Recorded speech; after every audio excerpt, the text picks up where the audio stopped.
Hey, good afternoon.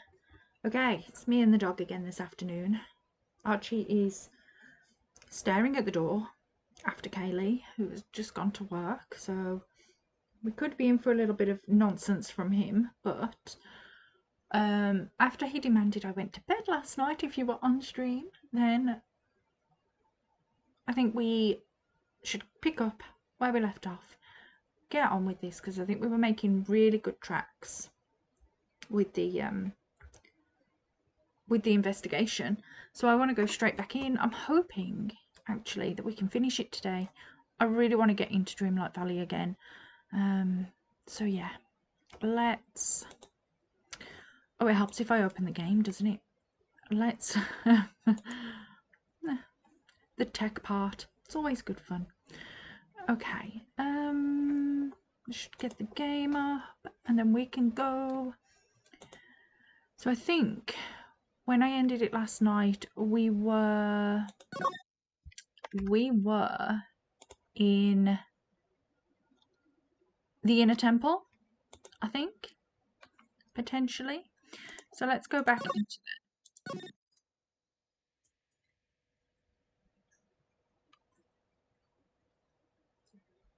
Okay, yes we were. So just settle the dog a bit. Okay, enough. I believe I have the measure of you. I can't remember what we were talking about at all, but okay. You're the very worst kind of prosecutor. One could be more important than a trial. Oh yeah, we were talking to Godot, I remember. Who's the wild mare, Trite? This is Ms. Von Karma. She was the acting prosecutor in your absence today. Well, I guess I owe you one then. But you can go now, princess. It's time for the big boys to take the reins. Just who do you think you are? This case is mine. Hey, filly. Ugh. Know your role and shut your mouth. I can't stand women like you. I'm only going to say this once, Lady von Whippingberg. Go home. Oh. A Phoenix Wright. What are you hitting me for? You deserve more cracks of the whip than that, Trite. What? You still don't get it, do you? You don't realise that you've set something in motion that you'll never be able to undo. What have I set in motion exactly? What did I do? There's something different about Godot today. I'm getting such a strong sense of something from behind that mask of his. Is it anger or is it sorrow? Okay, can we talk to him? Why didn't you show? You had some important business and that's why you weren't in court, huh? So what was it? Interesting. Are you going to answer me? I've told you once before, but perhaps you don't remember. I've returned from the depths of hell to do battle with you. Okay, but why? You see, Trite, I've experienced something most have not. Death. Really? You died? Of course. Being extradited from hell is a tedious affair. The meticulous regeneration and adjustment of all your internal organs is, well, let's just say modern medicine allows us all to live to a ripe old age. Even someone like me. So, you mean that mask you wear is this ugly device? I promise it's not a fashion statement, my unenlightened friend. Without this, I can't see your frequently dumbfounded face. I didn't know. My eyesight is pretty messed up. Even with these huge goggles on my head, I still can't see everything. Still, I keep this worn-out piece of junk of a body going with regular servicing. Same, Goddo, same. I'm sorry, but you say you experienced death. How is that possible? What happened? Why don't you ask him? Huh? Me? Yeah, right. You. You should know all about it. You know when my life ended, and who ended it for me. Well, Phoenix Wright, do you? Do I? I don't know what he's talking about. I really don't. Although, to be honest, I do feel a little tug at the corner of my memory. I think I do know about how Godot was killed. Do I? It will all become clear in due time. Isn't that right, Trite? Earlier, you said something. You said I've done something I can never undo. What did you mean by that exactly? The inner temple here on this side of Dusky Bridge is an isolated island. That's what Sister Bikini said too. And I wonder, Trite. Do you know what the police are doing here today? What do you mean? They're searching. Searching for any trace of an acolyte who went missing. Missing? As leader of the search party, I can tell you this with absolute certainty. Maya Fey is not on this side of Dusky Bridge.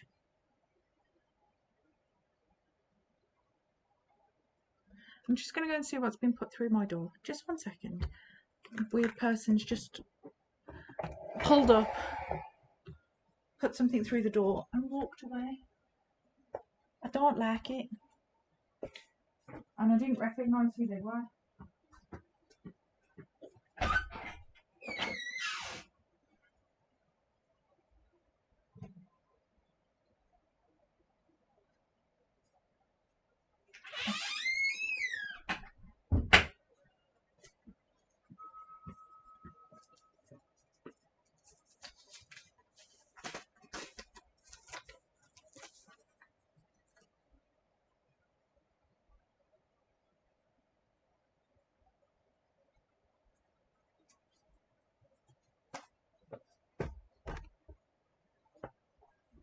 Okay, it was a Christmas card. I should expect that kind of thing at this time of year, surely. But okay. Sorry, I'm just trying to get the dog to settle because he's really just not settled right now. Okay, back to what I was doing. Okay, Maya Fey is not on this side of Dusky Bridge. Okay. Huh? But that's impossible. She came here that night and... I won't say it again. The chances of her being here are nil.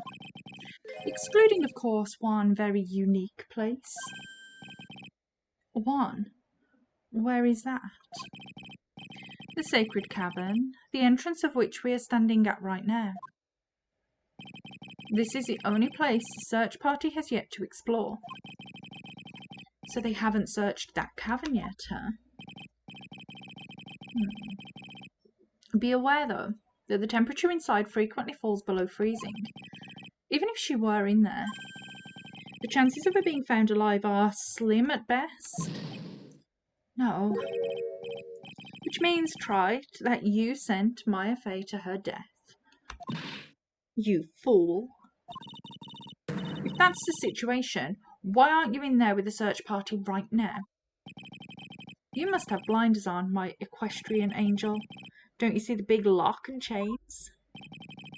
It's a trick lock. I'm making preparations to open it as we speak. Well, Trite. Once again, a woman dies because of you. Once again, what are you talking about?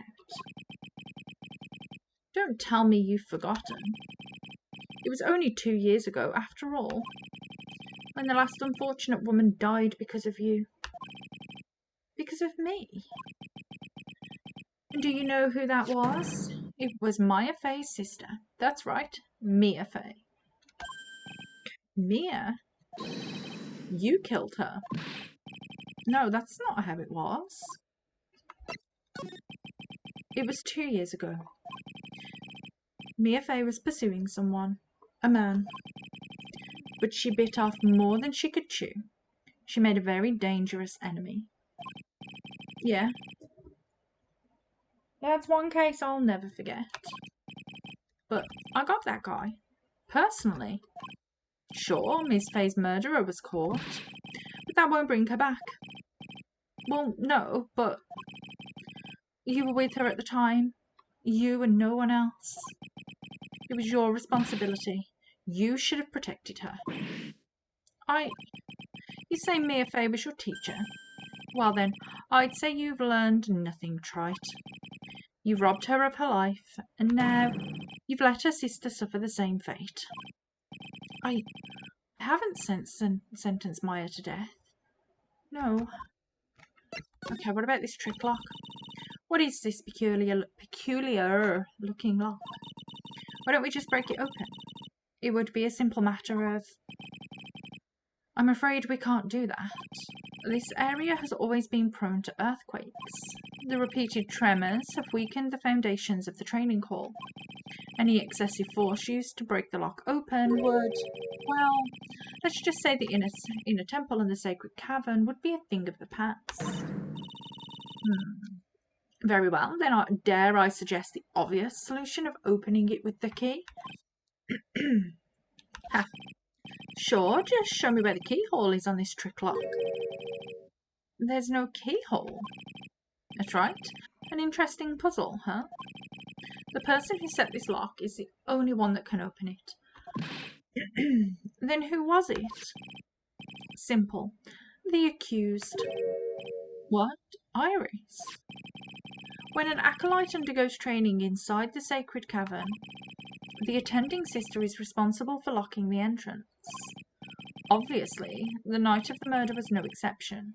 Maya Fey was to train in there. Sister Bikini did mention it a number of times now that I think about it. She said that Iris was left in charge of supervising the early stages of the training. So Iris, the accused, is the only one who can open this lock. I've arranged for her to be brought here now. Iris is the only person who can open this lock, huh? I hope she gets here soon. Hang on in there, Maya. We'll get you out. So, I should be getting back to work. Wait, Godot. How sure about Maya are you? There's no doubt in my mind. She's in the sacred cavern somewhere. It's the only place she could be. You'd better start praying. You'd better pray that friend of yours brings the accused back here soon. Edgeworth? Listen up, Trite. There's only one thing I want to say to you before I go. I'll never accept you. Never. How dare you? You should choose your friends more carefully, Phoenix Wright. That's what everyone says. Looks like I don't have much of a choice. I guess I'll just have to do what I can for now. Okay, so... I don't think there's much we can do here. So let's go back a little bit.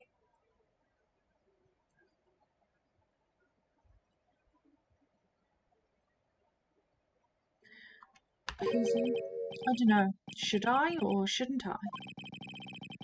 Sounds like someone's talking to himself, but where's that coming from? Yeah, I guess I better wash that off. That's what I'll do. No, but I can't do that. I'm a detective.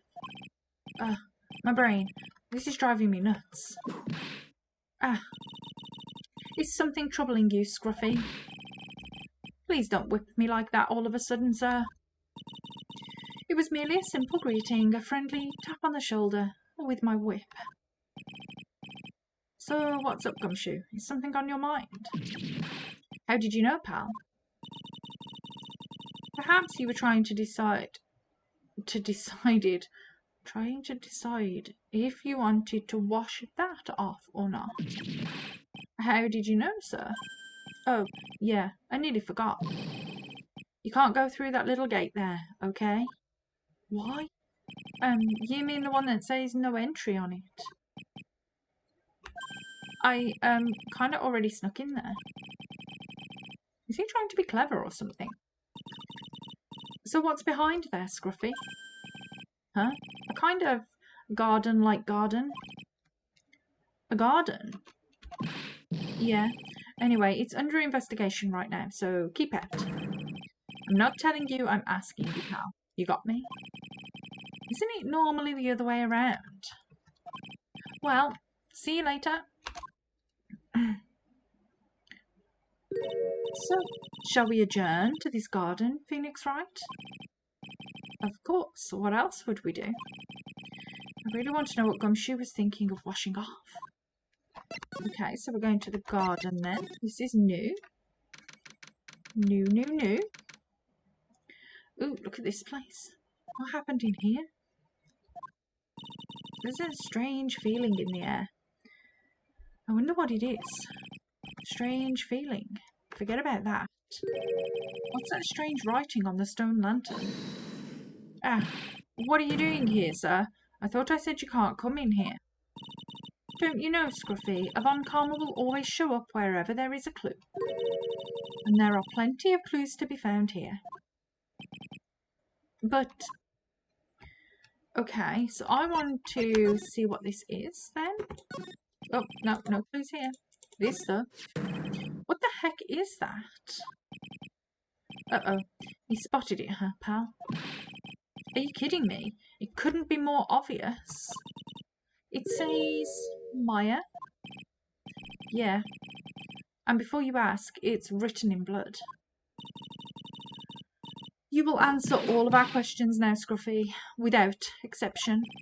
Yes, sir. Okay, and then what's this? Is this another lock? Oh no. There's a charm or something poking out from the snow. Looks pretty old. There's a leather cord tied to it too. Apparently, it belonged to the victim. To Miss Elise. Yeah, there was a broken leather cord around the lady's neck. The ends of the cords found on both the victim and on this charm match exactly. Sounds to me like this little trinket is going to be my ticket to getting some very big answers. Okay, so we've got an update in the records. We've got...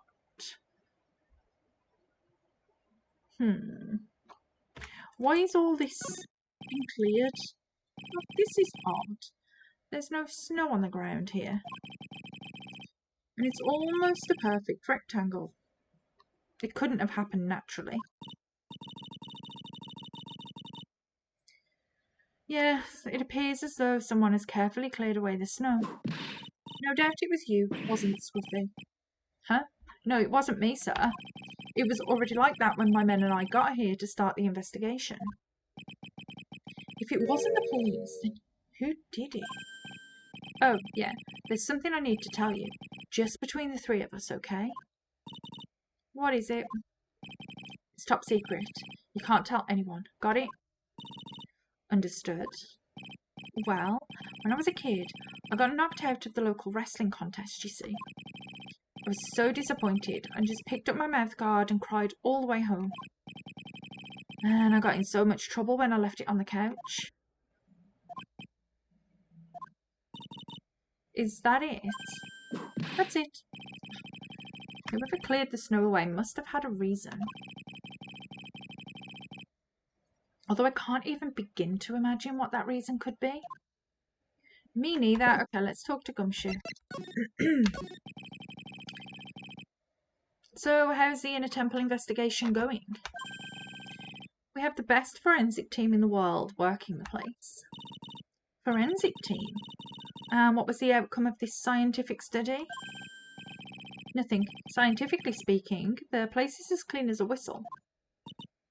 That's simply not good enough, Scruffy. Do you think I'll let you get away with that? Uh-oh. Well, there were a couple of things that bothered me when I first got here, sir. That stone lantern and the surrounding area that's not covered in snow, correct? They looked kind of fishy to me, you know, scientifically speaking. So I got the lab boys to look them over. The results were... It's kind of hard to say, actually. I guess I better look into them myself. Okay, let's ask about Maya. Oh, did Mr. Godot tell you yet? Yes, we heard. He's got a search party out looking for her. But there's nowhere else she could have disappeared to on this side of Dusky Bridge. All we can do is wait for Mr. Edgeworth to get here, pal. Edgeworth. He's escorting Iris, the defendant, over here. We'll have to wait, since she is the only one who can open the door to the sacred cavern. Oh, I think Mr. Edgeworth wants to talk to you about something too, pal. Huh? I wonder what it is. Just don't be expecting any good news when you talk to him. When I spoke to him, Mr. Edgeworth sounded so down. I felt like I was drowning.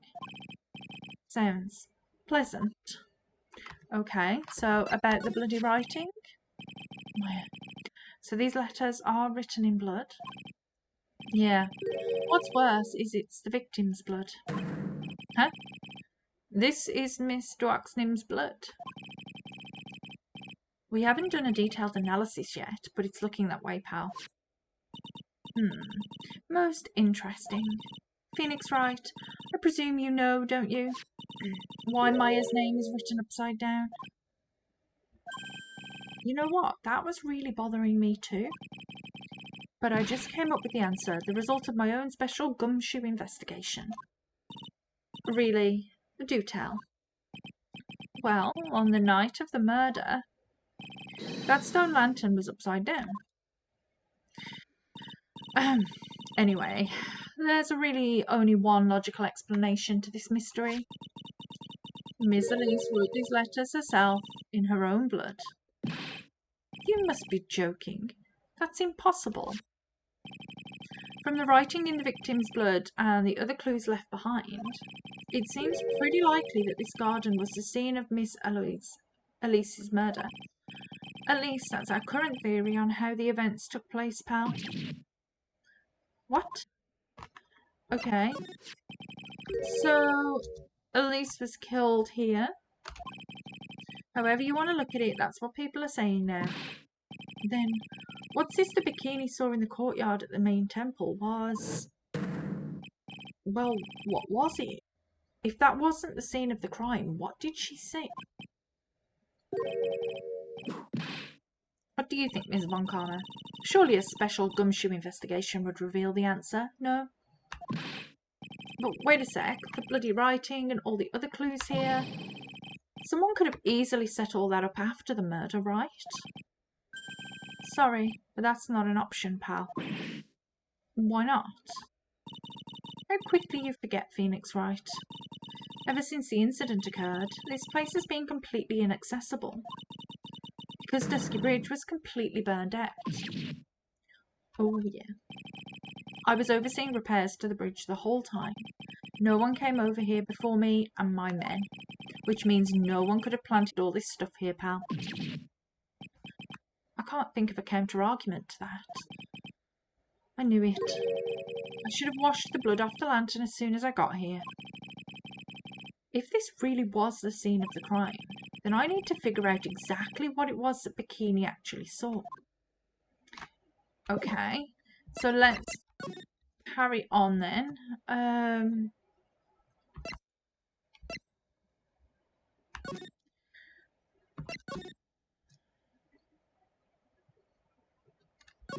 Let's go back and talk to Bikini.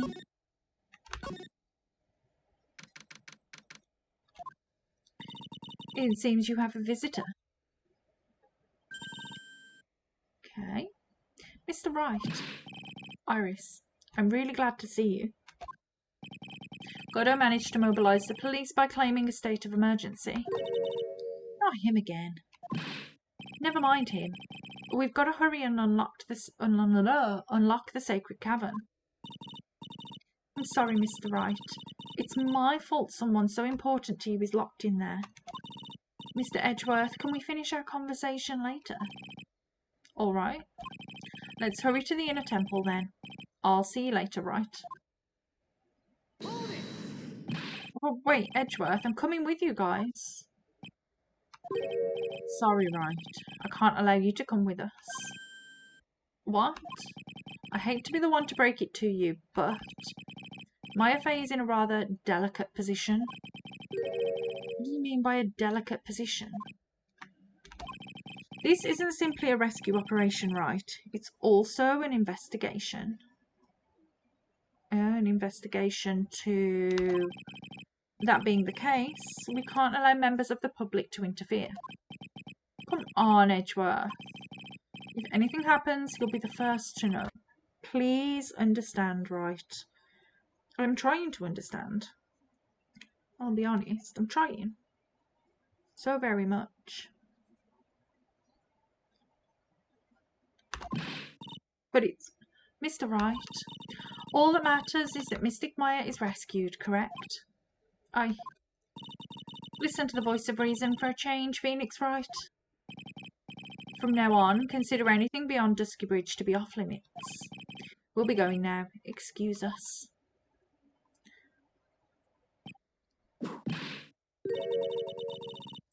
This is no time to be standing around, Phoenix Wright.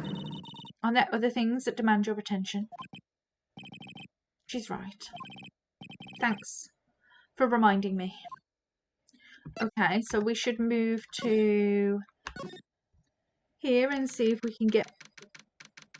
Did we have some Cyclops for this woman? I think we did, didn't we? Sister Bikini looks like she's shrunk some since I last saw her. Don't be so rude, Phoenix Wright. What's wrong, Sister Bikini? My. Hello, you two. How are you doing? From the sound of that sigh, I guess she's still pretty down. Iris was just here, you know. She was accompanied by that handsome crimson-clad prince. You're talking about Edgeworth? It was just a courtesy call. I wasn't allowed to talk with her at all. Oh dear. It's all my fault this happened. Poor Iris. She was worried about my back, would you believe? What have I done to her? Only what you had to do, sister. You bravely and truthfully testified about what you saw. There's no shame in that. And we'll see to it that your testimony wasn't made in vain. Well, I don't hear anyone else saying that. Mr. Blue Suits doesn't seem to share your opinion, I see. Huh? Me? Oh, yes, you did great, Sister Bikini. Absolutely spectacular. You two are the only ones who've said that to me. I can't shake the feeling that I just became a shill to a shrew. Do you have a problem, Phoenix Wright? Sure, she was brave to testify so truthfully like that. But I know she's still hiding something. Guess it's time to break those Cyclops of hers. Okay then, let's present the Magatama then, I guess.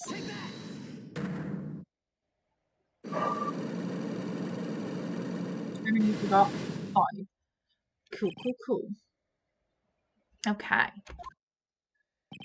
Sister Bikini, the truth is becoming increasingly clear to me. I'm convinced that Miss Elise had special significance to this temple. As to why she had special significance, I believe it has to do with her true identity. What on earth are you talking about? She was... Mystic Elise was an author. Just an author of picture books. To be honest, I had my suspicions almost immediately after I met her. Suspicions? Yes, but I didn't have any evidence to support my theory, though. But now I do. This piece of evidence proves her true identity. This? Maybe? Kurain Master's talisman? Miss Elise had this charm with her at all times. Where did you... This isn't some cheap good luck charm either. Then, what do you think it is, Mr. Wright? What could a talisman like that possibly mean? It's a talisman, is it? Interesting. Oops. This thing speaks volumes about who Miss Elise really was. This talisman and one other item unequivocally prove Miss Elise's true identity.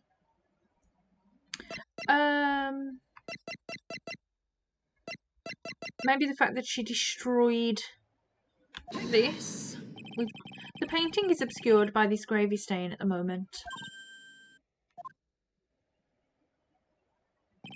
But this scroll shows the master of the Curain channeling technique. The crest at the top is a sign of that honourable title. The very same crest that adorns the talisman the victim carried with her. This crest is reserved for the master of Curain. Who on earth told you that nonsense? I've got no idea what you're talking about. The new master, Maya Fey, told me. What? You mean that acolyte is Misty Fey's daughter? Yes. Are you sure? Yes. In fact, since her eldest daughter passed away, Maya is Misty Fey's sole successor. Mystic Misty.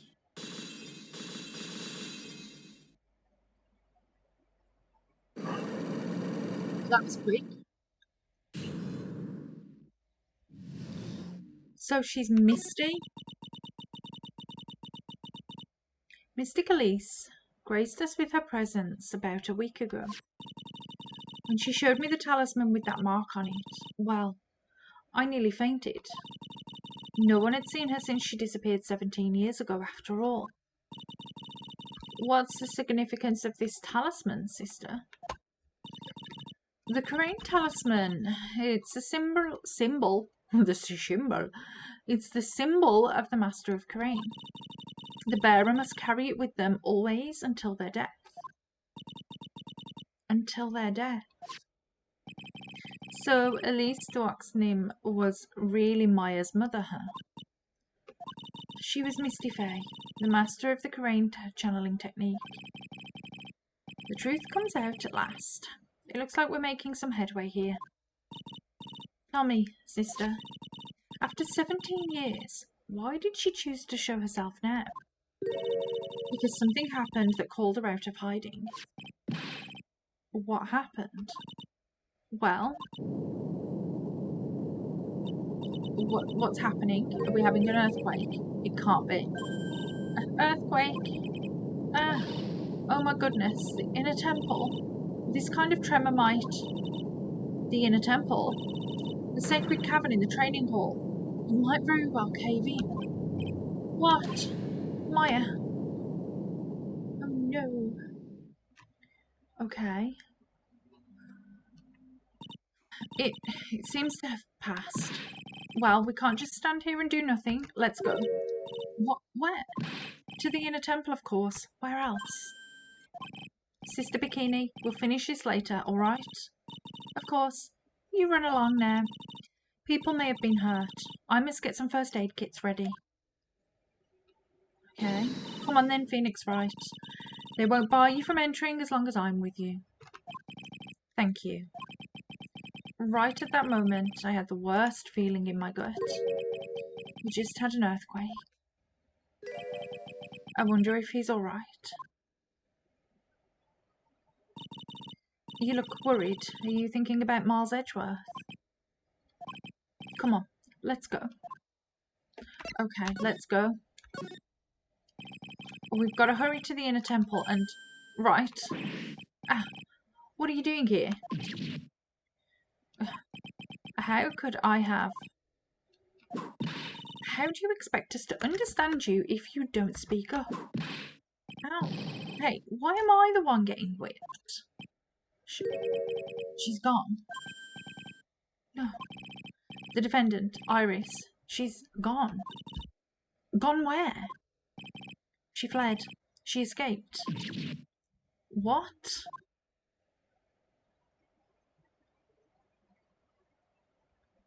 So, it was just now, during the... It's easy to see Edgeworth's one and only weakness. His fear of earthquakes. I should have known better than to escort the defendant alone. As soon as the ground started shaking, everything went dark before my eyes, and I stupidly passed out. That incident, it haunts you to this day, doesn't it? That's no excuse for letting the suspect get away. Can't believe I let it happen. Right. The inner temple area is a dead end, so she could have only escaped to this side. We haven't seen her. Then we need to get a manhunt underway now and search Eagle Mountain from top to bottom. Wait, Edgeworth, have you thoroughly checked the inner temple yet? Don't be ridiculous. Why would I? The inner temple is like an island. There's no way to escape but to cross. No, that's not it. Iris isn't the type of person to run away, Edgeworth. What are you talking about? Sister Bikini mentioned something when we were with her. She said that the sacred cavern might have caved in because of the quake. Then you think Iris might have gone to the inner temple to check on the situation? Listen, Edgeworth, I'm sure she's at the inner temple. A manhunt is not necessary. Right. Let's not waste any more time. We need to go to the training hall's sacred cavern now. All right, let's go.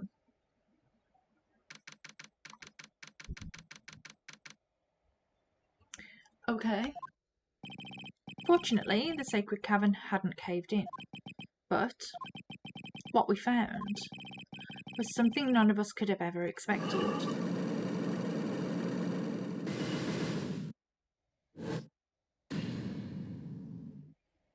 Well, oh, how can there be even more locks? What is the meaning of this? What is the meaning of this? What is happening? Iris. Iris, please tell me. What the hell is going on?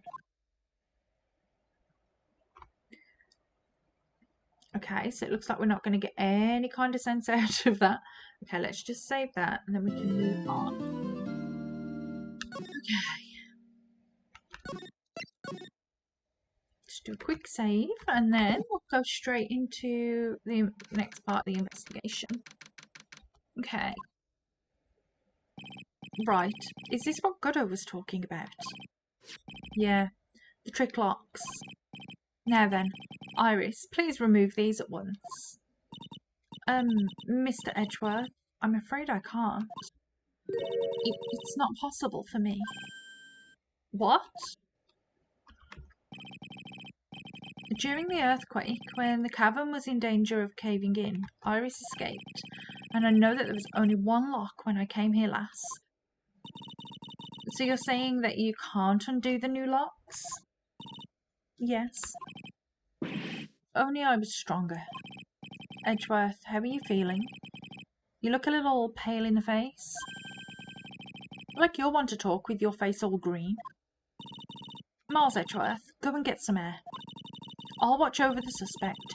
You go and get a grip on yourself. Don't be ridiculous, I'm perfectly fine. There's no telling what sort of mistakes you could make in your current state.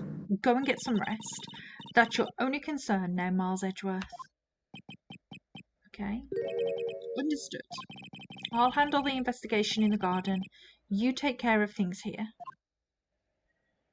Okay. Edgeworth. He's got so much pride that he's probably off crying in a corner of the garden. Pride is simply another trap that hinders us in our lives. That said, one must have pride to be effective on the job. At any rate, it seems this is where we part ways, Phoenix Wright. I'm going to stay here and see if I can't help solve these bothersome puzzles. I see. Well, thanks for your help. Now then, do you mind if I ask you a few things, Iris? No, not at all. Okay, so it looks like we're talking to Iris then. Why did you make a run for it, Iris? I'm sorry. I heard the inner temple had been severely shaken by the strong earthquake we had. I was so worried, I just had to come and see. In other words, you didn't run away to escape the law. At least we're clear on that. I can't tell you how relieved I was when I saw the sacred cavern was all right. But what? Then I saw these chains here. I saw all these extra locks that someone had put on the sacred cavern's door, and Who in the world would do something like this? Okay, let's ask about the locks then. These trick locks are the sacred treasure of the Korean tradition. There are hundreds of ways to set them. That's why only the person who set the lock can open it. And you aren't the one who set these locks? I don't think it's that simple, Francisca von Karma. When we were here the first time, there was only one lock. But now, somehow, there's 5 of them. What does that mean? It means that someone wanted to secure the place even more. And they wanted to secure it before you got here, Iris. Presumably because they wanted to make sure Maya couldn't get out. This means that Iris can only open one of these locks. The first one. Yes, that's correct. What? Iris, try to think, please. Isn't there any way around this? Well, like I said, there are hundreds of different ways to set these locks. I suppose if I went through every combination with each one, I could remove them. But it will take time, won't it? Yes, about a day if I had to guess. A whole day? Well, that's better than leaving the locks in place. Will you do this for us? Sure, I'll do whatever I can. We've got to wait another day. Hang in there, Maya. You're going to have to call on your inner strength now.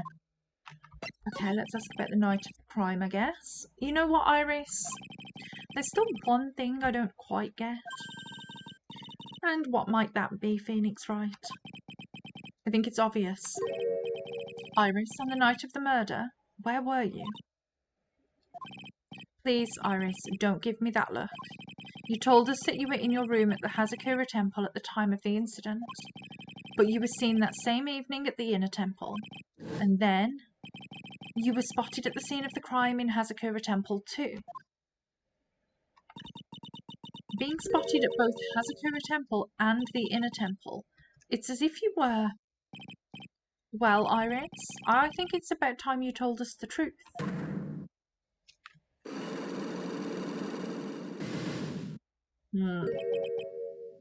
I knew it. There's something going on here we don't know about. Okay, so he hasn't mentioned giving her the Magatama yet, so let's move. Let's move to here. I'm finally getting to the bottom of this case. I can count on Iris to break those locks, so I should try to gather more clues. From Sister Bikini, Edgeworth, Gumshoe, and Pearls. Okay. Noted. It's weird that there's no one around all of a sudden. It sure gets quiet up here in the mountains when you're all on your own. Speaking of alone, I guess I should go check out the shack just down this path. Maybe I'll find Larry there sulking again. Okay, let's go here. Oh, Mr. Nick. Pearls, what are you doing here? Nothing. What about Mystic Maya? Is she alright? Well, we don't know yet. Oh, I see. Hey, what do you think you're doing here, Nick? Larry. This is the loser's shack, where losers get together to lose themselves. This is the what? Hey, we find comfort in each other's failures, okay? You got a problem with that? Look, Mr. Nick, Mr. Larice did a picture of me. That's, great, Pearls. We're going to gather firewood now. We'll be cooking some half-rotten potatoes over a miserable little campfire. So stay out of our way. I don't believe this. Why can't he try getting fired up over becoming a better man? No one believes a word I say anymore. Listen to me, Pearls. You don't want to trust this kind of guy, okay? He'll only let you down. Oh, Mystic Maya. Okay, so... Can we ask a few questions? Larry, is there something you want to tell me about this picture? I've got nothing to say to you, Nick. My life's here now, with Pearl. Two losers cooking potatoes together forevermore. What am I going to do with him? All right then. What do you think about this picture, Pearls? I think it's really well drawn. I can't draw at all, so I think it's really amazing. See, someone appreciates it. It's tough getting the flames to look like that, you know? It's supposed to be Sister Iris flying through the air, isn't it? I love it. It's like a dream, a wonderful fantasy. No, it wasn't a dream. She really flew, I'm telling you, Iris really flew that night. But Mr. Lorries... Not you two. Please don't look at me like that, Pearl. Don't look at me like I'm some kind of nutcase, I beg of you. I guess this picture is a representation of what Larry thinks he saw. Okay, so I was half asleep when I was here that night. But I was wide awake after the lightning struck. And I saw what I saw. It was exactly like I drew in the picture. And it looks like I don't have any choice but to take this sketch at face value. Hey, what's with the look of doubt on your face? Okay, let's ask about the night of the crime. I just need to clear my throat a little bit. My sister's had the worst sore throat. Not sore throat, she's just lost her voice and it's been gone like a week. She's just so hoarse.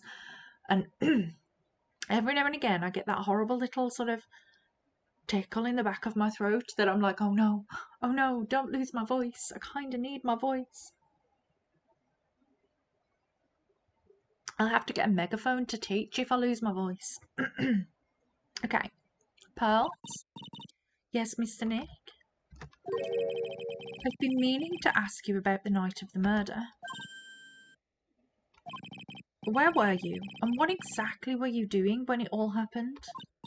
I was just, well, I'm just a kid, you know. I'm sure it doesn't really matter what I was doing, does it, Mr. Nick?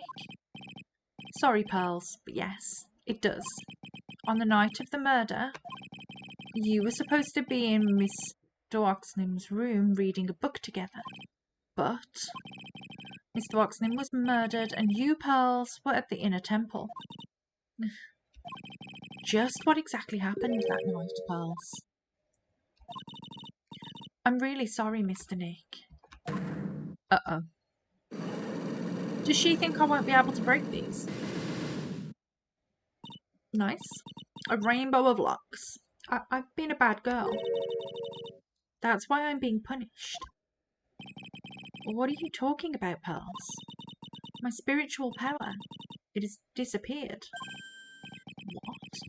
Her powers have disappeared. Okay. What do you mean your power has disappeared, Pearls? It's all over for me. A spirit medium who can't channel spirits is like a painter who can't paint. Hey, what are you looking at me for? Pearls, did you try to channel someone's spirit right here at Hazakura Temple?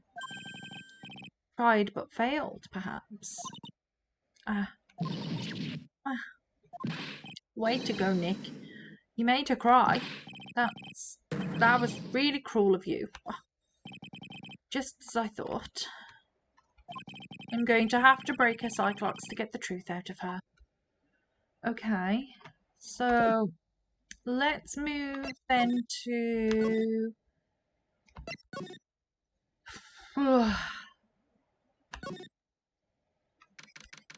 here. Let's go and talk to Bikini. I wonder if Sister Bikini is back at the main hall yet. I haven't seen Gumshoe around for a while either. Maybe they're having a cup of tea together somewhere. I bet Gumshoe is Sister Bikini's type. Gross.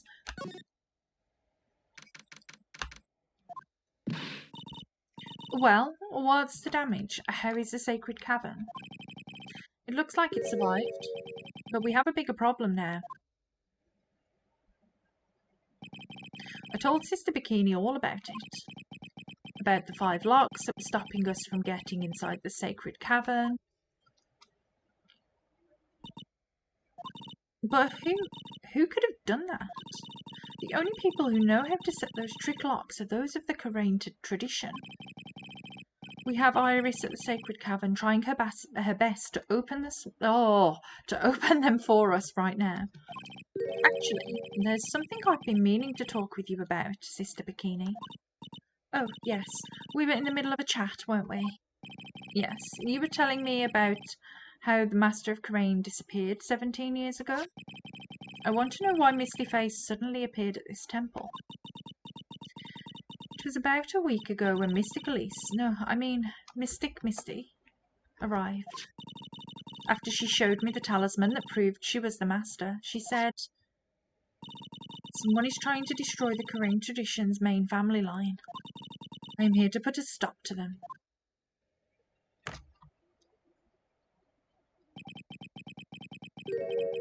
Someone was trying to destroy the main family line.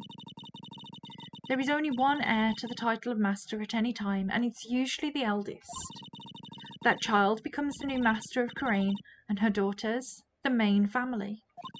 All of the mediums become branch family members with no hope of controlling the clan.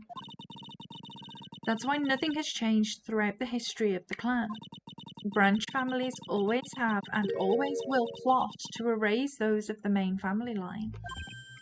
Interesting. Is the power of the Master worth this much bloodshed? Okay.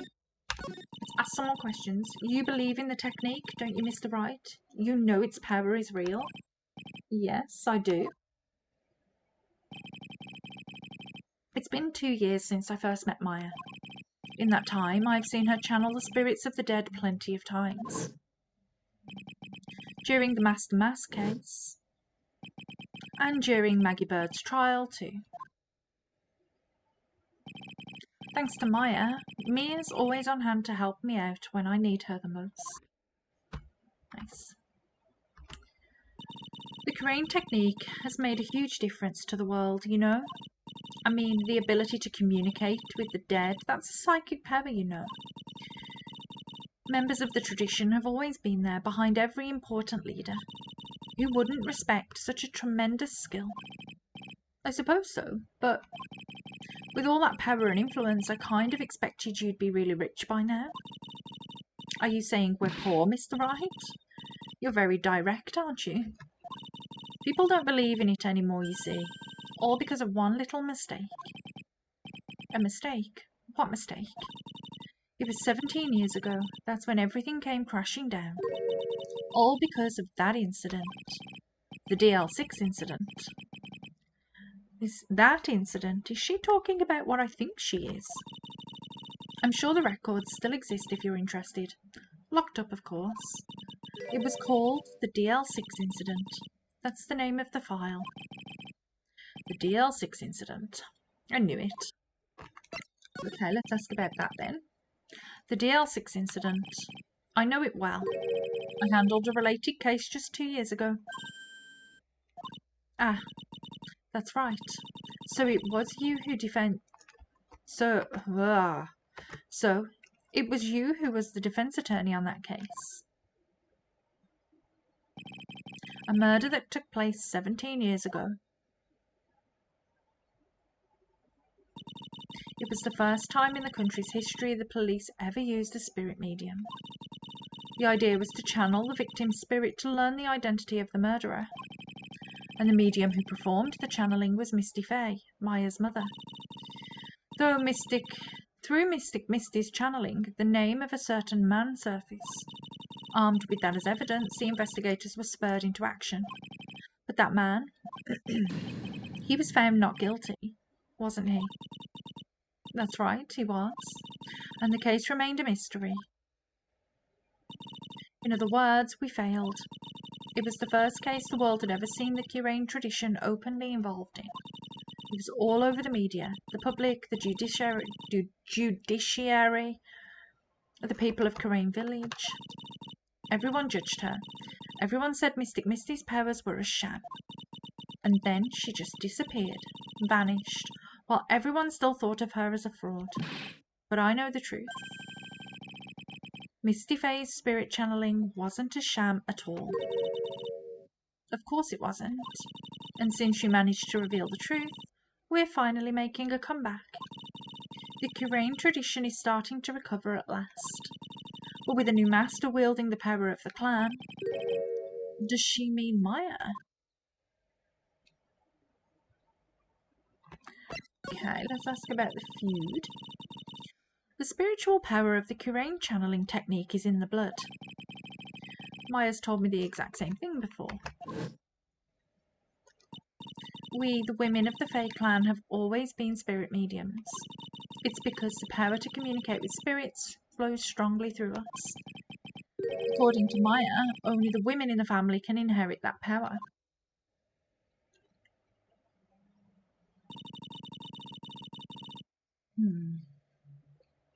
The main family's bloodline stems directly from Mystic Amy. But with each new generation, only one daughter becomes the new master. And the ones who don't become branch families, right? That's right, and it's always the cause of tragedy. You know, Maya had a sister too, an older sister named Mia. Oh yes, I've heard of her. What? You know about Mia? Of course. She became a lawyer in the hopes of discovering what happened to her mother. And lost her life as a result.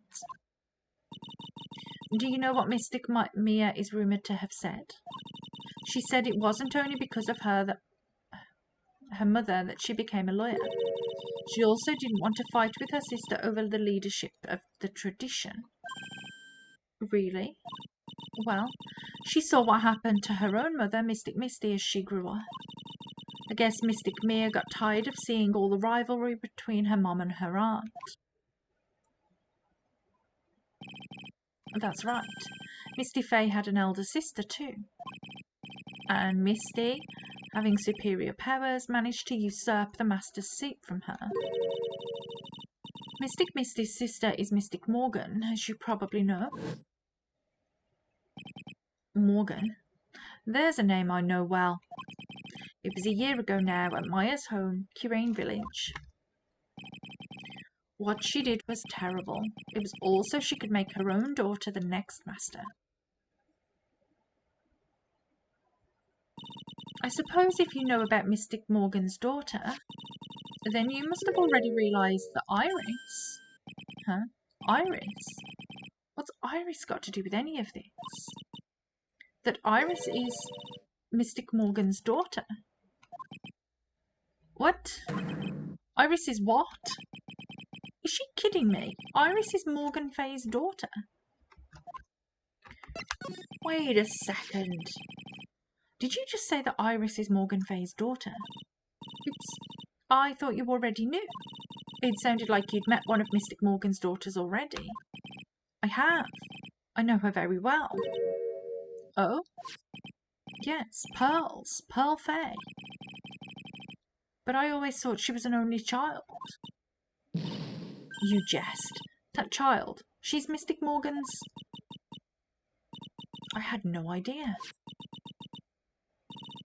Mystic Morgan. But she's in prison now, isn't she? Yes, ever since she was found to be a co-conspirator in a murder case last year.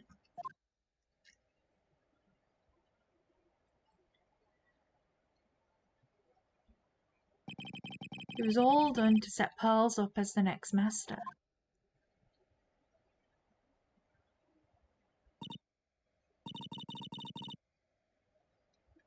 So I see. So I've been wrong all this time. Mystic Morgan had 3 daughters, not 2. Twins. Wait, what? 3? Yes, Iris, her twin sister, and Mystic Pearl. What? Twin sister? Oh, didn't you know? It all happened 20 years ago. After the clan leadership was taken from her by her sister, Mystic Morgan's life crumbled. It wasn't many years later that Kurain's reputation hit an all-time low. When Mystic Morgan's husband realised his wife would never become the master, he left her and the village, taking their twin daughters with him. How awful. He was a jeweler, you know. In the end, he remarried, and that's when it happened. He decided to give one of his girls up to be looked after by us here at the temple. That was Iris, you see. It's unbelievable. If Iris has a twin sister, could it be? Could you tell me one more thing, Sister Bikini? What was the name of Iris's sister? I'm sorry, Mr. Wright. I just can't remember. All I can recall is that her father was a jeweler. Well, that's a clue, I guess. A jeweler. Thank you very much. You've helped clear up a lot of details. Pearl's had 2 older sisters, huh? Yes, that's right. No doubt it's all because Mystic Morgan's anger towards the main family. Anger? What do you mean?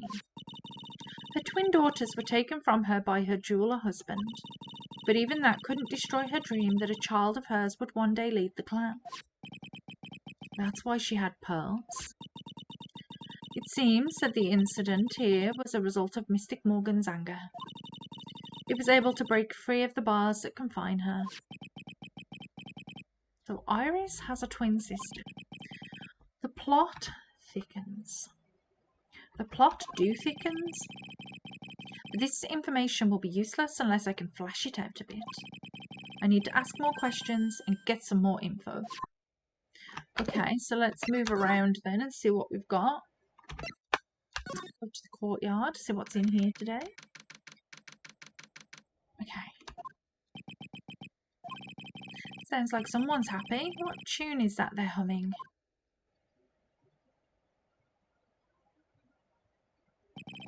No motive, no crime, no motive, no crime. Sing it with me, no motive, no crime. I remember when we used to search in the channeling room in Karain. I love my job. Who cares if the clues I find are no good? That's not what investigating's all about. The investigator investigates for the love of investigating. It's a passion. Good cases we have, good cases we've lost along the way. I would have never have guessed that Gumshoe was into reggae, or was that meant to be reggae? Every case is going to be alright. Every case is going to be airtight. Hey, pal. Huh? Who? Me? How long have you been there? I just got here. Oh, okay. So what are you up to, detective? I'm investigating, pal. I made a promise to Mr. Edgeworth. I promised I would find the real murder weapon. Real murder weapon? That barbed sword thing turned out to be a false lead, right? I'm giving it my best shot here, but I still haven't turned up any clues. I just found these weird scraps of paper. It looks like a letter or something. It doesn't seem to have anything to do with the case, though. A letter. Okay. Let's ask about things. So how is the investigation going, Detective Gumshoe? I don't know if I should be telling you, pal, but I guess it can't hurt. Looks like the murder took place in the Inner Temple Garden. And they're taking that bloody writing on the lantern pretty seriously back at HQ. What? You mean? I don't have the details, pal. All I know is if you don't find Maya down in that sacred cavern, we're going to be faced with one ugly situation. What kind of ugly situation are we looking at here? You got me. I don't know. They're not my words, pal. Then who said it? Mr. Godot. Godot, what did he mean by that? Okay, let's ask about the letter, I guess. About that letter you found. Don't remind me, pal. I'm busting a gut here trying to find the murder weapon. And all I find is some burnt up old letter.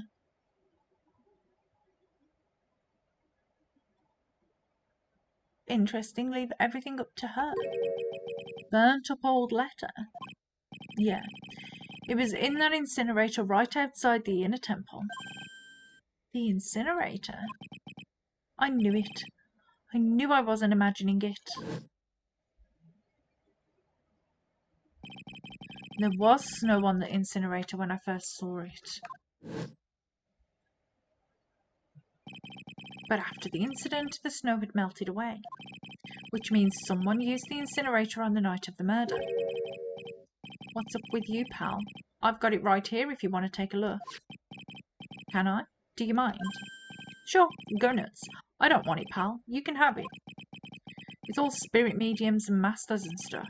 I bet it's got no relation to the case. Spirit mediums.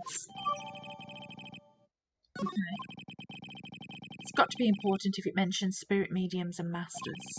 I'd better give it a good look over and some serious thought. Make sure you chuck it in the trash when you're done. Littering's a crime, pal. Okay, I want to look at the letter. Be careful. Once night falls, should be there. As soon as you hear the lights out bell, you must channel her spirit. Leave everything up to her. Name is, she is at the hall. Here's a picture of her. Use it when you channel her. I know you can do it. Once this is burned, also make tell anyone about this letter. Gravely roast the master.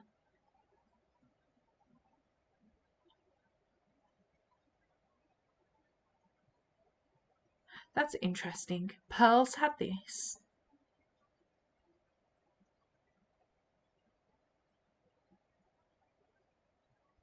She asked how to say the word gravely. Gravely roast the master in the fires of Hades and bring our vengeance to fruition. Pearls had this.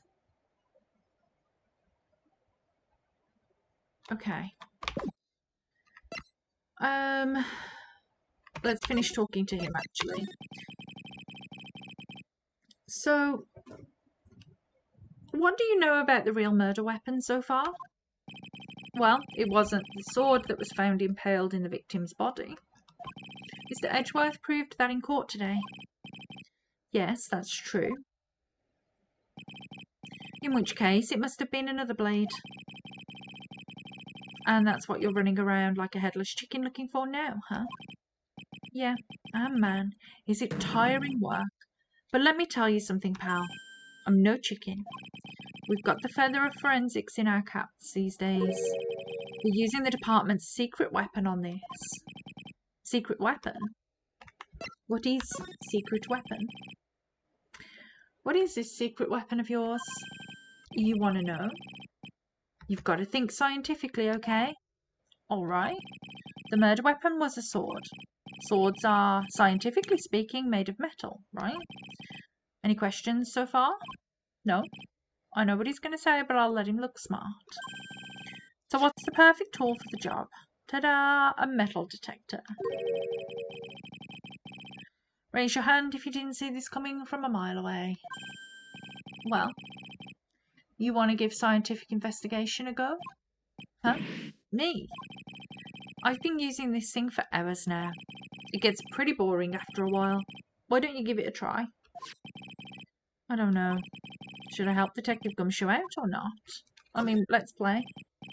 Come on, pal. It's good fun. I'm telling you. All right, then. I guess I'll give it a go. Like I said, this is the department's most advanced gadget, the absolute best. It's so sensitive, you could make it cry. It's so high-tech, you could skydive off it. Oh, bother. So, now I'm going to tell you how to use it. It's possible the real murder weapon is around here somewhere.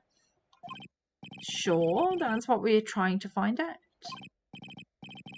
So, first, let's turn the detector on. That's the sound of the metal detector's signal bouncing off something metallic. Next, move the detector around and give this courtyard a good look-see, pal.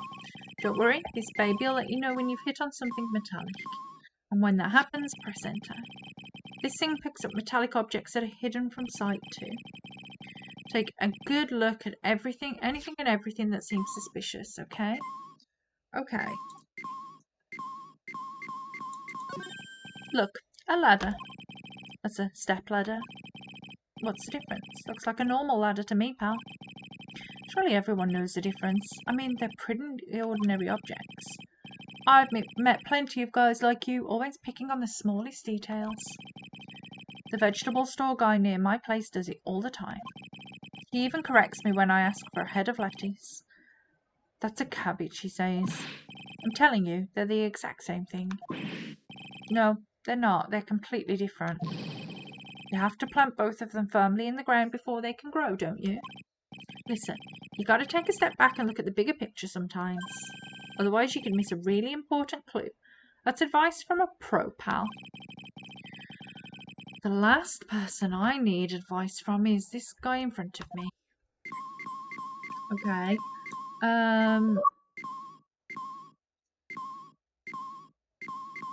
Why is that bleeping? This is Mr. Oxnam's staff, isn't it? Scientifically speaking, they're usually made of wood. But the detector is reacting to it. Yeah, but however you look at it, the thing's made of wood, alright? I don't bother investigating anything unless it looks like it might be metallic. Isn't that the whole point of a metal detector, to find metal where you can't see it? It's weird that this thing is causing a racket. Here, let me take a look at it. Hey, hands off. Examining evidence is a job for the... Looks like I'm going to just break it open. Ah, the top is coming off. Look what you've done. You've damaged a really important piece of evidence. Ah. Is it a sword? It's a sword.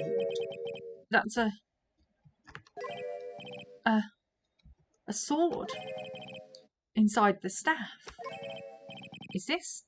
Could it be the murder weapon? Okay. I'd never have guessed there'd be a sword concealed in the victim's staff. They call this kind of thing a sword cane, pal. This one's a real gem. The workmanship is really something else. Thank goodness it wasn't a cane sword, or else the victim would have stabbed her own foot. I officially give up on trying to figure out how Gumshoe's mind works. Okay, I'm just gonna I need to go and have a toilet break. I'll be back in 2 seconds.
Hello, I'm back.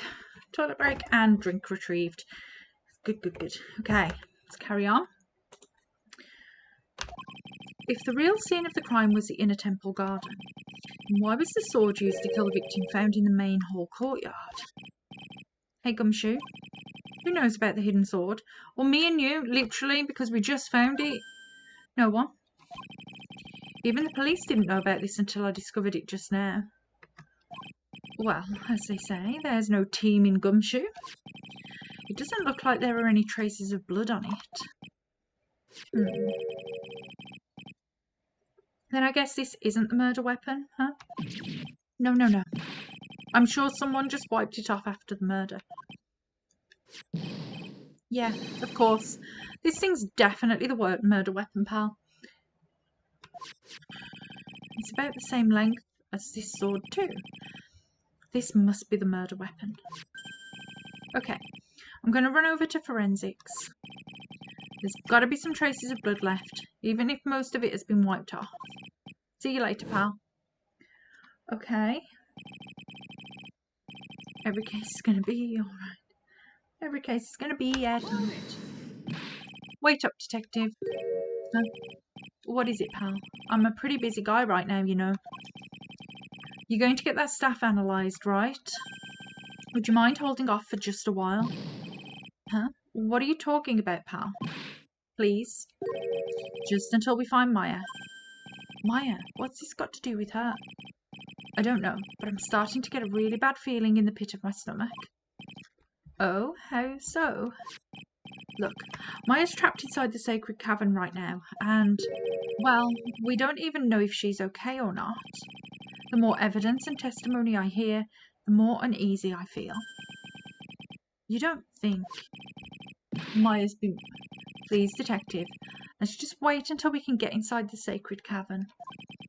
You're looking kind of Viridian there. Okay. Just stop it with that face, pal. One thing, though. This staff's secret trick, let's keep it between me and you, okay? If it gets out that we knew about it and we didn't say anything, we're finished. I understand. This is just a regular, run-of-the-mill staff. You got it? Okay. Now you take good care of it, pal. Thank you, detective. Don't worry. She'll be fine. Gumshoe? You know, there's a place at the base of this mountain that has some really good pasta. How about I take you there when I find Maya, huh, pal? When you find Maya. Sure. Thanks. Okay. I can't help but wonder, though. What was Elise doing with a staff like this in the first place? I mean, it's a very interesting question. Okay, let's move and go see...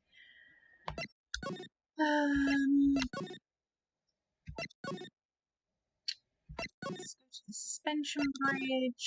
Let's go to the inner temple. Let's try the garden again. We haven't been there for a while.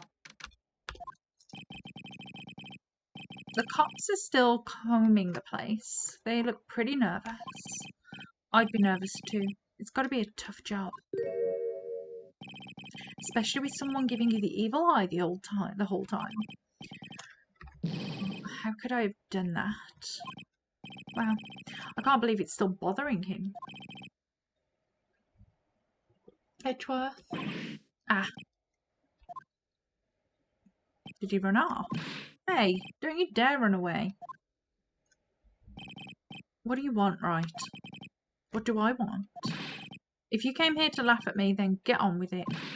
Go on, laugh away. I was ready to hug it out with him, but he's just the same prideful Edgeworth. You went back to the Criminal Affairs Department, right? You said you wanted to look into something concerning Iris.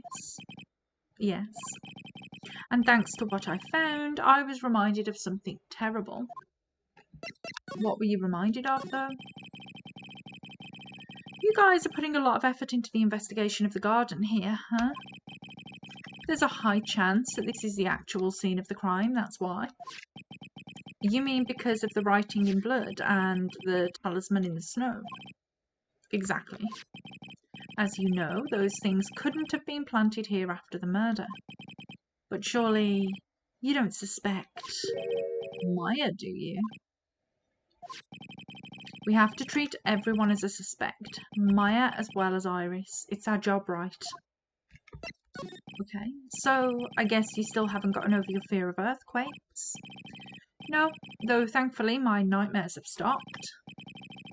But still, if the ground gives even the slightest tremor, I find myself short of breath. 17 years ago, when we were little kids at school, Edgeworth found himself in the middle of a murder.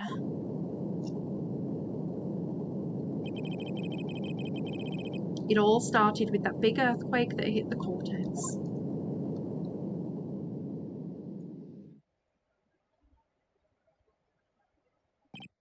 Yes, I was stuck in the elevator with my father, who was a defense attorney. We were deprived of oxygen and we passed out. That's when it happened. That single gunshot shattered my whole life. I lost everything that day, all because of that earthquake. My dreams, my family, and myself. It's been more than 17 years now, and that case was finally resolved 2 years ago, right? You think I don't know that? I was there, but it was such a shock. I never imagined I could be so wrong about myself and my life. I'm sorry, Wright. There's nothing else I can say. Not after you chose to become a lawyer for my sake. And not after you saved me. Edgeworth, you're stronger than you think. So no more of this self-pity, okay? Okay, so let's ask about Iris.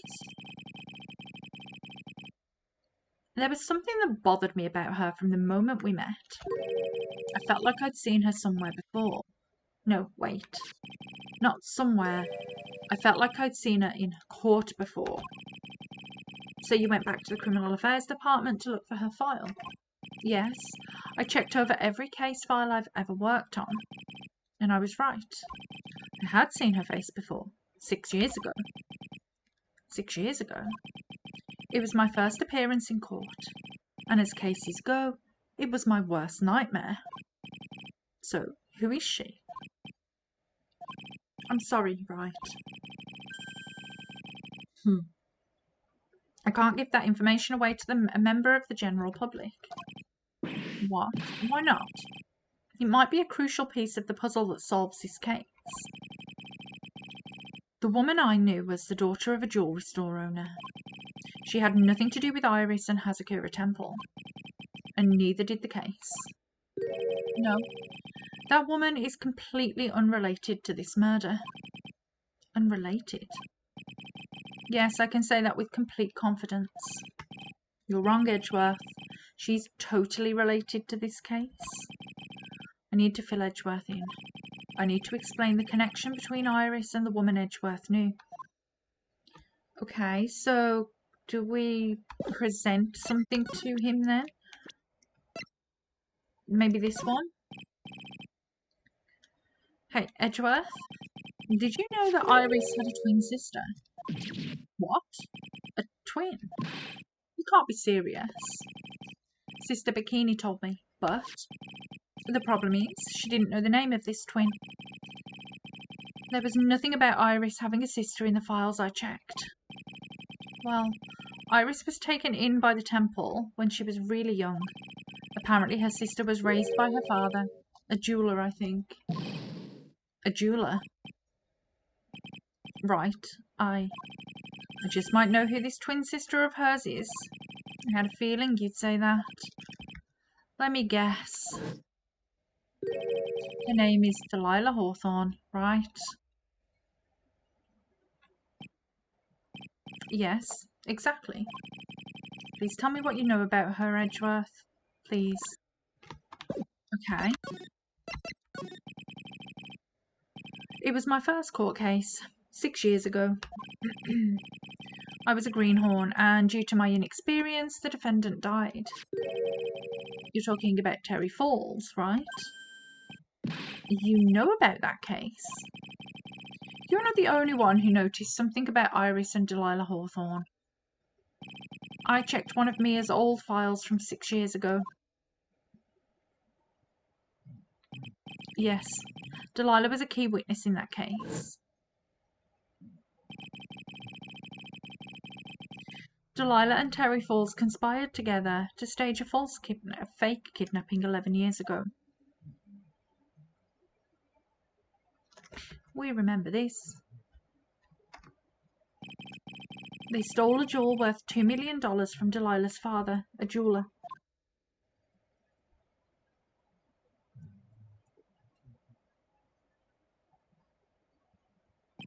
And 5 years after that,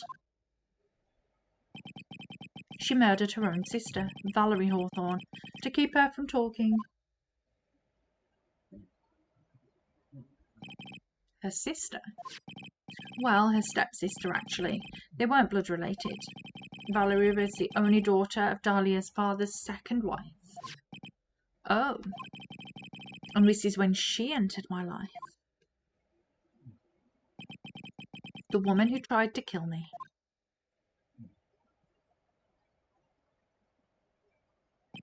So after Terry Falls died, what happened to Delilah? Did you check that out? Does it really matter? Like I said, Delilah isn't connected with this case. Why are you so sure about that? It's simple. Dahlia Hawthorne is dead. What? Well, her metabolic processes are a matter of interest only to historians, so to speak. How did she die? What do you mean by Dahlia Hawthorne is dead, Edgeworth? Right.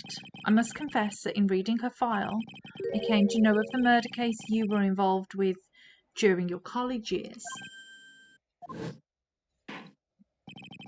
Dahlia Hawthorne was found guilty, thanks to the persistence of Mia Fey. Mia Fey. Mia Fey. At the time, Dahlia... It's like she was possessed by a demon or something. It's been almost 5 years since that guilty verdict was handed down, and her sentence was finally carried out. She was executed last month. Executed? I'm sure that's a bit of a shock for you, right? And for more reasons than one. But do you understand now? She can't possibly be connected with this case. She's dead, and once someone is dead, there is no way to revive them. There's no way to revive the dead. I wonder. It seems you're not aware of one other connection yet, Edgeworth. And what is that? It's about Iris and Dahlia Hawthorne's mother. What's their mother got to do with any of this? She's Morgan Fay, a spirit medium from a branch family of the Currain channeling technique.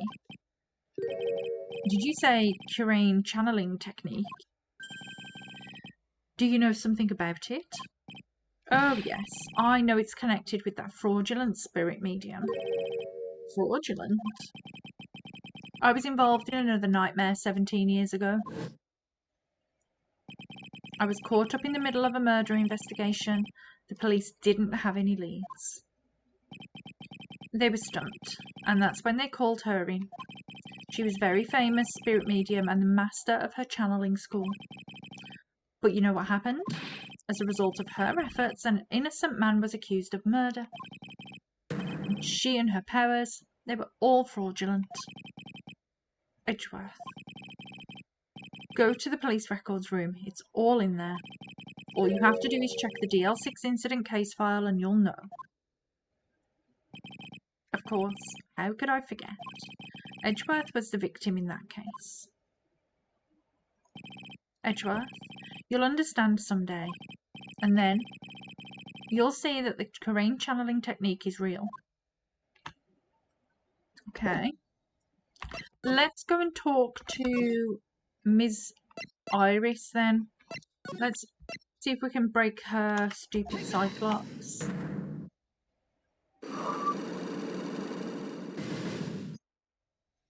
Now we know Dahlia's dead. They could have channeled Dahlia. It could have been Pearls that channeled Dahlia on the thing of her mother. The night of the... I think it's time you told the truth about what you were doing on that night. You said you were in your room at Hazakura Temple the entire time. Do you still claim that to be the truth? Yes, that's where I was. Iris, I believe you're innocent. That's why I want to believe what you're telling me too, but I can't. Because this person saw you somewhere else on the night of the murder. Miss Lady here. I'm talking about Sister Bikini, of course. Sister Bikini. Her testimony in court today was very clear. That night I was helping an acolyte with her training in the inner temple, but, well, as you can see, my back likes to act up violently. So I left Iris to help the acolyte and returned to the Hazakura Temple. Sister Bikini didn't just see you, she spoke with you. You two talked about Maya's training that night. So you see, Iris, you were there at the inner temple on the night of the murder. That's very impressive, Mr. Wright. The acolyte's actual training was due to start after 10 o'clock that night. I left the main hall early so I wouldn't be late. What time was that? Let me see. It takes about 20 minutes to walk between the main hall and the inner temple. So I would have left about 9:40 p.m, I think. I'm sorry, Iris, but lying just doesn't suit you. Huh? Now, you say you left the main hall at 9:40 p.m, but what you said doesn't add up with this. What do we have? Hang on, didn't she give me that just before lights out? This? You yourself testified to the contrary, don't you remember? You said that you rang the lights out bell at 10 o'clock that night.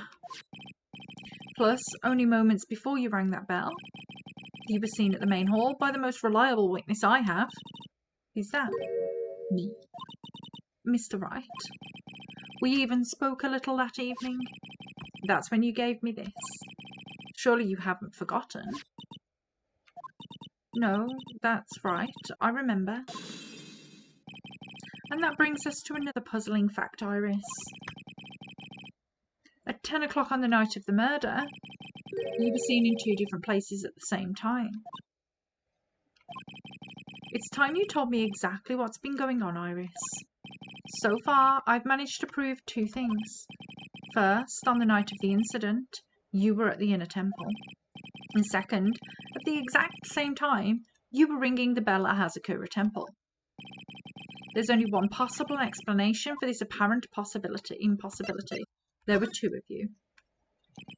On the night of the incident, you were seen in 2 different places at the same time, which means there must have been 2 of you. I can't think of any other explanation, Iris. But that's crazy. How could that be? There's only one of me. It's impossible. Impossible? I wonder. The way you're trembling certainly seems to suggest otherwise. You're seriously trying to suggest there's more than one of me? Then show me the evidence. Show me something that proves there is more than one of me. Do I have Dahlia Hawthorne's? There she is. Oh, their hair's slightly different colours. That's the distinction. I have a firm grasp of the situation now, Iris. You have a sister, don't you? Twin sister, perhaps. Ah, that's right. Dahlia Hawthorne. A woman I know only too well. I had no idea you knew of her. Very impressive, Mr. Wright. But she's no longer... Yes, I know. Her sentence was carried out recently, wasn't it? I'm sorry. Thank you. There's no need to explain now, is there, Iris? This second you who was here at the temple on the night of the murder, It was your twin sister, Dahlia Hawthorne. But you just said it yourself a second ago. My sister is dead. Have you forgotten that? Have you forgotten this, Iris? This is a channeling dojo, a training ground of the Kurain channeling technique. That night, someone channeled Dahlia's spirit, and you knew about it. And that's the secret you've been trying to hide from me.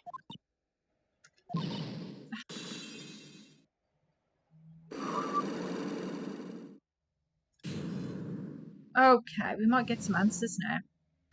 The night of the crime. I was in my room in the main hall that night. As soon as I heard that I'd been spotted at the inner temple, I knew. I knew it was my sister, Dahlia, the other half of me who passed away last month. Just as I suspected. The Iris that Sister Bikini saw at the inner temple on the night of the murder. It was Dahlia Hawthorne. Why didn't you tell me this before?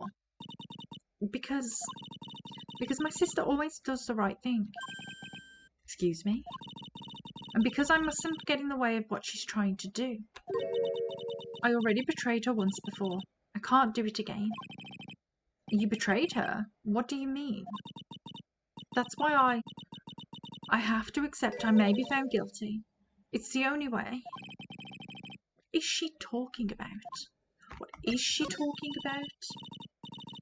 You know about it, don't you, Mr. Wright? About the fake kidnapping that took place here on Eagle Mountain 11 years ago? That was the start of it all. It's what started her down that twisted path.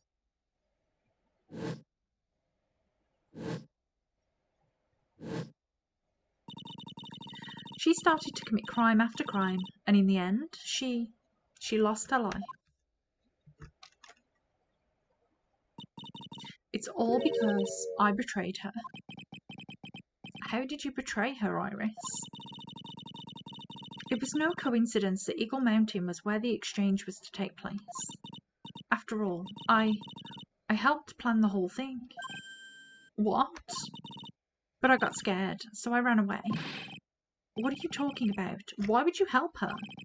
Stealing $2 million from your own father? That's awful. But I promised that I'd help. And she didn't do it for the money. Huh? It was revenge on our father. Revenge? What revenge? What do you mean by revenge? He was a hideous man. He threw our mother away and then sent her to hell. Her mother? She must be talking about Morgan Fay.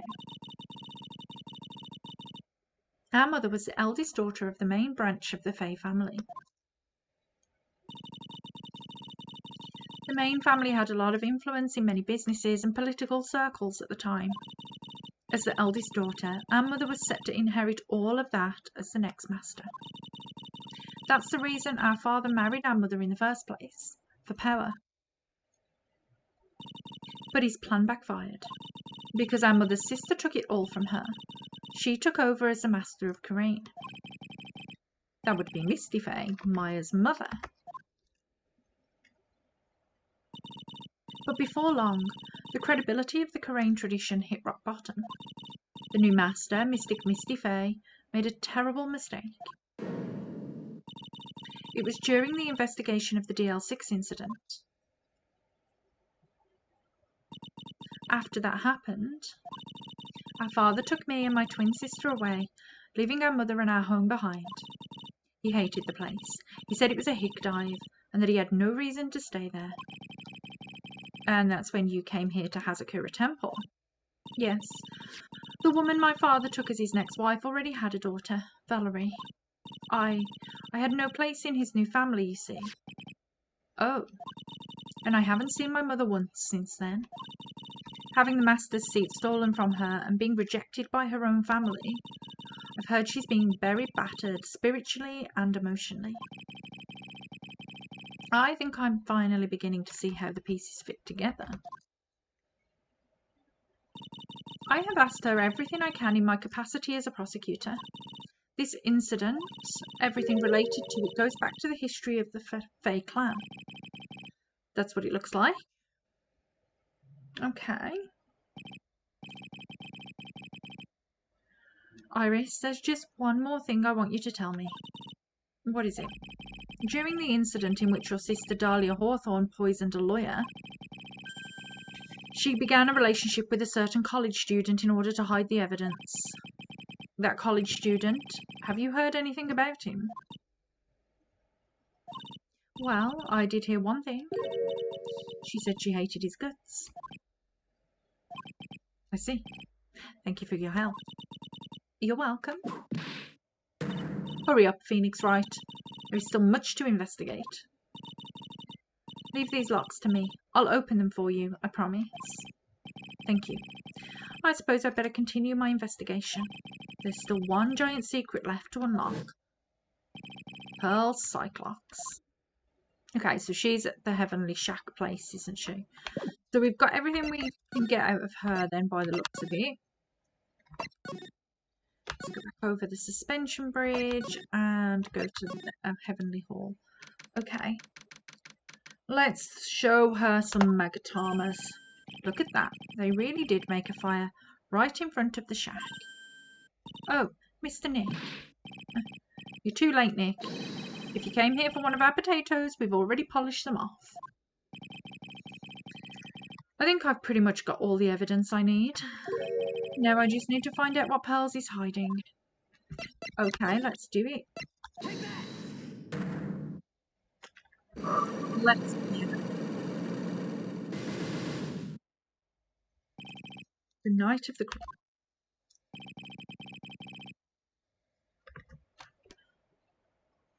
Okay. After dinner on the night of the murder, you were supposed to be hiding in Elise and Oxnim's room, reading a book together, correct? Yes, I was so happy when she invited me. But I didn't go in the end. Why? You didn't go? No, there was somewhere else I had to go instead. I was so worried I had to go. I didn't know what to do with myself. I was so nervous. So Pearls never went to Mr. Oxnim's room because she was too worried about something or someone else. Pearls? On the night of the murder, you went to this place, didn't you? Well, she went to the inner temple, didn't she? Naughty girl. You went here, didn't you, Pearls? Looks like she's still not going to open up to me. This is where you went because you were so worried, right? The next question is, who or what were you so worried about? Now, I'm going to take a guess, and you can tell me if I'm right or wrong, okay? You mean you know? If I'm right, will you tell me the whole truth? Oh, okay.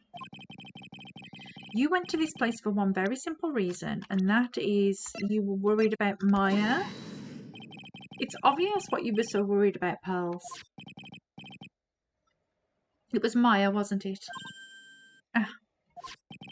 You knew the training Maya was undertaking was dangerous. After all, it was the special course. I signed up for your special course. Well, my. Quite brave of you considering how cold it is. Young people can be so reckless with their health. Don't blame me if you become one with those you channel. Okay. Sister Bikini scared you with what she said, didn't she? And because it was you who introduced Hazakura Temple to Maya in the first place, you felt responsible, didn't you? Thinking about what could happen to Mystic Maya made me more and more worried. I couldn't sit still at all. That's why I decided to go and find out how she was doing at the inner temple. Then we're clear now that you went to the inner temple that night, Pulse. What's not clear is what happened after that. About what time was it when you headed over to the inner temple? It was probably around 9:30 when I left the main hall. I heard the real training was supposed to start at 10. I wanted to get there before it started. But there was so much snow, so I didn't get there until after 10 o'clock. Until after 10? How did you know what time it was? because I heard the bell ringing for lights out. She heard the lights out bell. The Hazakura Temple's bell's pretty small, isn't it? You must have really good hearing. I was really trying to pick up the sound of that bell, that's all. I didn't want to miss it. That would be terrible. She was trying to hear the bell. Tell me, Pearls, why were you so worried about hearing that bell? Huh? Oh, I think I know why. The reason you were so worried about that bell was... Okay, there's something about it in these burnt papers. You were given instructions to follow that night, weren't you? I presume you recognise these pieces of paper? Where did you... In the incinerator at the inner temple. Pearls, you were following the instructions in this letter that night, weren't you? That's why you couldn't afford to miss the sound of the lights out bell. I'm speechless, Mr. Nick. You're amazing. These instructions that were found in the incinerator, I believe they were written for you, Pearls. For me, I know. As you can see, a large portion has been burnt, but the last section is still fairly legible. As soon as you hear the lights out bell, you must channel her spirit. Who was it, Pearls? Whose spirit were you supposed to be channeling? Taking into account the author of the note and their purpose for writing it, whose spirit would Pearls have been trying to channel? Don't overthink it, Phoenix. It's pretty obvious who Pearls was supposed to channel. The person you were trying to channel that night, Pearls, was stupid Dahlia. It was Dahlia Hawthorne, wasn't it? That was the name that was in the letter. It's just as I suspected. It wasn't Iris who Sister Bikini met at the inner temple that night. It was Dahlia Hawthorne. Do you know anything about her, Pearls? Do you know what kind of woman Dahlia Hawthorne was? No. I've never heard of anyone by that name before reading those instructions.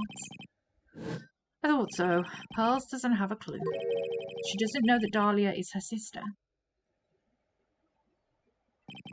About the instructions in the letter I found, Pearls. Who wrote them? Whoever it was asked you to channel the spirit of someone you've never heard of. You must have quite a lot of respect for them.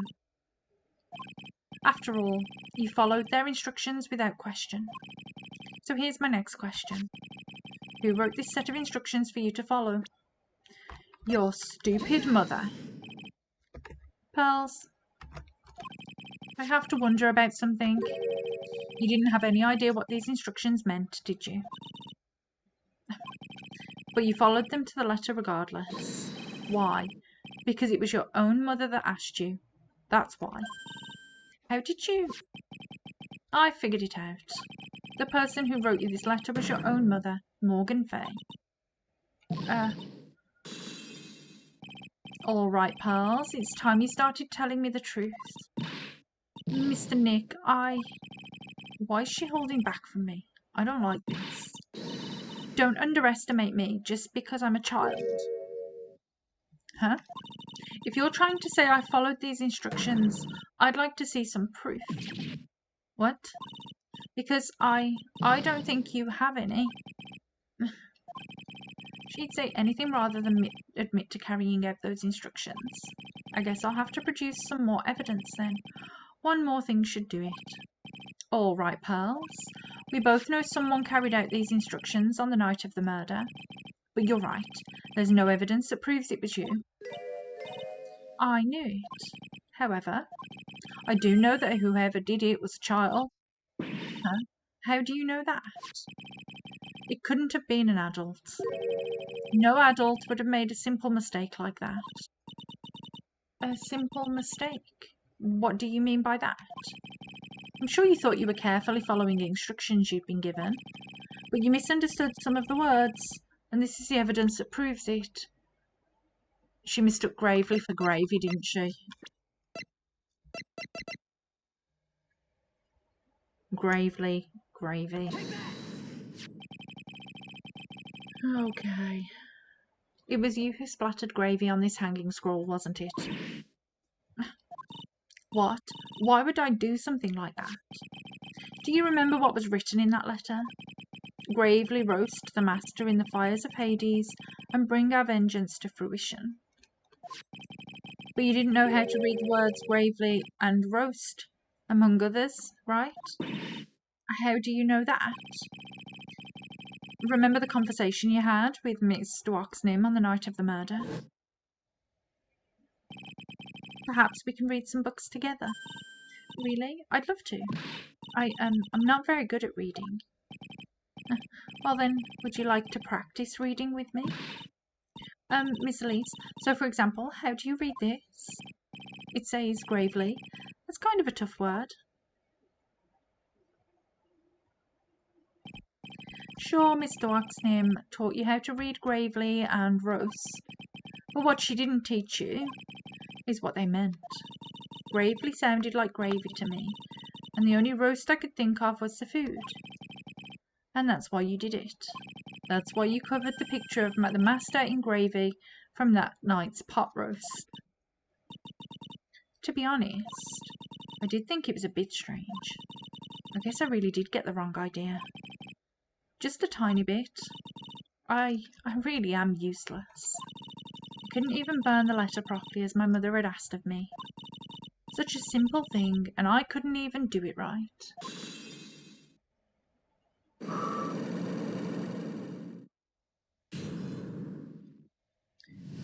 Unlock successful. Okay, so we should now have some different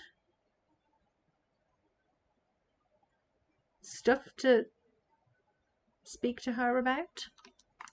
Night of the Crime and Lost Powers. Okay. After dinner that night, I did go to the inner temple with a pot full of the leftover gravy. The gravy? I saw the picture on the hanging scroll near the sacred cavern.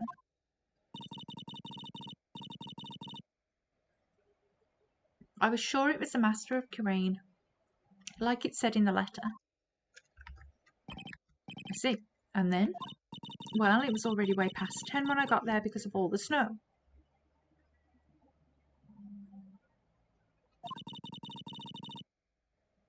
So when I went to the inner temple guest area... The guest area? Yes. I thought I could wait there until the training was over. Why didn't you just go to the training hall? Because Mystic Maya's main training had already started and I couldn't interrupt it. So I just stayed where I was and prayed for her to get through it. But then Pearls, did you fall asleep? I'm sorry, I didn't mean to. I just couldn't help it. Hey, don't worry about it, Pearl. Who cares if you fell asleep? I fell asleep waiting for Iris too. It happens. Anyway, then you found yourself trapped at the inner temple. Yes. When I woke up it was morning. I tried not to cry, but Dusky Bridge wasn't there anymore and there was no one in the training hall. I thought everyone had left me because I overslept. I threw the letter into the incinerator, then I heated up the leftover gravy and let off some steam by chucking gravy on the scroll while you cried. Okay. It must have been pretty scary for you, Pearl. I know what it's like. Nick used to leave me behind when I fell asleep at school too. Don't equate something so trivial with her experience, Larry. Okay, what about your lost powers? It was written right in my mother's letter. It said, as soon as you hear the lights out bell, you must channel her spirit. I was on my way over to the inner temple when I heard the bell ring. So you channeled Dahlia Hawthorne's spirit? No. I tried, but I couldn't do it. You couldn't do it? I've never failed at channeling someone. This is the first time it's happened. I tried and I tried and I tried. Yesterday, this morning, the whole time. But I just couldn't do it. Don't let it get you down, Pearl. It'll all work out. If you want, I'll come flying through the sky for you. Whoosh, just like that. So she never managed to channel the spirit. I wonder if it's because she's not really dead. Is that why you think your spiritual powers are gone? Yes. I don't know what to do. Isn't there any other explanation for why you couldn't channel a spirit? I suppose there's one other possibility. It's not very likely, though. Could you please tell me what it is anyway? Could happen if someone else was already channeling the same spirit. Someone else? What do you mean? She gave Misty that.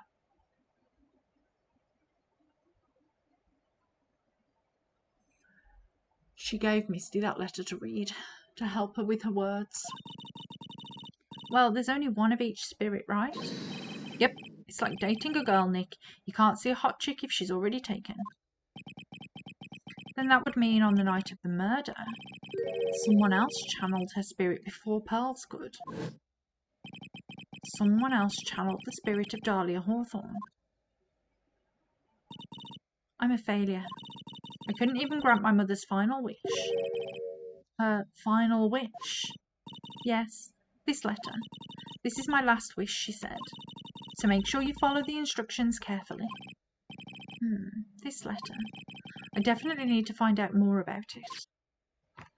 Okay, let's ask about the letter then. My mother has gone to a place called a penitentiary. Yeah, I know, Pearls. I visit her every month. And last month, she told me. The time we've been waiting for has come, Pearl. There's something I need you to do for me. I hid a letter for you at our home before they brought me here. I want you to read it and do exactly what it says. It's for the good of the Fae clan, my angel. You'll be doing a great thing. Now listen carefully, and I'll tell you where the letter's hidden.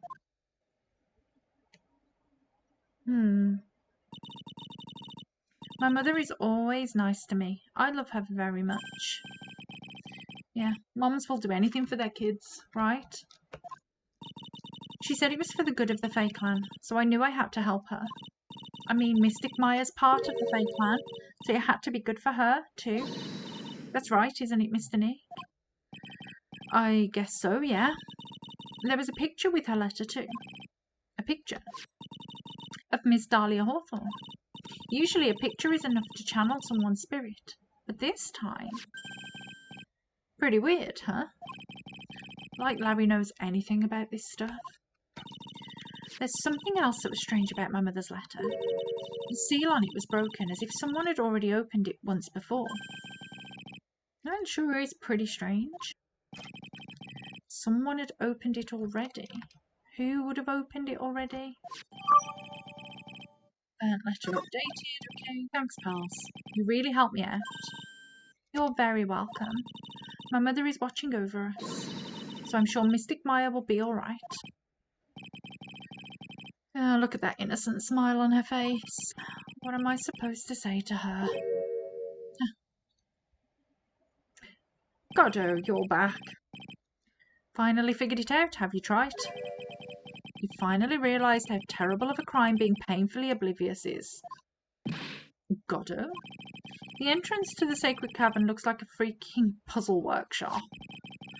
I guess he's talking about Iris and the lock-breaking effort. But it's all a waste of time. Why do you say that? Because Maya Fey isn't coming back. What? You don't know what you're talking about. How can you say something like that? It was your job to protect her, Trite. Just like it was your job to protect Mia Fey. Two sisters, caught up in the worst circumstances. I realise that, but... And you were the only one who was by their sides. You were the only one who could have saved them. But I didn't know anything about what was going on. What did I just say, Trite? Being oblivious is a heinous crime in itself. Tomorrow. We'll settle everything in court tomorrow. Once and for all. Okay, so it looks like we're going back to court now. Mr. Nick, is it true what that man... Is it true? Is what that man just said true? Jesus. It'll be alright, Pearls. I'm sure Maya's alive. You'll see for yourself tomorrow. Yeah, that's right. I know I can trust you, Mr. Nick.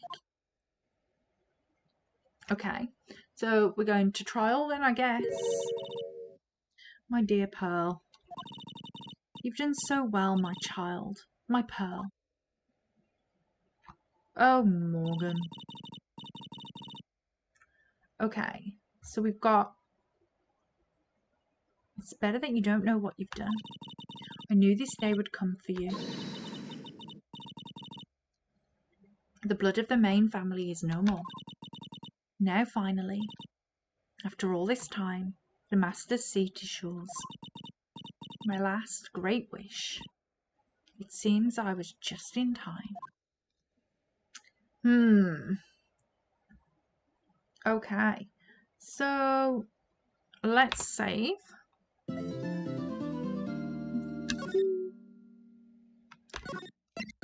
Save there. Let's go to trial, I guess. Okay.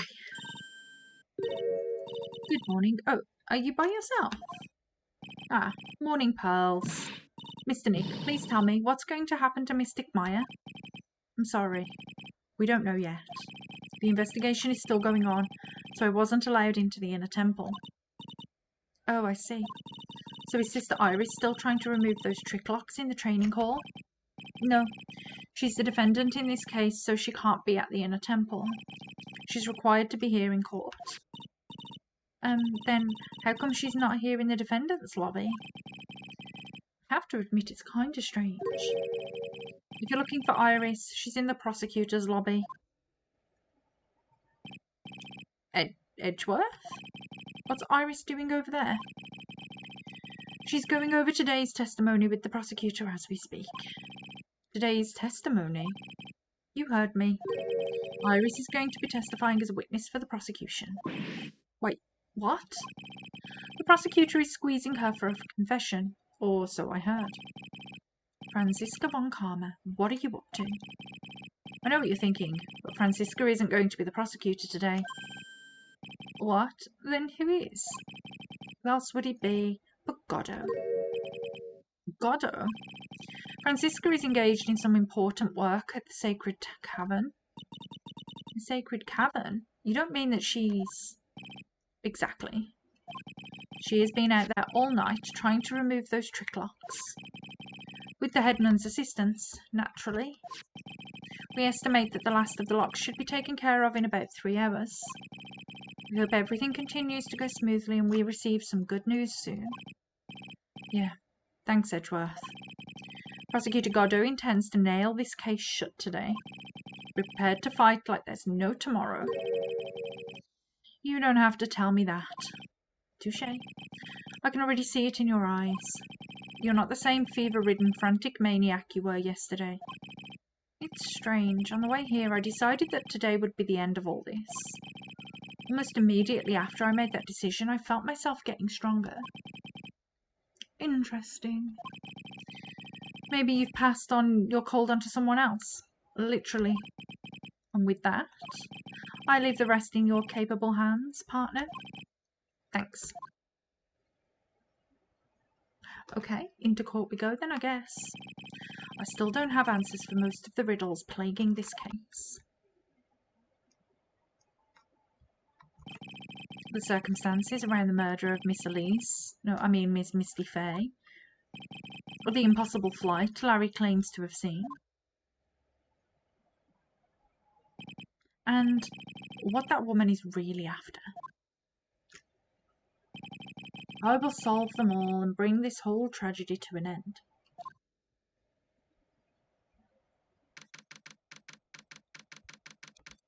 Okay, let's go to court.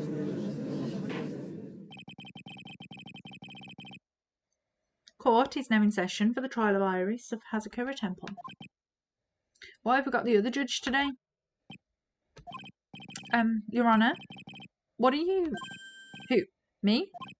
Well, my little brother came to visit me in my chambers earlier this morning. All of a sudden, in the blink of an eye, he developed a scorching fever and fainted. Therefore, I'll be standing in for him. I see, Your Honour. So they're brothers. That explains a lot. My poor brother. He looked a bit pale, not to mention sad that he couldn't be here. I'm just going to close the curtains. Just 1 second. Give me a moment. Just to readjust my light settings in here. Twinkle, twinkle.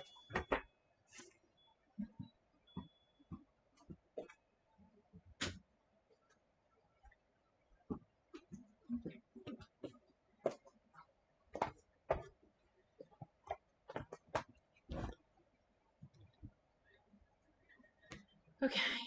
Sad that he couldn't be here, indeed. Who wouldn't want to know the end to this?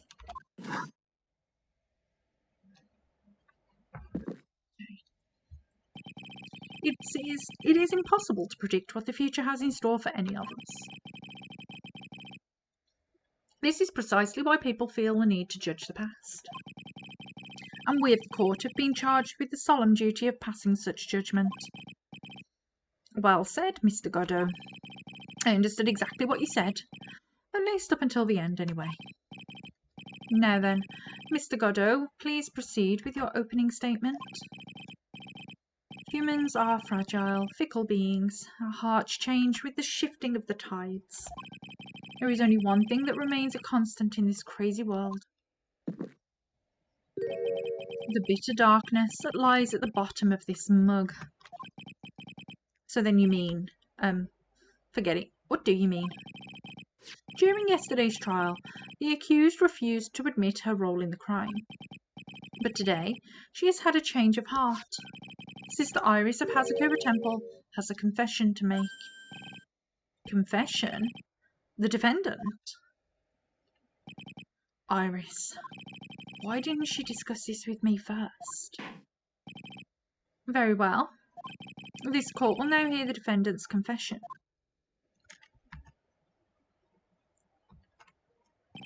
Upon meeting a beautiful lady, always ask for her name and profession. That's one of my rules. My name is Iris. I am but a simple nun undergoing training at the Hazakura Temple. Witness, is there something that you want to confess to? Yes, but first I want to apologise to Mr. Wright. I can't continue lying to everyone anymore. It's all right. What is it? Mr. Wright, I have to admit that I did play a part in this terrible incident. Are you actually confessing? Are you saying that you were the one who murdered Miss Elise? No, I'm not, Your Honour. But I dealt with the cover after the murder took place. After her spirit left, I took the lifeless shell of Mystic Elise and carried it to the Hazakura Temple courtyard where I desecrated it. What? Order in the court. Order. Witness, are you saying that you were an accomplice to the murder? Yes, that's correct. What? 3 minutes in court and I'm already covered in a cold sweat. Everyone on the planet is an accomplice to something. It just happens to be that in this case, it's to murder. Isn't that right, Mr. Trite? That Goddo. So this is the confession they were conferring about? It pains me to say this, but it looks like Iris's testimony was all a lie. Okay. Now then, little lady, if you don't mind, I've got a question for you. Whose crime were you trying to cover up by your actions? Iris was covering for someone? Now I'm definitely up the creek without a paddle or a life jacket. I've been at Hazakura Temple ever since I was a little girl. Hazakura Temple is run by one of the branch families of the Kurain tradition. One of our missions is to protect the main family. I'm sorry, but main family? Yes. And that's why I would dirty myself, if need be, to protect her. The daughter of the master of the Crane channeling technique, Mystic Maya Fey. Huh? What did Maya do? Wake up and smell the coffee, Trite. She's naming Maya.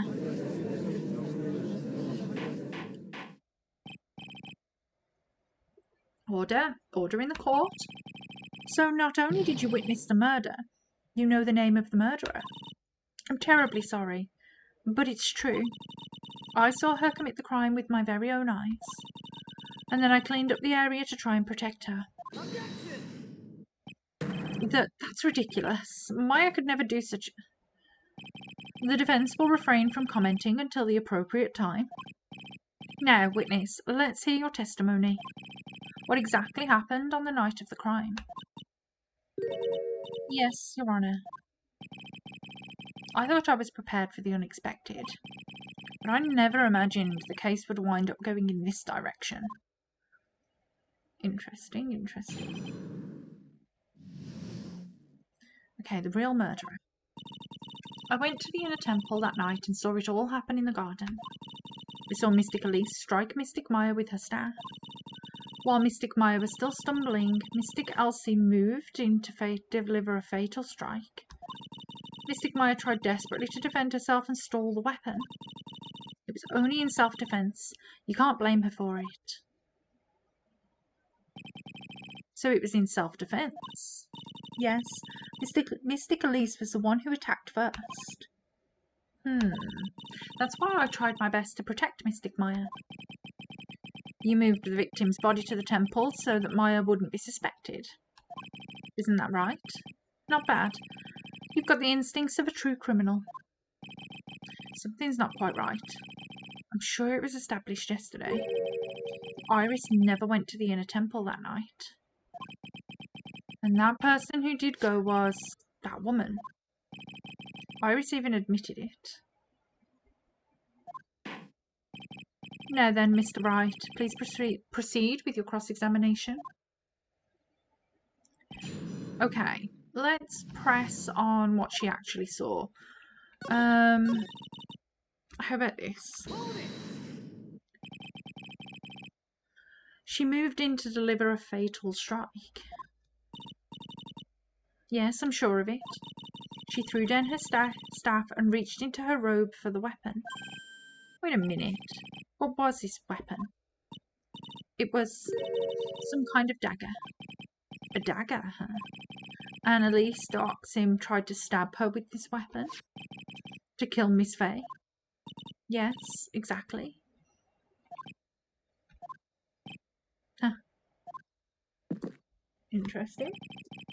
You look like I did after I mistakenly took a swig of Worcestershire sauce.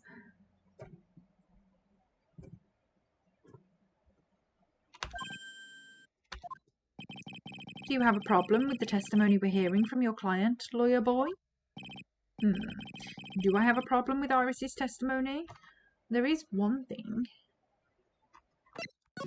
She didn't. It was in the staff. She would know that if she saw it. Your Honour, I have a small problem with the witness's testimony. You do? But this witness is your own client. True enough. Yes, well, nevertheless. That's fine.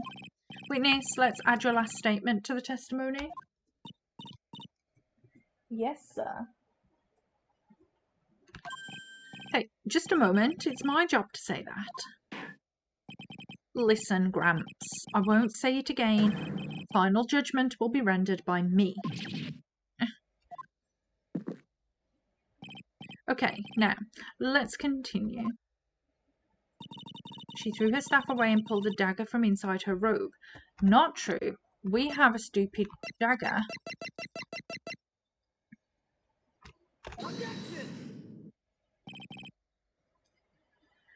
Sister Iris, there's something strange about your version of events.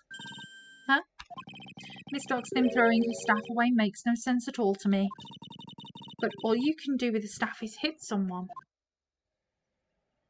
Naturally, you wouldn't know about this, Sister Iris, but the victim's staff had a special feature about it. As you can see, it's a sword. If Elise Dwarksnip really had wanted to kill Maya Fey, she wouldn't have needed to use a separate dagger. Not when she already had a beautiful blade in her hands already. Well, Sister Iris, what do you have to say? I...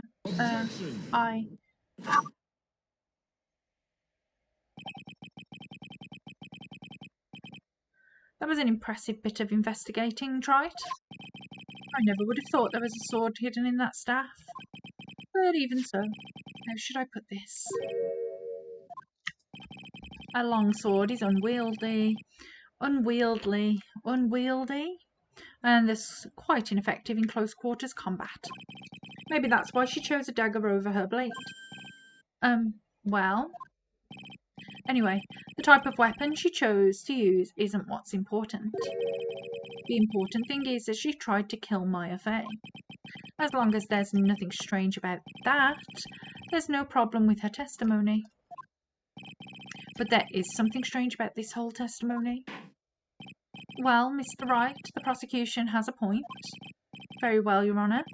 The defence will now present evidence to back its argument. Mr. Wright, I have here another piece of evidence that shows his testimony can't be trusted. Because Miss Elise Dwarksnip would never have attempted to take the life of Maya Fey because it's her mother. Okay.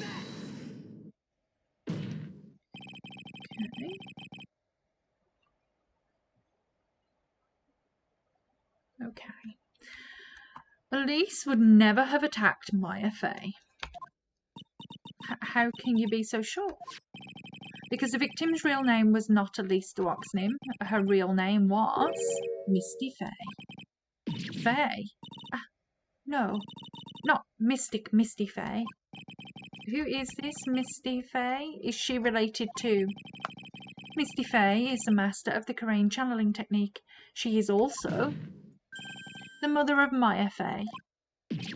Are you serious? Is it really true, Mr. Wright? Was Elise Dwarksnip really the great Mystic Misty? There's no doubt about it. It looks like Iris had no idea. I can hardly believe it. The idea that she would try to kill her only daughter, one she hadn't seen in 17 years. Perhaps the prosecution can offer some explanation as to why she would do such a thing.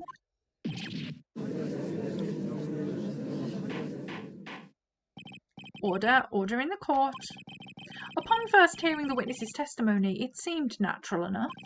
However, in light of some facts that have just been presented, one, that the victim supposedly threw away a sword during a fight, and two, that the two people battling to the death were mother and daughter, despite the facts being believable when taken on their own, when taken together, the entire story seems difficult to believe. Listen, there's nothing in this world that is impossible, except for one little thing. Yes, what is this one little impossible thing? You still don't get it. You think maybe my beans are under-roasted, but you have no idea, Gramps. Could you get to your point? I heard this witness's confession this morning, just as I had taken the first sip of my 8th morning cup of coffee. You're going to ruin your health, my friend. Anyway, after hearing this woman's confession, I had a detective who loves to investigate sent to the scene of the crime. And he discovered this little beauty. Is that the dagger the witness testified to seeing? Obviously, Your Honour. But do you not notice something else? Now that you mention it, if you look closely, there appears to be blood on it. Where did you find that? I didn't see that when I investigated the crime scene. Did you investigate the pine tree at the crime scene? The pine tree. This dagger was stuck in the backside of the pine tree. When the last blow was struck, ending the violent battle between the two women, this little baby was thrown in the direction of the back of the pine tree. How could it be thrown in the direction of the back?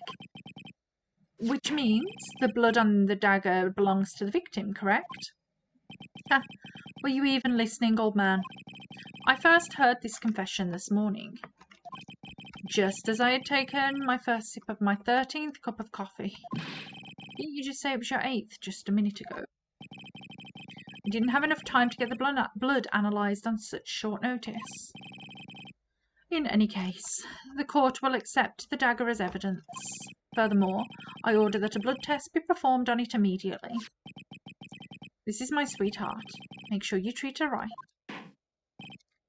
Bailiff, get this piece of evidence to the crime lab for testing immediately. Now then, the testimony we've just heard had numerous unbelievable aspects to it.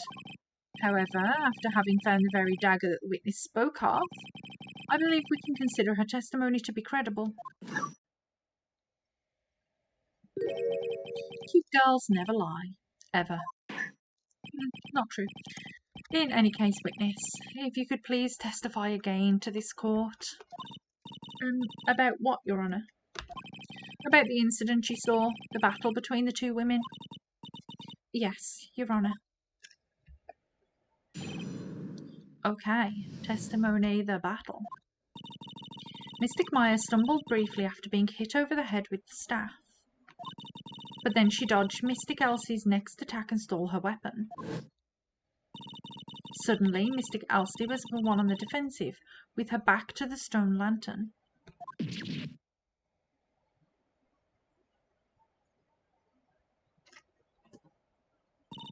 That's when Mystic Maya stabbed Mystic Elsie. It can't possibly be true, she was stabbed in the back. Mystic Elsie managed to fling the knife away, but then she collapsed. That was a very heartbreaking story.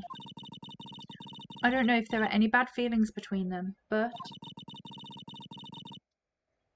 it had been 17 years since Mystic Misty's disappearance. Perhaps they simply didn't recognise each other anymore. That seems reasonable. Now then, Mr. Wright, proceed with your cross-examination. No problem. Let's get that autopsy report thrown in there because I'm sure it says...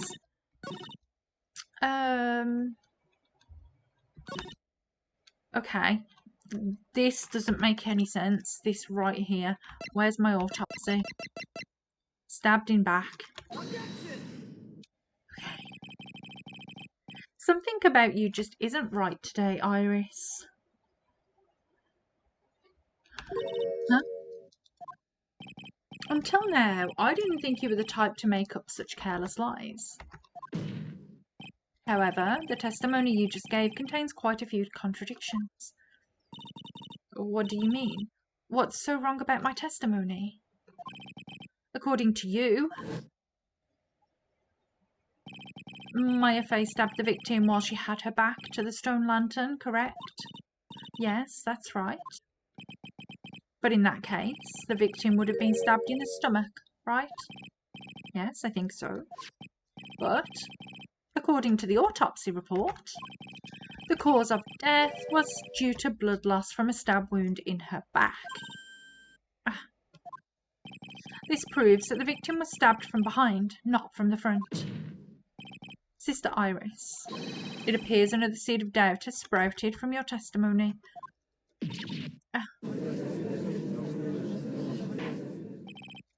What is the meaning of this, Mr. Wright? It's simple. People are like books. We've all got a front and a back. You get my drift? No. Is that all you have to say? Is that all you have to say? I can also say that darkness loves to play with the human mind. Could you please knock it off with the cheesy proverbs and illogical metaphors already? The point is, too much of this testimony just doesn't make sense. Throwing away a useful staff, the people fighting being mother and daughter, And now she falsely claims the victim was stabbed in the stomach. There certainly are some inconsistencies. Well, Iris, how about it? Well, it's just... If you ask me, you're just being too naive about the whole thing. What do you mean?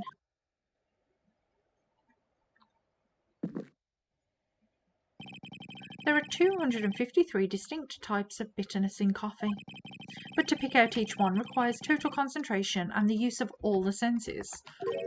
Were you really concentrating on what this witness actually said? Prosecutor Godot, please explain yourself. The witness was quite unambiguous about her own ambiguities when she said that the garden was dark and she couldn't see clearly. A human needs one thing to see clearly, and that is light. Light.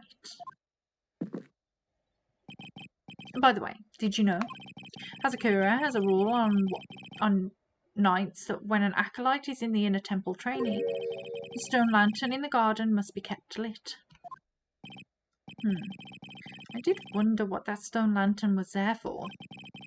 Well, if that's true, shouldn't the witness have been able to see the crime more clearly? Normally, yes, Your Honour. But according to the head nun, Sister Bikini, on the night of the crime it was impossible to light the stone lantern. Impossible? It hadn't been used in a long time and the wick was no good. In other words, it had to have been nearly pitch black in the garden that night. There could have been a faint light coming from the training hall, but that's all. Most enlightening. Yes, that illuminating fact has chased all the contradictions away. If the staff was dropped, it would be difficult to see. It also explains why they didn't recognise each other. We can't see the demons that lurk in the night. That's why humans are weak. Isn't that right, Trite? No. Order, order. Here, Your Honour. Let me present the stone lantern into evidence. Maybe it will rekindle the flame of truth in your mind. Okay. Why is the judge just sitting there with that look on his face? What's wrong, Your Honour? Was that flame too hot? This lantern, there's something written on it. Why, it's written in blood. Oh boy. So the judge didn't know about that yet. Written in blood. It says Maya upside down. What the? Oh yes, that's right. After being cornered and then stabbed by Mystic Maya, Mystic Elise didn't fall down right away. She must have been writing that on the stone lantern behind her, with the blood that was draining out of her body. It certainly looks that way. Hang on just a minute. What are you all talking about? What do you mean, what are we all talking about? We're talking about the message written in blood? Nonsense. This lantern, it's as clean as a whistle. Could it be? He can't see the bloody writing at all. Now that I think about it, he did say something to me yesterday. My eyesight is pretty messed up.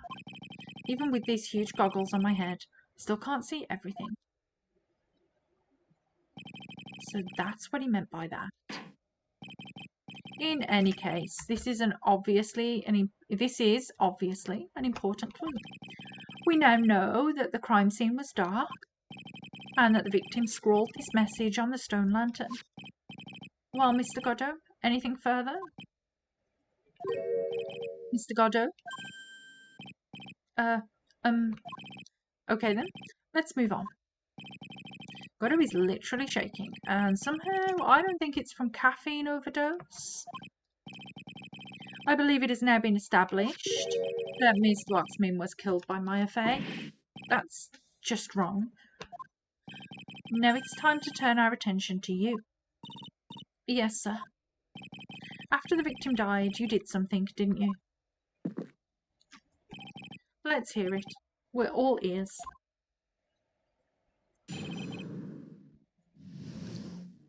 Okay. After Mystic Elsie died, I called out to Mystic Maya. I thought it was my duty to protect the future master of Karain, the Karain tradition. So I removed the body from the inner temple by myself. I dragged it behind me all the way across Dusky Bridge. Then I used the snowmobile to carry it back to Hazakura Temple. And I used the sword to alter the way the wound looked. So you moved the body? Yes. I was raised at Hazakura Temple. I owe a great deal of thanks to the Fae clan.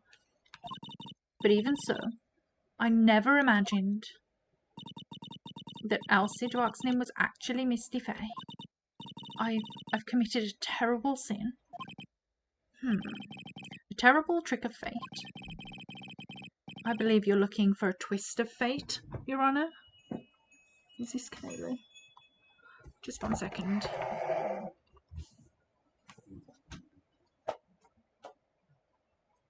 No.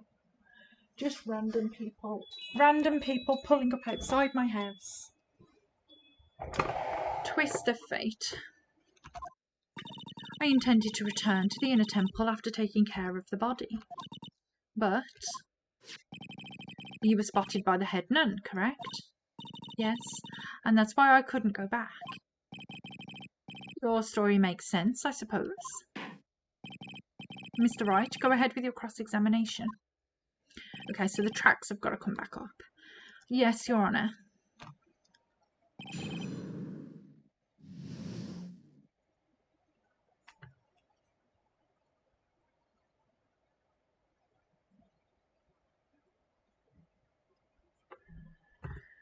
Okay, Sister Iris's cover-up. Okay, the whole snowmobile thing is a problem because of the snow tracks. Maybe we present this. Your Honour, that statement contradicts this evidence. Oh, maybe this isn't the right one. Maybe we should just press it first. Okay, let's just press it before I lose any more points. Snowmobile. I knew that would show up sooner or later. I knew the snowmobile was a problem. Yes, I had the key. I used the snowmobile to travel from Hazakura Temple to Dusky Bridge. This is the part that was in question the other day. Should I ask for more details? Let's ask about the tracks, because that was what came up yesterday.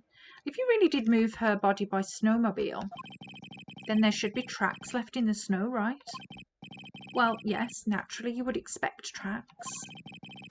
This picture was presented at yesterday's trial. Are these the tracks from that ride? Yes, I think they are. But I can only see one set of tracks here. I don't see what's so strange about that. Snow was still falling when I left Hazakura Temple. I see. Snow was still falling, huh? And then when the murder took place, it had already stopped. That's why there are such fresh-looking tracks. How about it, Mr. Wright? What do you think about this testimony? Very important. When the murder took place, the snow had already stopped. That doesn't make sense if you stack it up against the other evidence. So we're using the weather report again then. Your Honour, I'd like the statement Iris just made added to the testimony. But does it have something to do with the case? All will be made clear if you allow her statement to be added to the record. This should be fun. Let's get this snow business cleared up, shall we? I'll just text my sister back.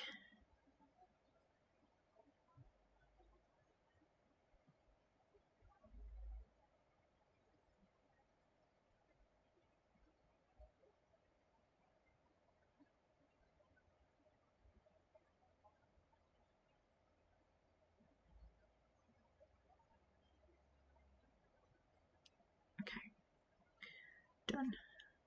She's picking up coffee. Okay, you. Let's get this snow business cleared up, shall we? Yes, sir.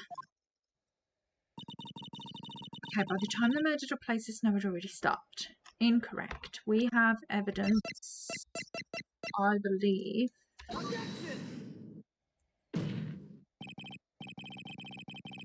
Your Honour.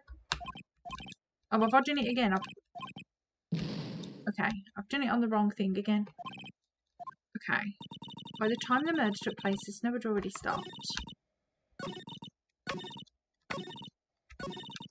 Let's see where we are.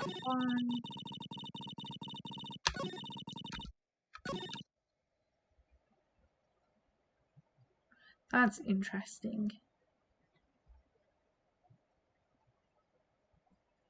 Because lightning, the lightning. So let's try presenting it on that statement. You claim the snow had already stopped when the murder occurred. But I'm sorry, Iris. It just isn't possible. What? Why is it not possible? This is the weather data from the night of the murder. According to this, the snow didn't stop until 10:50 p.m. But you couldn't have crossed Dusky Bridge at that time. Why do you say that? Because 5 minutes before the snow stopped, Dusky Bridge was struck by lightning and had caught on fire. What did you say? The bridge. It was on fire. You don't mean to say you didn't know about it? It was because of that lightning strike that the bridge burned down. What? But it can't. It can't be. It looks like you still haven't figured it out.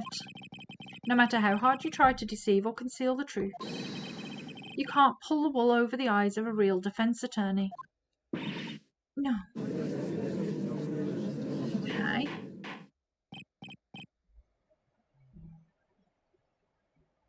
So, order. The bridge was already on fire when the incident took place. That's right. The inner temple was already totally cut off from the outside world. There's no way you could have crossed that bridge, body or no body. Witness, even my patience has its limits. Any further lying and I will find you in contempt of court. Do you have anything to say for yourself? Objection! The only person here that is truly contemptible is you.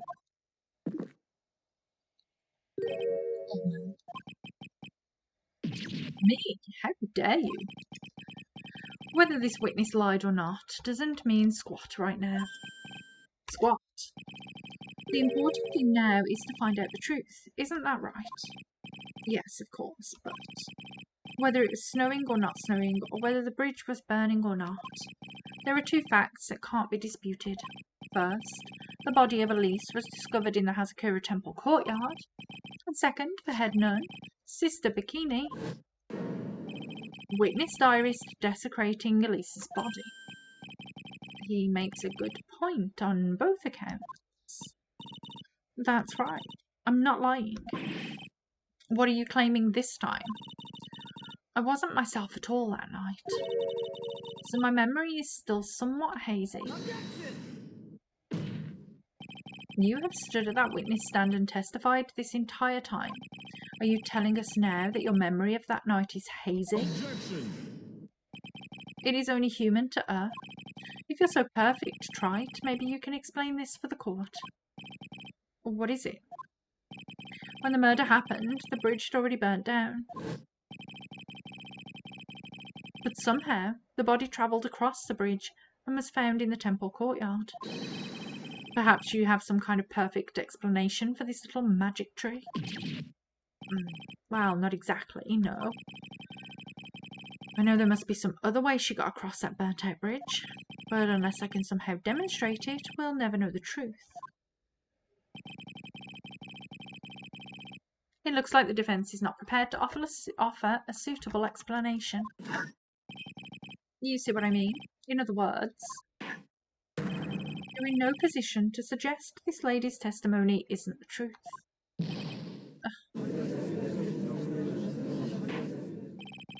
All right then. Witness, let's hear your testimony once more.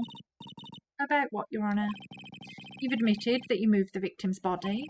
Nevertheless, your prior testimony contained a rather large inconsistency.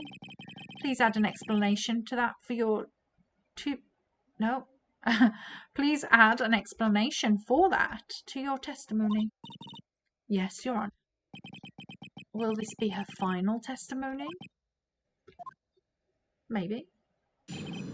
Moving the body. Okay, let's see what we've got now. Okay, other than walking over the bridge, there's no way to move the body. So I must have just gotten confused, I guess. Was the snow still falling or had it stopped? Does it really matter that much? Or are you saying that there is a way to cross a burning bridge? I mean, Larry is saying there's a way to cross a burning bridge. So it was just a misunderstanding. I see. This is a photo of Dusky Bridge after it burned down from the lightning blast. It was taken on the morning after the incident. Yeah, it looks pretty bad. It certainly was burned to a crisp, and one of the suspension wires has even snapped. It's amazing the whole bridge didn't fall.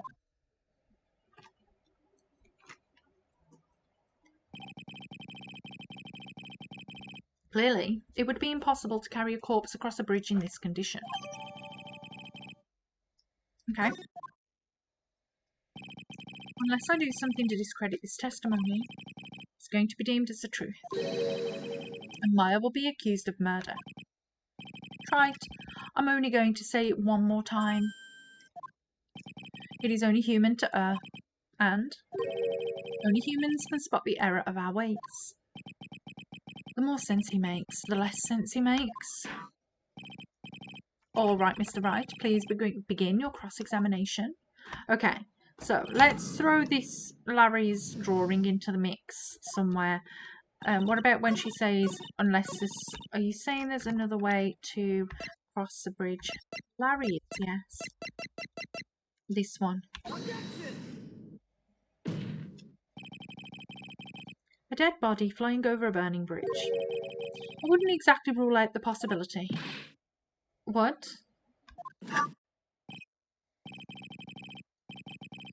You're saying it's possible. Don't make me laugh. The only thing that's possible about your claim is that it's being pulled out of thin air. I don't know about that. In any case, we have a witness who did see it happen. Preposterous. Who is it? Who is this witness? I can't chicken out here. I've got to keep on the attack and go, go, go. Ms. Elise D'Oxnim's brilliant and highly gifted apprentice, Larice D'Oxnim. Brilliant, highly gifted apprentice. Remember what he said in his testimony? That night he was at the Mountain Shack, Heavenly Hall, and that's when he witnessed the event. I think you've all seen this sketch before. It's an exact drawing of what he witnessed that night.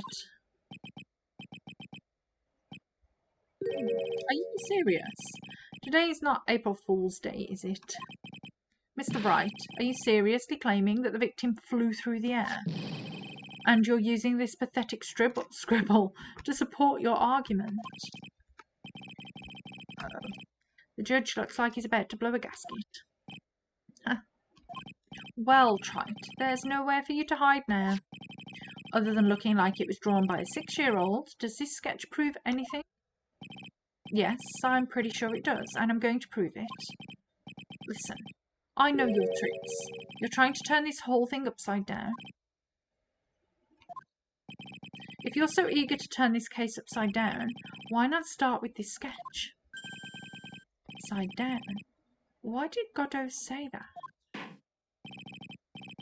All right then, let's hear the defence's theory.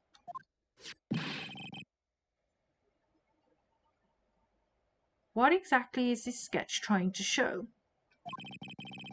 I don't think old Whiskerface is going to forgive any more mistakes. All right, Phoenix, look carefully and think it over. The sketch drawn by Larice D'Oxnim is upside down, a complete contradiction. Something is obviously funny about this sketch. I'm no art critic, but even I can see that. No, that's not what I mean, Your Honour. Lorry stated it over and over, that this sketch was exactly as he saw it. However, if we're to believe his testimony, then the sketch contradicts reality as we know it. It contradicts reality? This is getting interesting. Looks like you're back to that finger-pointing thing again. Okay, Trite. So what exactly contradicts reality as we know it? The wires? The wires, are they down? It's this wire connected to the bridge. The wire? Huh. Is that the thing that contradicts reality? It is indeed. Then show us the reality it supposedly conflicts with. Show us something that will point out how the sketch contradicts reality. Okay, let's have a look at this photo. They're on the bottom. So we present this, maybe?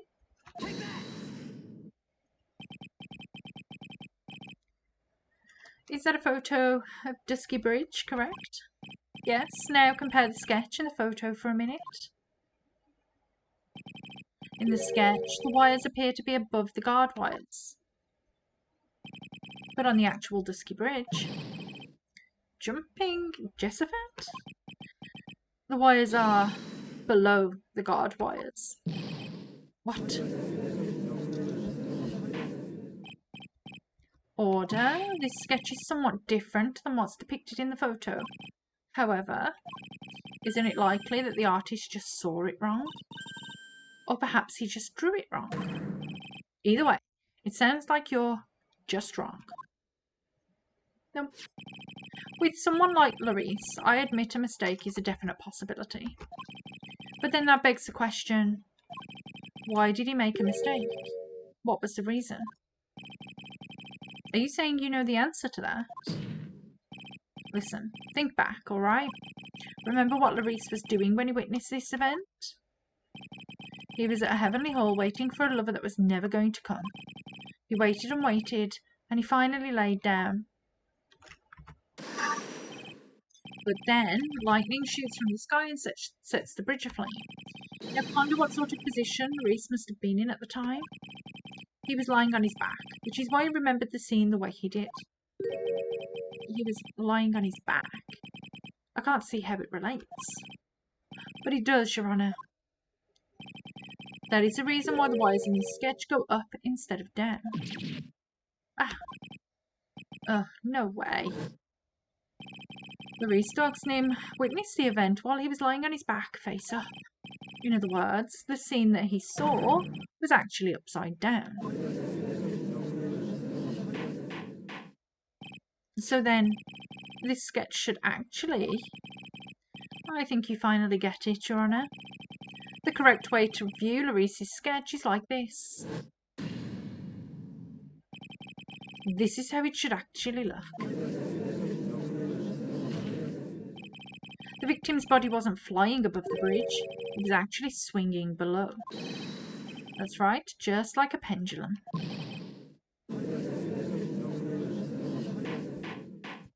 Nice. Order. Of all the things to say, a pendulum. The bridge was burning to a crisp. There was no way to get across it. But if the body had been found at the inner temple, it would have caused problems. This is where the criminal decided to take a gamble. They used the burning bridge to get the body across to the other side. And a pendulum was the only way to get it done. Objection.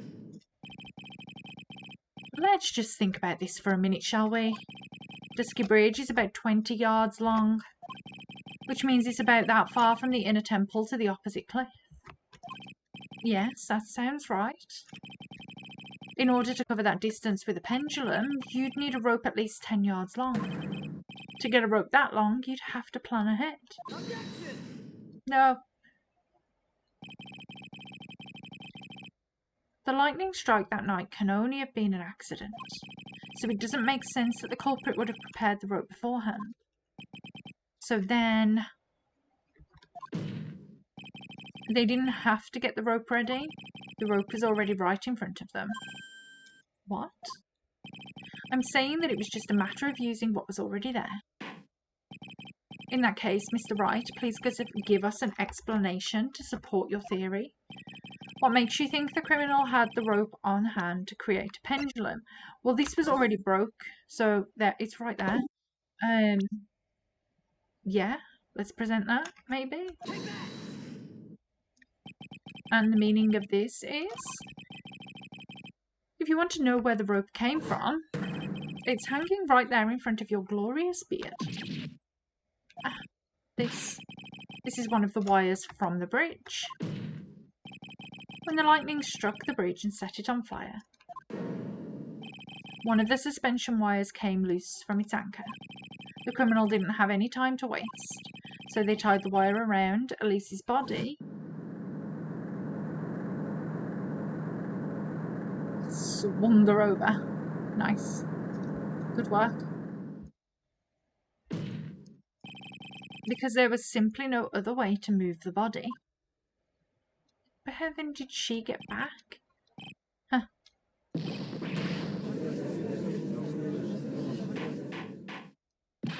Mr. Goddard. It seems that Mr. Goddard is more focused on his coffee than answering my questions. It seems that the odds of the rope being readily available were very high. So I suppose that it is not an impossibility after all. Possible or impossible? That is not the question we need to ask. There's only one question. Did that really happen? Right. I wonder if you can prove what happened to us. Do you have any actual body evidence that the body was swung over like a pendulum? Well, in the autopsy report, it says that she was dropped from a 2-story height. She fell, so she was bruised, so maybe this.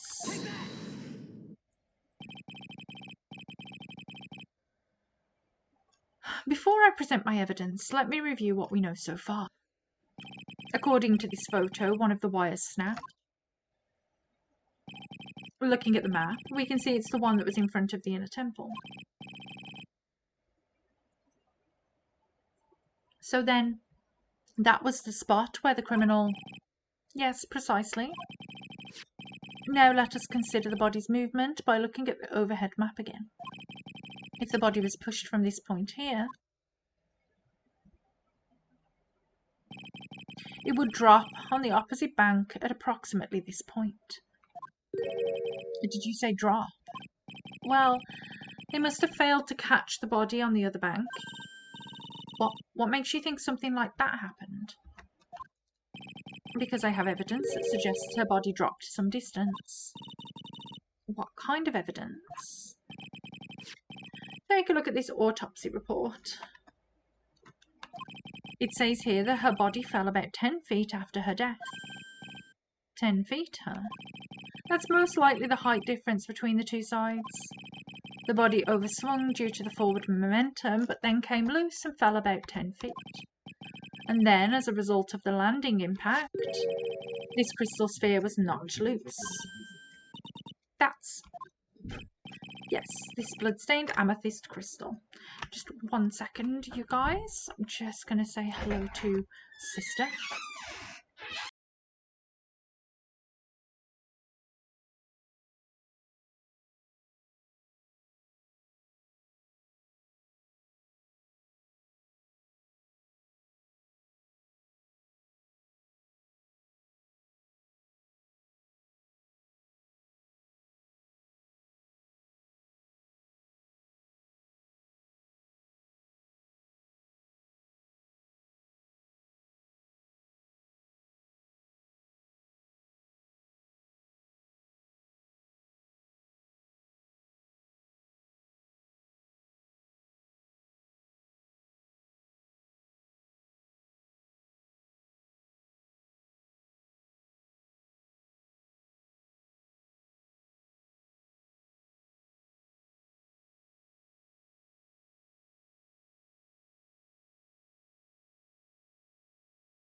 Okie dokie. Right, I'm back.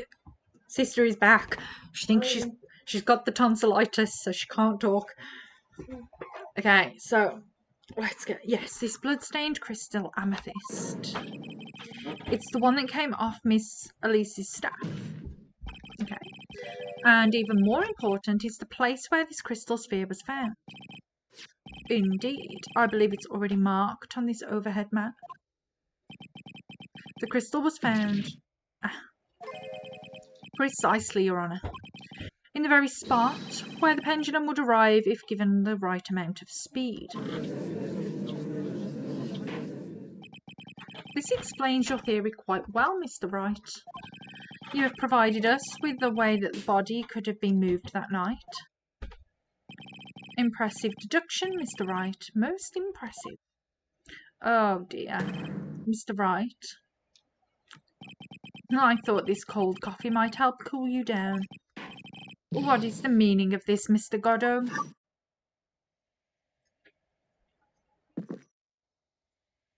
What is the meaning of this, Mr. Godot? It was a dark and bitter guess you made, Trite. You forgot about one thing. Oh, what would that be? The aroma. Huh? A coffee's most reliable accomplice is its deep and profound aroma. The rest of the court doesn't speak Coffeenese. Can you elaborate a bit more? If the criminal had sent the body to the other side, like you say, then naturally there must have been an accomplice lying in wait to catch it. An accomplice? The criminal wasn't able to cross Dusky Bridge.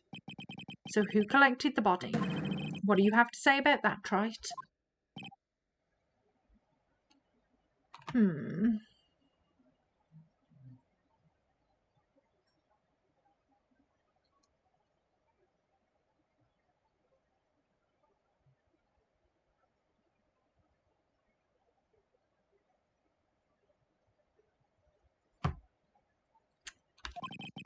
Godot is correct. This can't be the work of a single person.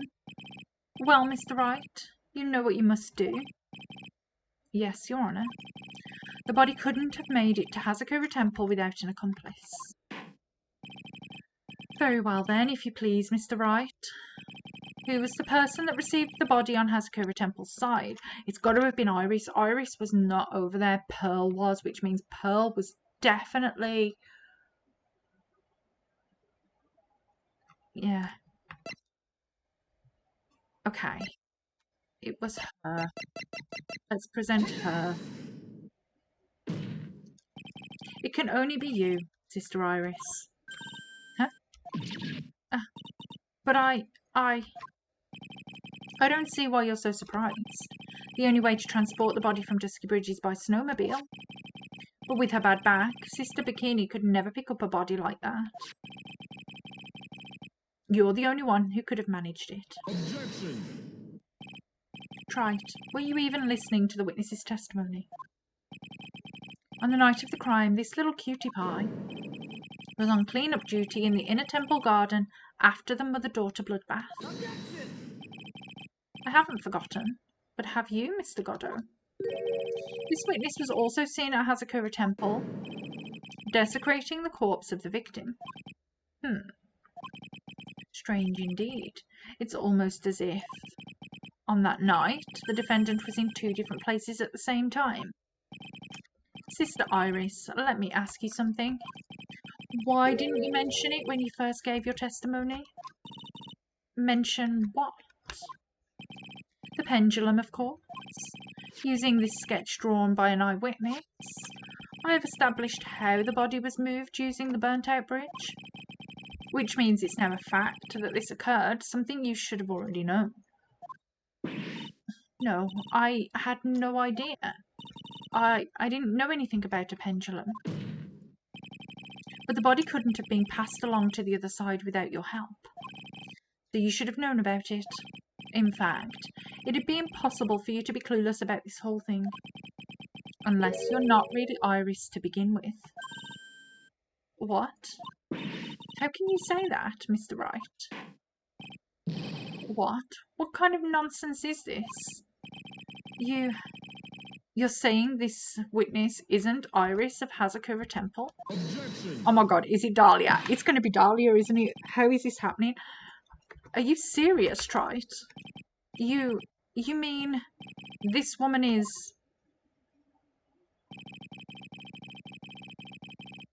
There's no one besides Iris that could have received the corpse that night. Now I get it. Now I know why I've been sick to my stomach this whole trial. Why her whole demeanour changed so suddenly from yesterday. And why she's trying to pin this murder on Maya. The woman that's standing there at the witness stand, her real name is Stupid Dahlia Hawthorne.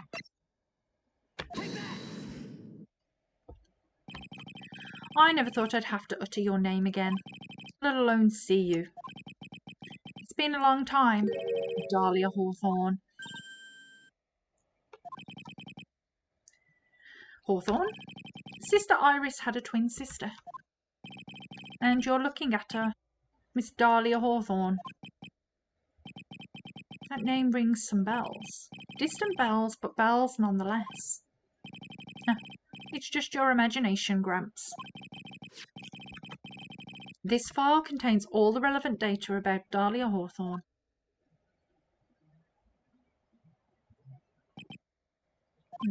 Oh yes, I remember now, that case. 5 years ago. My name is Dahlia Hawthorne. I just want to say it's an honour for me to be here in your noble presence. Oh, the honour is all mine. No, the honour is all mine. Idiots. But according to this, Dahlia Hawthorne is already dead. It says her execution was carried out last month.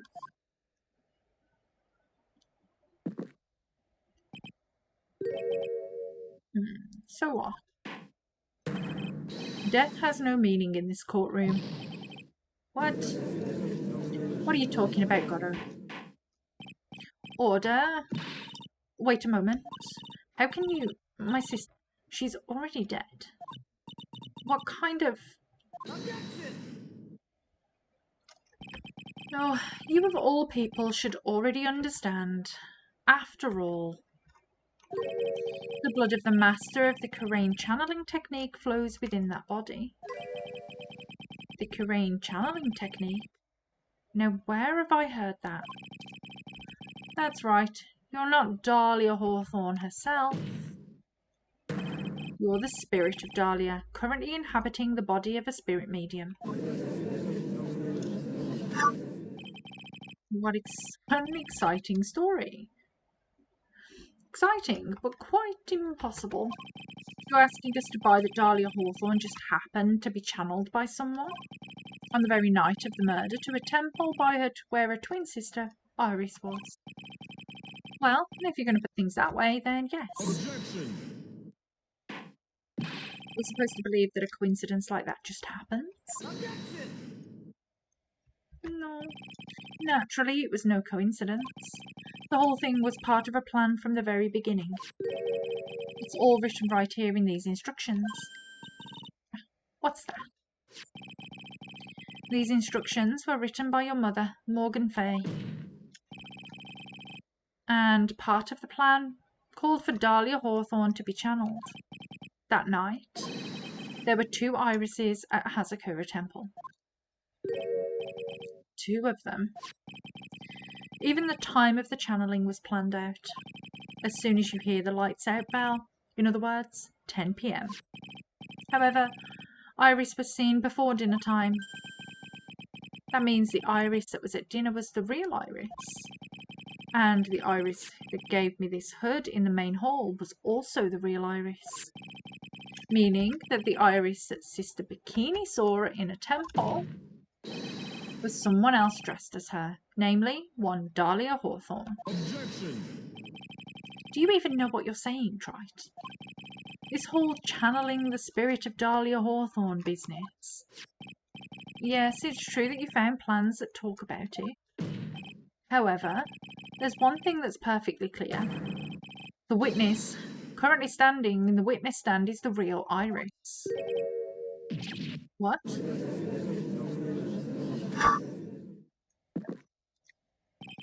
Calm down and remember what you know about the night of the crime. After meeting Sister Bikini, the Dahlia Hawthorne that had been channeled would have been stranded at the inner temple due to the lightning strike.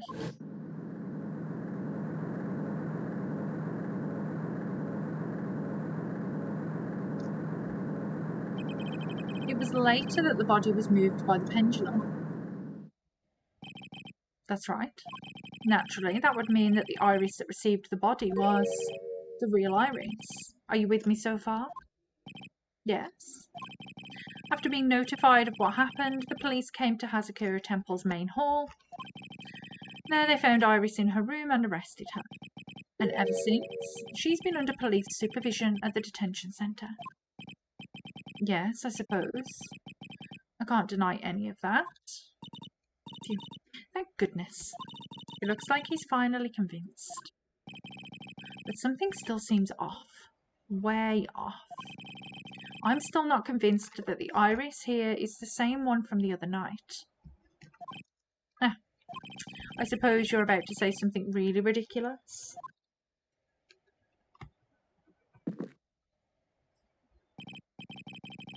Like the real Iris and the spirit of Dahlia somehow switched places.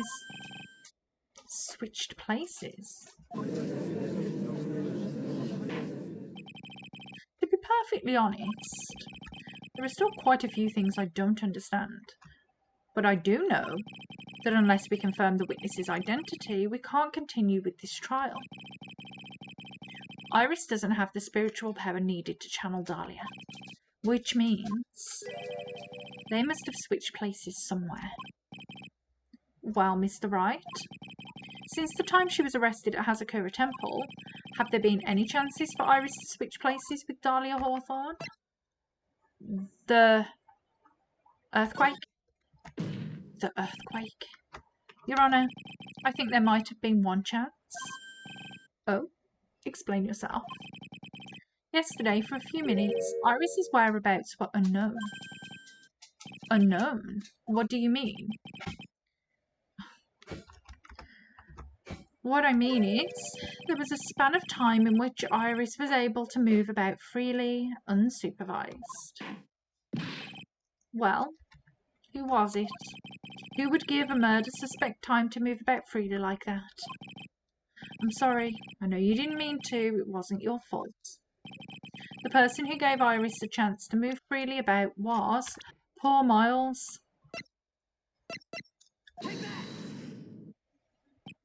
This is Mr. Edgeworth, isn't it? Your Honour, there was a fairly large earthquake yesterday, was there not? An earthquake?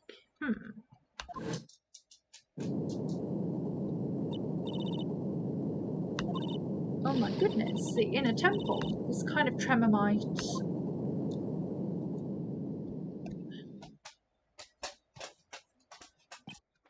How could I have... She fled. She escaped. We went to the inner temple right away. And it's true, Iris was already there. However, they had already switched places by that point in time. When I arrived at the training hall, I was met by none other than Dahlia Hawthorne.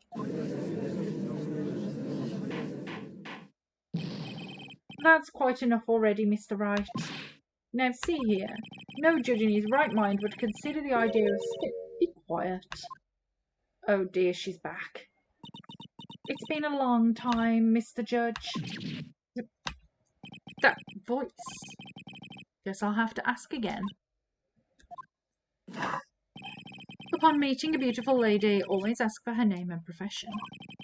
That's one of my rules.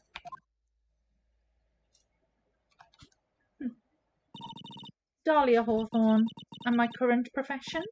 Permanently retired. Huh. So you're not going to bother hiding your identity anymore, huh? Why should I?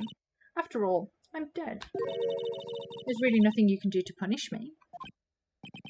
What is going on here? Dahlia Hawthorne.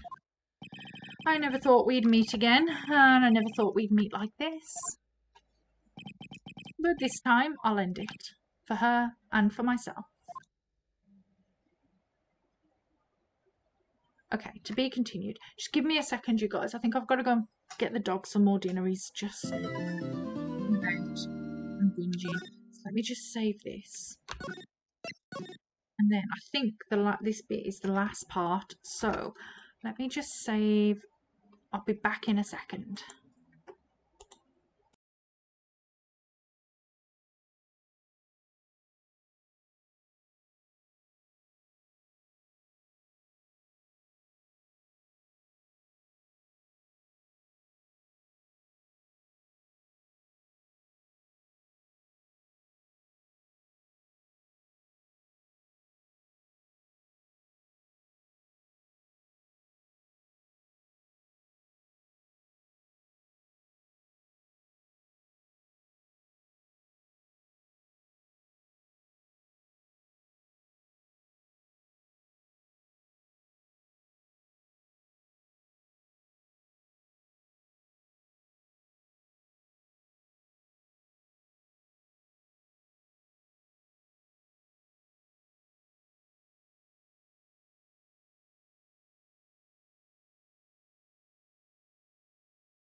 Okay.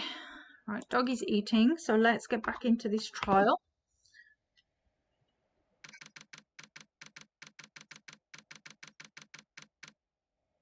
Okay, let's find out what really happened. Now we've got Dahlia in the room, we should get some answers. Now then, let's continue where we left off, shall we? Well, witness? Yes, how can I help you, Mr. Judge? I hate Dahlia. Okay. Well, it seems that if we're to learn the truth, we'll need to hear your testimony. I have no problem with that. But when you've seen what I have, sometimes the truth is better left unknown. In any case, let's hear your testimony. Tell us about the plan that was carried out that night. Okay, we might actually get some answers. The whole plan began with my death.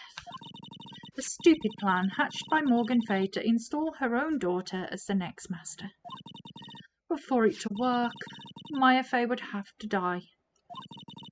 The idea was for me to kill Maya and then have the blame pinned on Iris. The plan went wrong, but it seems to have succeeded anyway. So that means you really are. Wait a minute. Did you just say the plan was to kill Maya Fay? Yes, you have a problem with that? Don't give us that nonsense. There's no way. Watch yourself try it. If you've got a problem, solve it during cross-examination. That's one of my rules. Mr. Godot is correct. And by the way, that's one of my rules as well. To kill Maya. Could it be true? Okay, the plan. Okay. The whole plan began with my death. You were executed last month, correct? Yes, I was hanged. It wasn't exactly pleasant. How did you manage to discuss the plan? When did you talk with Morgan Fay? Last year. She was transferred to the same detention centre as me. Since I was on death row and she was my mother, it was actually pretty easy to meet with her. I see. So that's when you discussed the plan? Are you crazy? At first, that woman was planning to kill me as well. Even though I'm her own daughter. All to make Pearl Fay the master of Corrine. She's a cold, twisted woman. She thought she could finally regain her lost honour. The honour she lost when her younger sister Misty took her place as the master. Ever since that day, she's been working on this plan. A plan, huh? A stupid plan hatched by Morgan Fay to install her own daughter as the next master. You're talking about Pearl Fay, is that correct? Yes, though at first she had high hopes for the two of us. You and your twin sister Iris. That's correct. Fortunately, neither of us had much spiritual power. That's why we were abandoned by her, along with our father. Abandoned? The only person I ever really cared about in life was myself. My sister was a nuisance, so I convinced my father to leave her at an old temple. You mean Iris? Yes, my father remarried a woman who also had a daughter. The less children you have, the more money there is to go around, right? And on top of that, my father had absolutely no interest in children in general. How horrible. The really horrible one was that woman, that bitter, vengeful woman. It was her stubbornness that gave birth to that child, Pearl Fay. She was born with an abundance of spiritual power, unfortunately for her. Morgan Fay heaped all of her broken hopes and dreams onto that poor child's back. All because of her pathetic dreams of having her bloodline become the main family. But for it to work, okay. Maya would have to die. But why? For our bloodline to succeed as the main family, thus making Pearl the new master, the remaining descendants of the current master had to be taken care of. But Pearls would never agree to a plan like that. She adores Maya. How sad. You still don't get it, do you? What Pearl wanted had nothing to do with it. Morgan didn't care one bit about Pearl. The only thing she cared about was the position of master. That's all. That's ridiculous. She was willing to sacrifice anything and anyone to achieve her goal. The life of her daughter, and naturally the life of Maya Fay as well. How could anyone do that? The idea was for me to kill Maya and then have the blame pinned on Iris. Okay. You were going to kill Maya. Pearl didn't need to know anything about it. All she had to do was follow the instructions in the letter and channel me. Then I would have simply used her body and finished the job. In any case, I'm already dead, and there's nothing any of you can do to me. So the plan was to blame the crime on your younger twin, on Sister Iris of Hazakura Temple. She and I look absolutely identical. No one can tell us apart. If someone were to witness me killing Maya, naturally they would think it was Iris that had done it. And the witness in this case was the head nun, Sister Bikini. I never would have guessed she was going to return to Hazakura Temple that night. But she wound up seeing Iris's crime anyway. Why did you want to pin the murder on Iris in the first place? She's your twin sister, isn't she? Twin sister? Don't make me laugh. She's nothing but a backstabber. I couldn't care less about her. Backstabber? You just don't understand. You never will. Anyway. The plan went wrong, but it seems to have succeeded anyway. You think the plan was a success? You heard me. Just as that woman had hoped. Maya Fay is dead. Now the title of master will pass on to Pearlface. That's absurd. Maya is just... she's just trapped inside the sacred cavern. Really? You're as foolishly optimistic as ever, aren't you? My darling Feeny. Oh, she's back.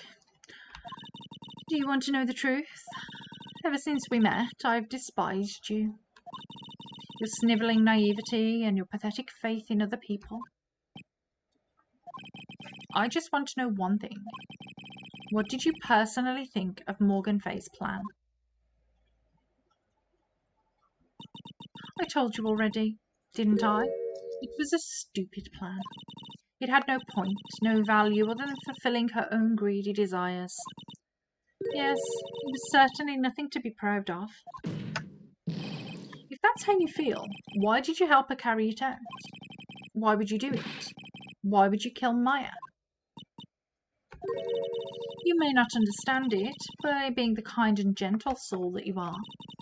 You may not be able to appreciate why someone like me would help a woman like that. So then tell me, why? Isn't it obvious? I'm not like that woman. I only act in my own self-interest. The reason I helped her was for myself, for my own personal satisfaction. What did you say? So this woman, Dahlia Hawthorne, she had her own reason for wanting Maya dead. Do you understand why I would kill Maya Fey now? What my goal was?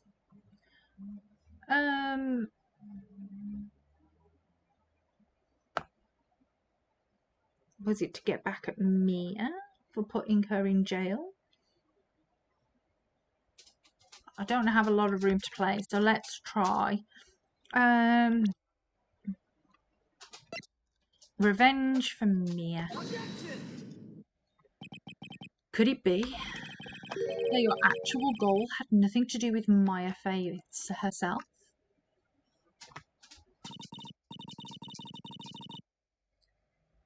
As I said, none of you have the power to punish me anymore. Just 1 second.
Sorry about that.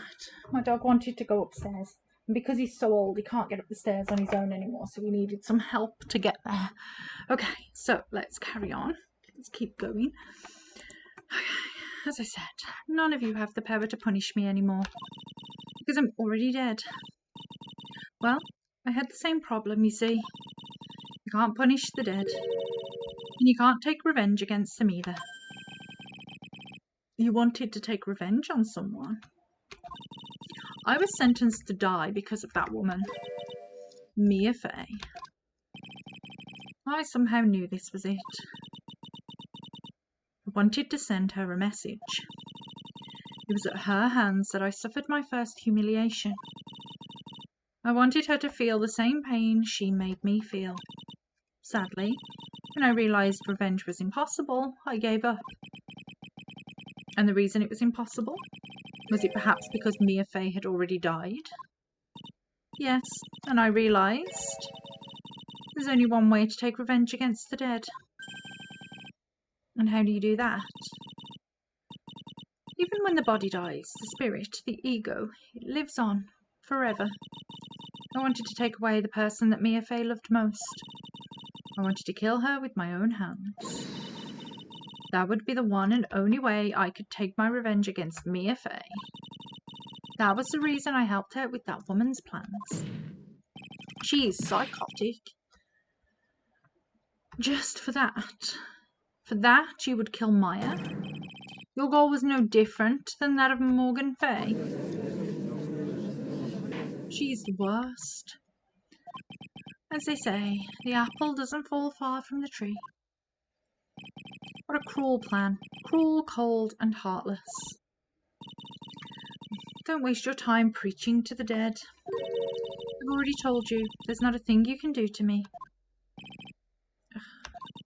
That night, at about 9:30 p.m, I materialised into this world. I quickly pinned my hair up and put on a demon warding hood.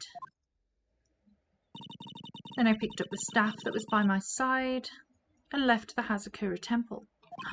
So, it was Elise who channeled her after all. That ridiculous head nun never noticed a thing. Hello. You can't speak, but you can text. That's a good thing.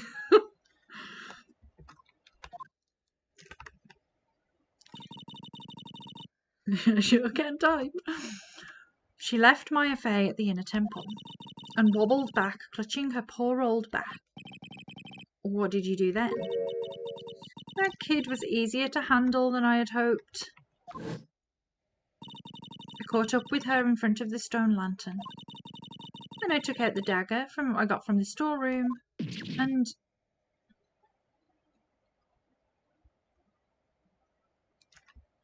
Oh dear. So then you're saying you stabbed Maya? It's strange, but I don't have a clear memory of what happened after that. What does that mean? No clear memory? I don't know. I think I was stabbed. You were stabbed? At the last minute, Maya Fey must have stabbed me. I'm sure of it. That's not like her at all. Maya wouldn't stab a French fry with a plastic fork.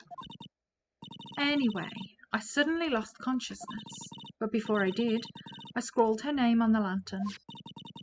Just as I was passing out, I wrote Maya behind my back.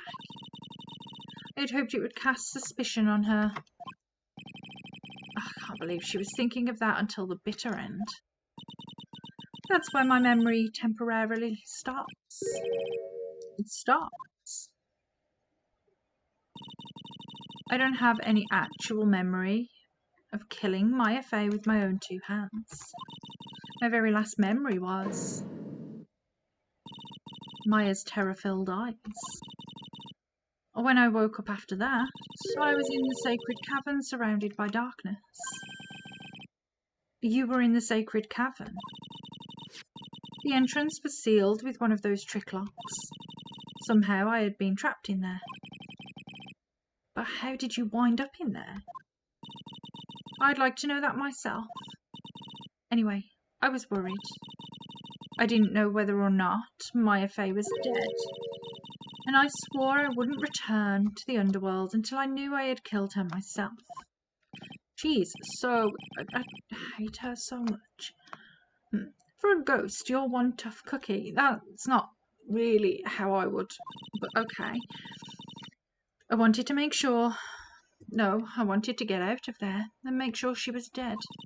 But I couldn't do it. I couldn't get out. The trick lock stopped you, huh? I didn't know how to remove it. So then you're saying you were actually confined against your will inside this sacred tavern. Tavern, thinking about drinks. Yes, I wanted to get rid of that annoying lock as soon as possible. But it wasn't easy.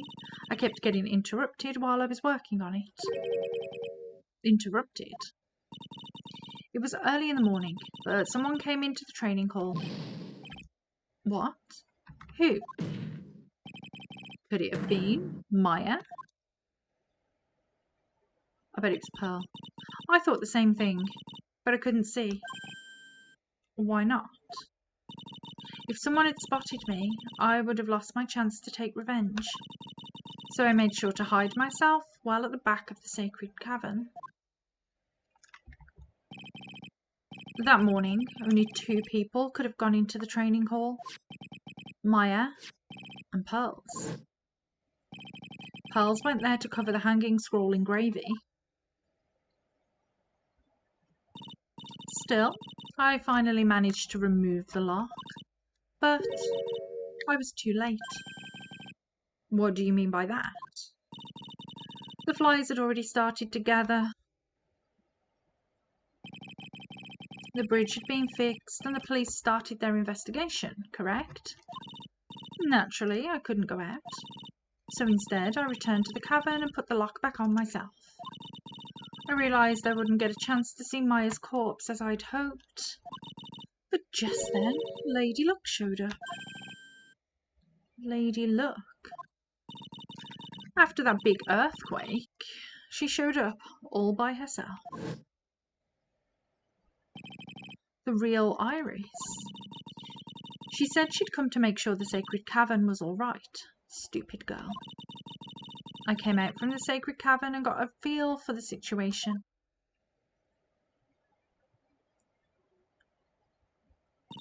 And I locked her away in my place.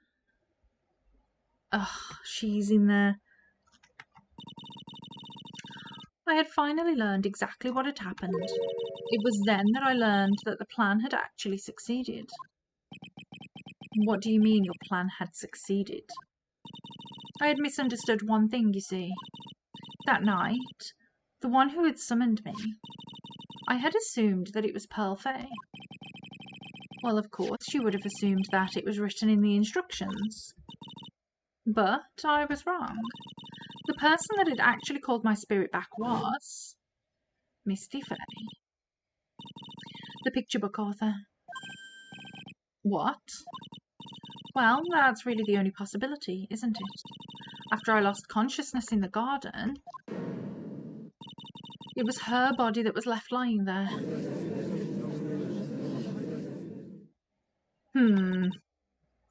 Something's not right. Maya Fey. I wasn't able to kill her with my own hands after all. But even so, I made her commit the most vile sin a human can commit. And that is matricide. The sin of killing her own mother. Ugh. No way.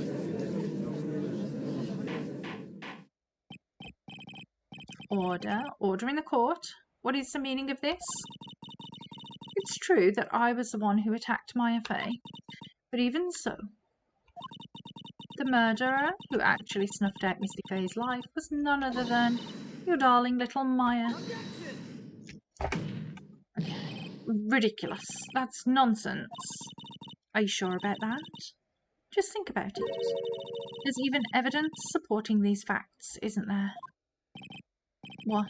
What do you mean? What is this so-called evidence? The fact that Maya Fey has disappeared is evidence enough, isn't it? Huh? The idea that she's still in the sacred cavern is just ridiculous. She wasn't able to escape from the inner temple. That much is obvious. In that case, there is only one place she could be. Where? Do I have to spell it out? The bottom of the Eagle River. Where else? Eagle River. Maya Fey killed her long-lost mother. Can you imagine the guilt she must have felt when she realised that? That's why she threw herself into the Eagle River. Interesting. Most bodies that wind up in there are lost forever.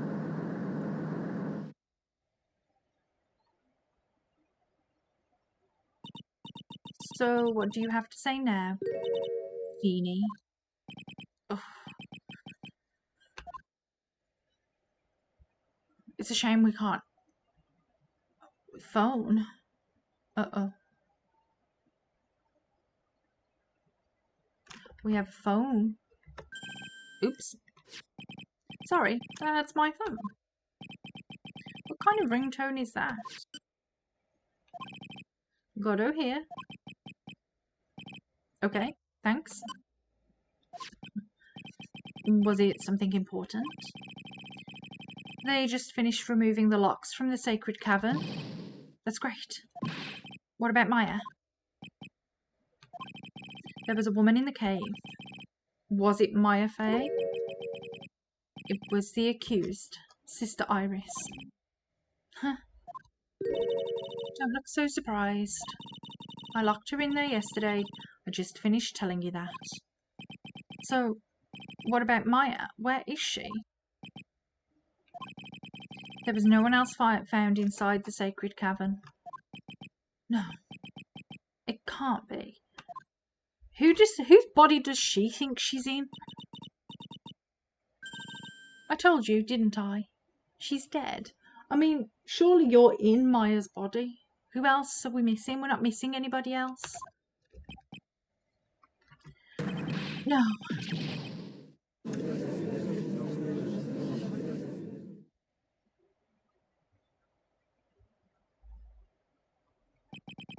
It seems that this case has come to an end.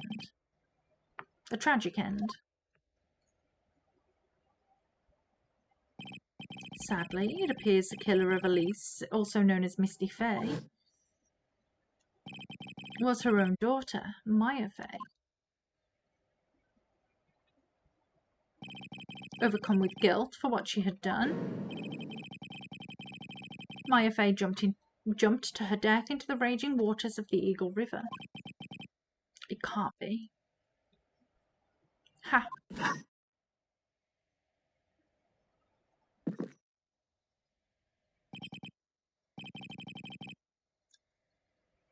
Trite, have you ever heard this one?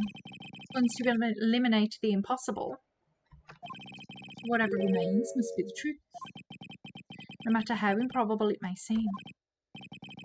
Well, what is that supposed to mean, Prosecutor Godot? According to this witness, Maya Fey threw herself into the Eagle River.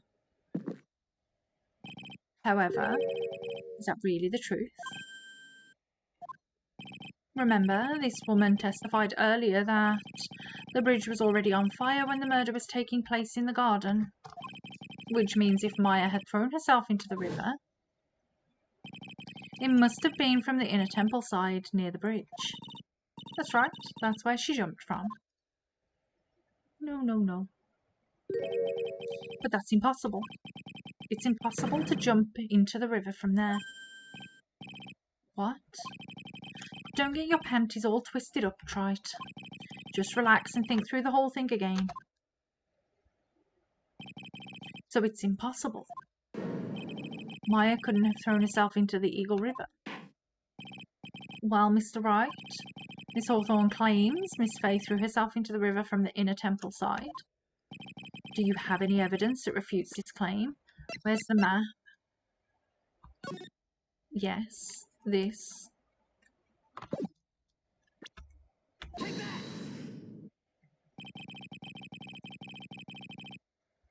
It's impossible to jump into the Eagle River from the inner temple side. No one knows that better than this witness. What did you say? 11 years ago, you jumped into the very same river. Just take a look at this overhead map. As you can see, below the cliff on the inner temple side is a big rock shell. Oh, you're right. She wouldn't have reached the river if she had jumped from there. In other words, if she had jumped, we should be able to see her body in this photo.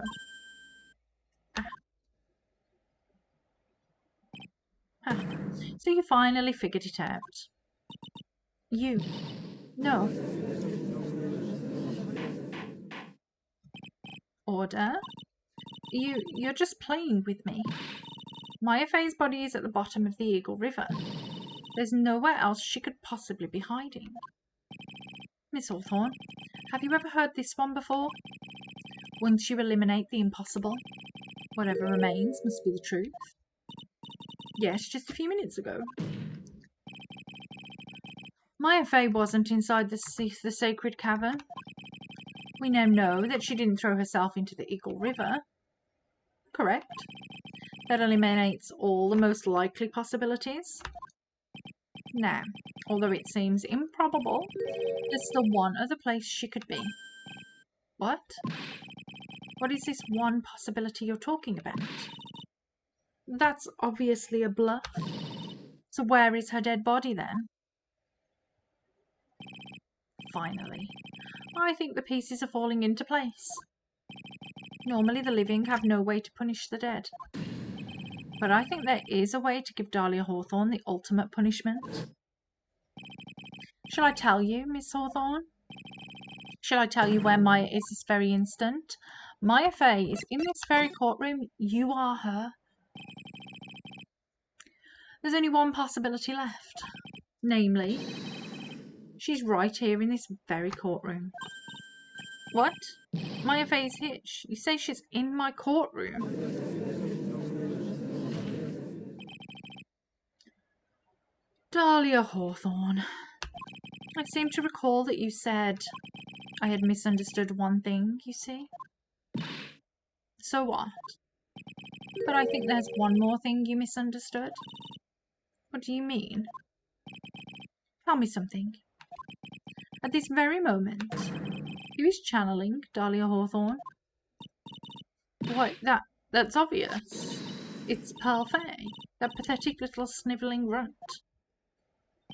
You're wrong. Pearl's tried, but she couldn't do it. Never failed at channeling someone. This is the first time it's happened. Isn't there any explanations for why you couldn't channel a spirit? It could happen if someone else was already channeling the same spirit. Someone called me before Pearl did, but who? Pearl's even tried again on the day after the crime, but she couldn't do it. What could that mean? I think the truth is becoming clearer to you right about now. Am I correct?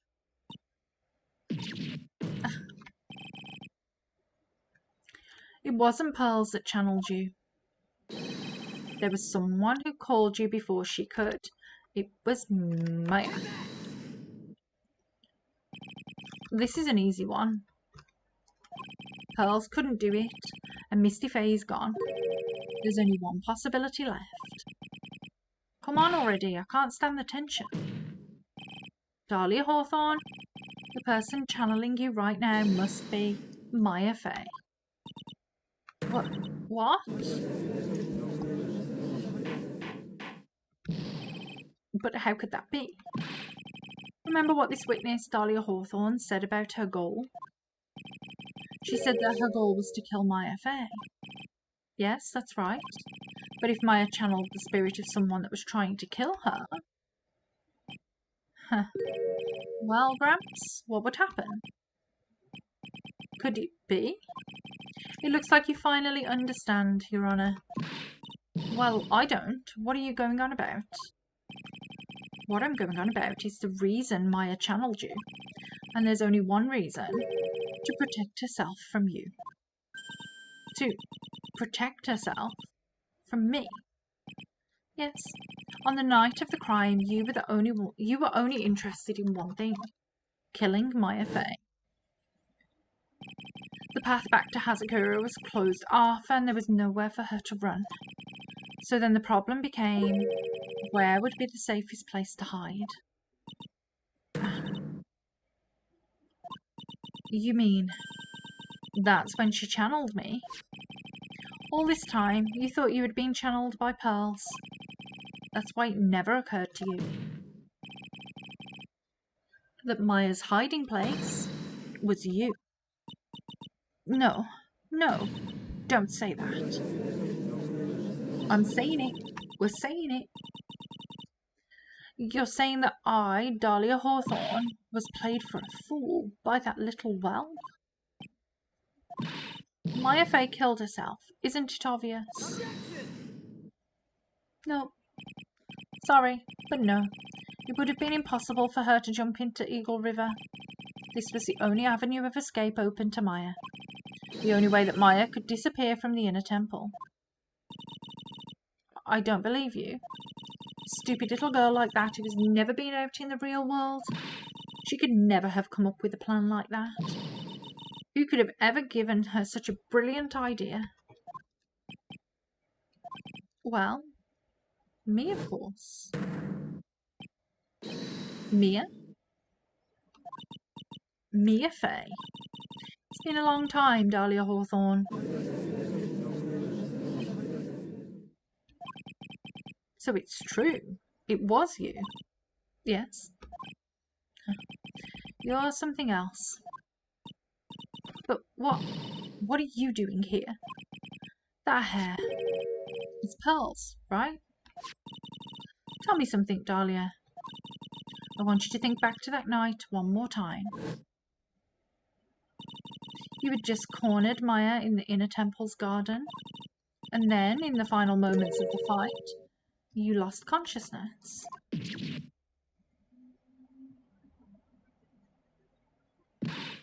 I was stabbed by Maya Fey. Actually, Maya lost consciousness at the same time as you. She did. Not terribly surprising since she was about to be killed. When she woke up, she was in the training hall. That's when Maya decided she needed help. So she channeled me. She explained in a memo the situation she was in. She asked me what I thought she should do. She did that. Can't believe it. Of course, I didn't have all the details, but one thing was perfectly clear. And that was, I knew that you couldn't be allowed to wander free. Free? What do you mean? It was a race against time, so I wrote down 2 things that Maya had to do. Channel Dahlia Hawthorne as soon as possible, and lock herself in the sacred cavern until help arrived. So it was Maya who put that lock on there. Yes, but why did you order her to do those 2 things? If she hadn't done it, Dahlia Hawthorne would have been channeled by someone else. By one Pearl Fey. Pearls? Yes. Pearl didn't properly understand the plan, so all she was trying to do was follow her mother, Morgan Fey's instructions. If she had succeeded in channeling Dahlia Hawthorne's spirit, things would have turned out very badly, to put it mildly. So that's how it was. Dahlia Hawthorne would have used the body of Pearl Fey to kill Maya at all costs. Yes, it certainly sounds like that was the intent all along. How dare you? I won't forget this. Why not just admit it, Dahlia Hawthorne? Your little plan was nothing but a big failure. Yes, another failure to add to the pile of shame, wouldn't you say? What do you mean by another? Think about it, Dahlia. Remember all your past crimes. Not a single one of them was a success. They all ended in failure. What? How dare you? 11 years ago.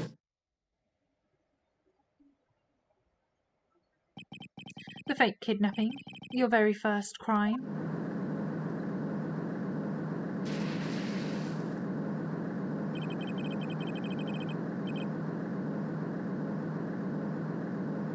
You got your hands on a $2 million diamond, but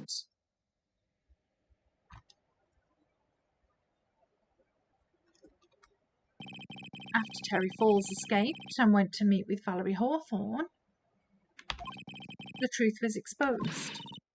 Shut your mouth. That wasn't my fault.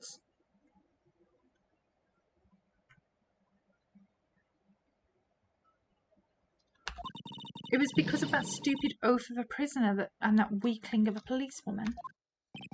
And then, 1 year later, you tried to kill me. Well, I'm still alive, but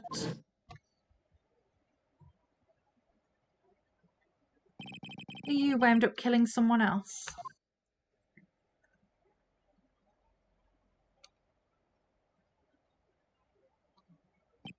As a result, you were sentenced to death.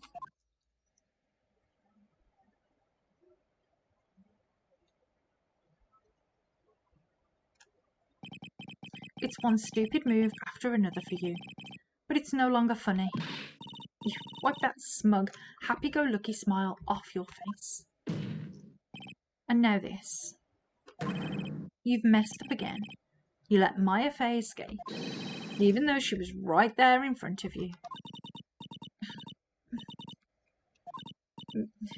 Mia Fey. You spinster.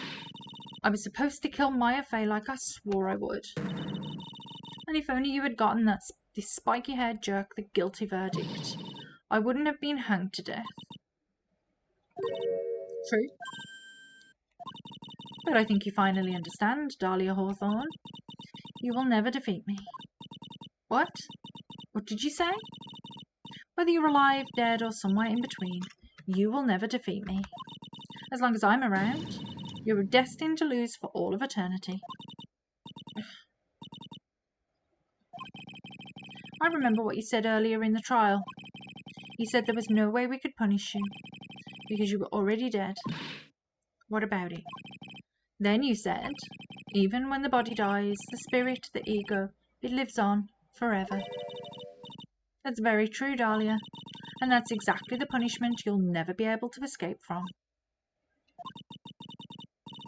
For all of eternity, you'll have to remain as Dahlia Hawthorne, a miserable, pathetic, weak creature who can never win at anything. And for you, there is no escape from that, no hope of freedom. Since the day you were executed, the narrow bridge that once stretched out in front of you has burnt to a crisp. You're wrong. It can't be. How could I lose to the likes of you? It no longer matters.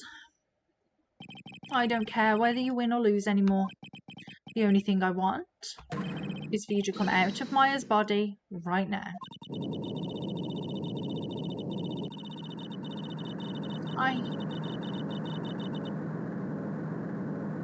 Is she gonna do a pass out?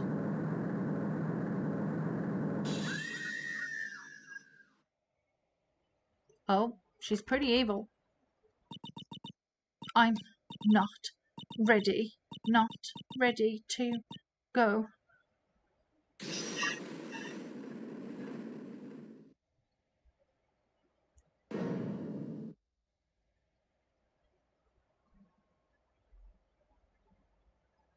Okay.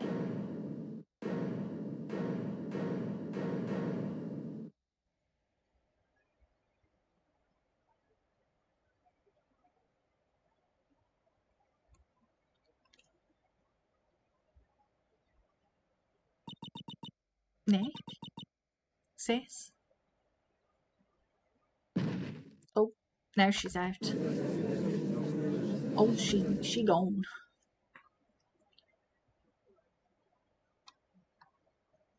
Now then, I assume you are the real Iris? Yes, I was just rescued from the sacred cavern. I must say you and your twin sister are indeed identical from what I can see. In any case, it appears that everything has finally been cleared up. Mr. Godot, what happened to Dahlia Hawthorne? If you ask me, Your Honour, it looks like she went back to the hell she came from. It seems that Misty Fay wasn't the only victim of this crime. Maya Fay, as well as the young Pearl Fay, were also victims of this wicked and selfish plan. Yes, Your Honour. The tragedy of Medium Valley has finally come to an end, it seems. It would be best for everyone if no further attempt was made to channel that spirit again. Your Honour? Yes, what is it? About this whole spirit medium thing. It's almost weird how comfortable you seem to be with the concept now. Well, to be frank, my younger brother is quite judgmental. He often criticises me for not studying hard enough. That's why I made a concerted effort to study up on the Kirain channeling technique. Hey, isn't that the New Year's issue of Occult? I've seen quite a few things in my many years on the bench, and in all that time, I finally learned this one thing. Each case is different and takes place in its own world, if you will. In order to fully understand that world, first we have to immerse ourselves in it completely. And that's where my brother and I used to differ. Never thought of it that way. At any rate, it's time to pass judgment in the case of Iris of Hazakura Temple. Objection! What's the matter, Godot?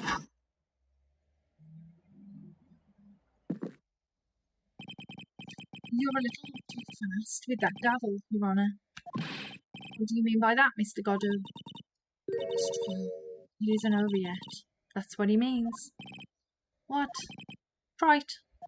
Remember what Miss Evil Spirit said in her testimony? Huh? Dahlia's testimony? I caught up with her in front of the stone lantern. Then I took out the dagger I got from the storeroom, and... It's strange, but I don't have a clear memory of what happened after that. I think I was stabbed. Just as Dahlia Hawthorne was about to attack Maya, she was stabbed and killed by someone. Yes, that's right. The person that was ultimately killed was the spirit medium that channeled Dahlia. Misty Fay. But who killed her? We still don't know who did it. This isn't over. Ugh. No. Unless someone else is found guilty, the accused is still on trial. We can't let her walk until there is evidence that proves her innocence. No way. But this court isn't prepared for any further testimony. The prosecution is ready to call our final witness. Final witness? This one will clear up the whole mystery. The mystery of who killed Misty Fay. Indeed. Is it really all right, Mr. Prosecutor? Of course it's all right, Madame Attorney. Very well then. Who is this final witness? Isn't it obvious? There's one person who saw the whole event and will put the final dagger in this case. Someone who saw the murder take place. The very person who saw her mother killed in front of her own eyes. You mean Maya? She can't testify after what she's just been through. We need to find the truth. The prosecution calls Maya Fay to the witness stand. Very well, but first we'll take a brief recess. We'll have to wait for Miss Fay to recover before summoning her. Once we receive the doctor's permission, we will proceed with the trial. Hey, Trite, I've got something to say to you, so listen up. What is it? I don't think much of you as a lawyer. It's always the same with you. You somehow manage to just squeak by without even a faint understanding of the case. Some beautiful woman always seems to come dashing in at the last minute to save you. You've got some nerve. But that's not going to happen this time. This time, you're going to have to do this by yourself. That's enough. This court is now in recess.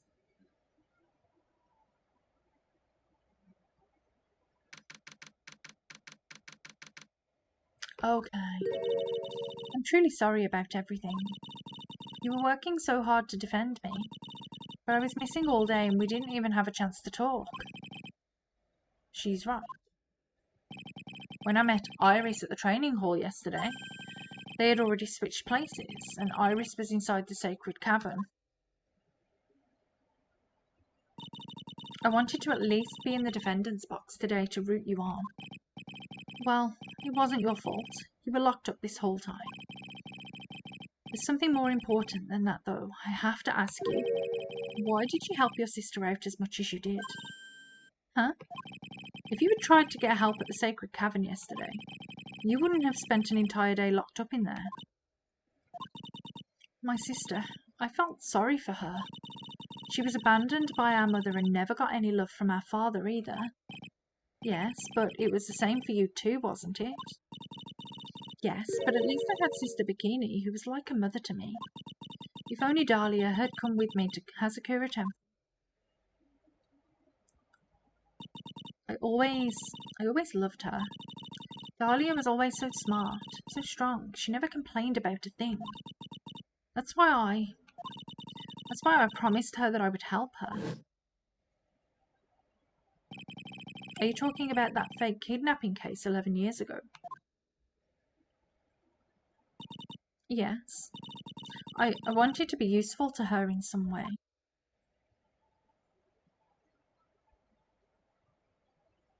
But, as usual, I was too cowardly. At the last minute, I ran away. Because of that, Dahlia's stepsister, Valerie, ended up... That was the case that wounded Mia so badly.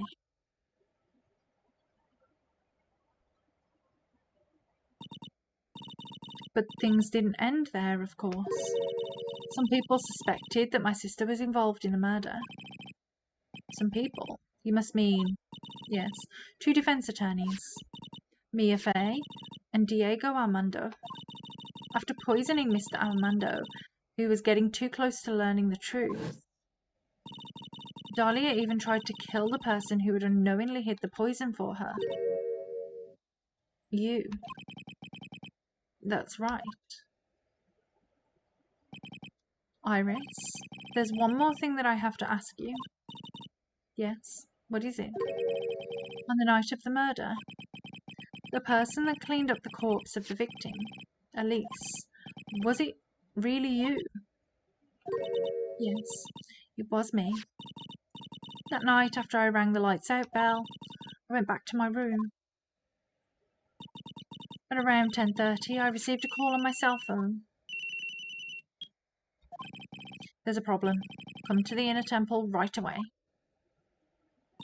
I got on the snowmobile and headed for the inner temple. But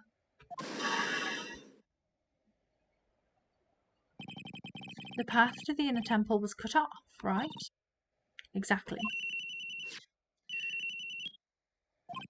We can't just leave the body here. So you've got to do this exactly as I say. Got it?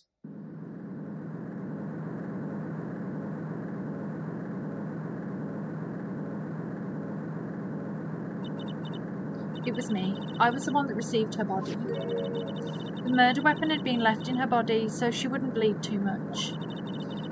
The staff that Mystic Elsie always held?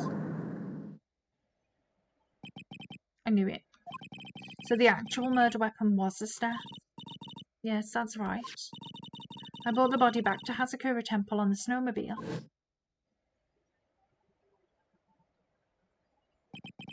But why? Why did you alter the body? I didn't want anyone to know that the staff was the murder weapon. I didn't want to leave anything that would lead back to Misty Faye. Interesting. So I dressed her in a robe and stabbed her with the sword. I wiped the blood off the staff's blade and left it next to her on the ground. Iris, just tell me one last thing. Tell me the name of the person that called your cell phone the real killer. I'm sorry, Mr. Wright. I can't do it. I can't say who did it. I see. Defendant? Yes. The judge is calling you. He wants you to see you in his chambers. It doesn't make any sense. He has some questions about Dahlia Hawthorne. All right. Well then, I'll see you later. There's something I want to tell you. Oh, okay. Something she wants to tell me. Interesting. So it's true. Iris cooperated with the real killer. Maybe even from the very beginning. Phoenix? Mia. How is Maya doing? Physically, I'm not worried. She'll recover completely. But emotionally, she's been hurt very badly by this case. I see. You don't mean she's learned who Elise really was? Yes, I went to the medical office and talked with her. I told her everything I knew. But why? Maya is stronger than you think. I knew she could take it. All of it. What do you mean by that? I want you to figure that answer out by yourself. The trial is about to restart. The real killer. Do you know who it is yet? Iris wouldn't tell me who called her, but still. I think that just maybe I know who it was. That night, the victim was killed in the garden of the inner temple, and the criminal wasn't just there by accident, which means that the killer knew of Dahlia's plan from the very beginning. And one more thing, the victim was moved to the Hazakura temple side by pendulum. In other words, the criminal couldn't cross the bridge. That means they were stuck on the inner temple side for almost an entire day. Exactly. So the culprit is someone that wasn't in Hazakura temple the following day. That's as much help as I can give you. The rest of the battle is yours to win or lose. Okay, I've got it. Thank you, Mia. Finally, it's almost time to bring this case to an end. What exactly did Maya see anyway? And who was it that actually killed Misty Faye? Whoever it was, I have to prove it. Me. All by myself. Okay, so we're on the home stretch by the looks of it. This should unravel everything now.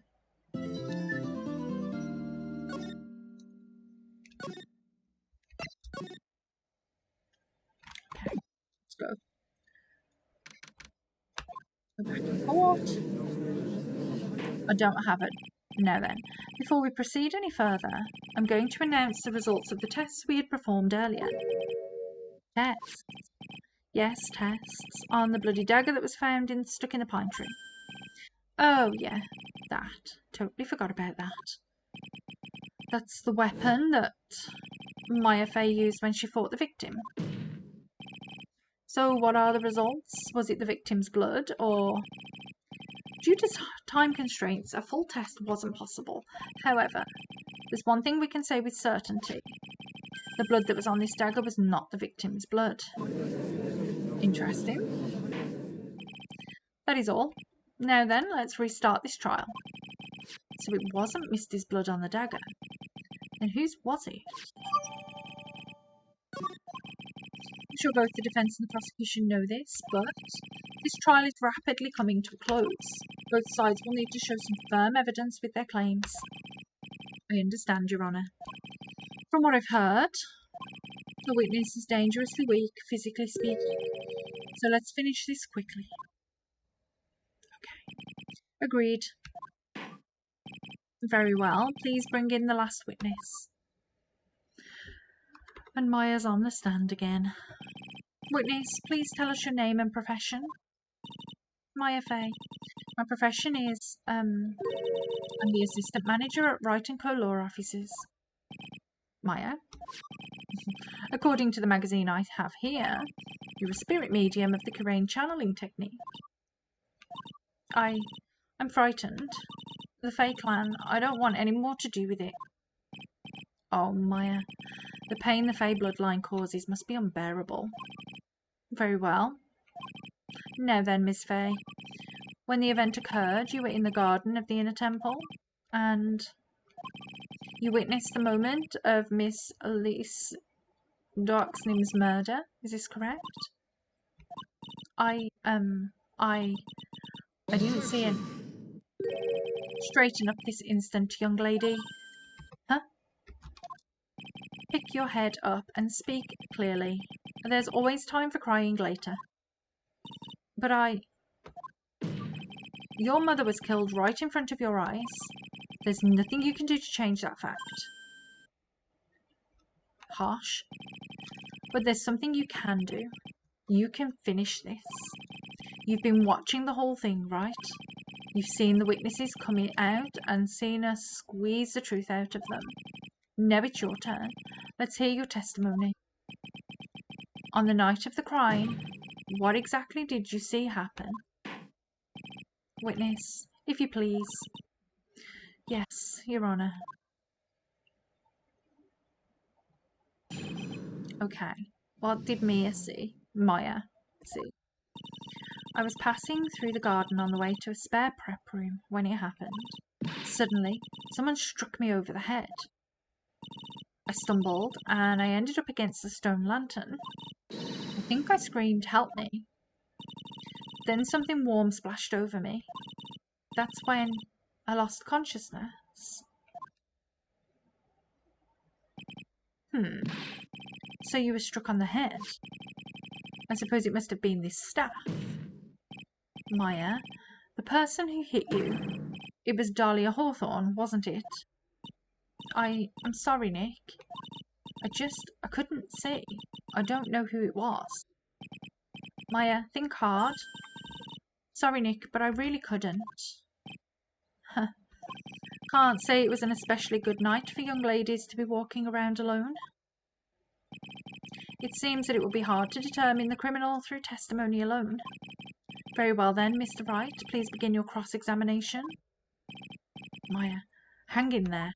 She doesn't look well at all. Okay, so let's ask about what was warm that was thrown on her. I think I screamed, "Help me." Actually, let's ask about the "help me." You think you screamed, but you're not sure? Listen, I was a complete wreck. It was dark and I couldn't see my attacker. Was it a man, a woman, an adult, a child? I had no idea. I was scared out of my wits. Believe me, my dear, I'm certain I would have soiled my robes. I thought this person might attack me, so anyway, I'm pretty sure I screamed. I thought that it was my last hope. Wow. It sounds like poor little Maya really was out of her mind. But I wonder what she meant by last hope. What do I do? Do I press her for more details? Let's ask about my last hope. Wait a minute, Maya. What's this my last hope stuff? What? What do you mean by your last hope? No. That's what you said. You said my last hope. Huh? What? I said what? Look, you were facing an attacker that you couldn't see and you screamed, right? You screamed, "Help me."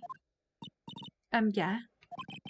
But you testified that you screamed that because you thought it was your last hope. Oh, well, you know, that's like, what do you call it when that happens? Maya's not doing so well up there. Oh, yeah. Oh, that's right. I remember now. I was facing my attacker, but that's not who I was screaming at. What did you just say? Yeah, that's right. It was the person behind my attacker that I was yelling at. That's who I was screaming for help. What is it now? I messed up. I didn't mean to let that slip out. Huh? Witness, are you absolutely sure of what you're saying? Behind the attacker, there was another person. I am. Well, I meant to keep that part a secret. What have I done? Huh. It takes a ton of pressure to make a diamond. That's what I always say. A ton of pressure? You're in a court of law here. You can't make things up or try to hide things in this chamber. Witness, the information you just presented is vital to the case. I want you to add it to your testimony. I could see a man behind my attacker by the light of the stone lantern. I thought it couldn't be lit.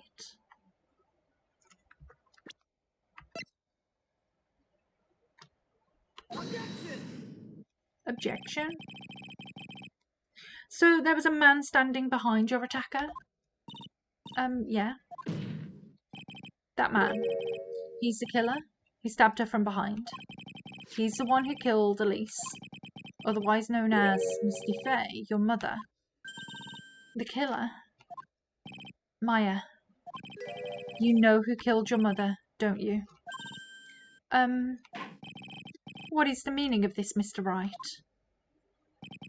To be frank, Your Honour, I think she's in shock and still quite confused. That's why she hasn't noticed the huge problem with her testimony. Huh? What do you mean? What problem? Maya, on the night of the crime, Stone Lantern was out of commission. Huh? What? It's true. There was no light anywhere in the garden that night. No. Order in the court. Mr. Godot, explain this.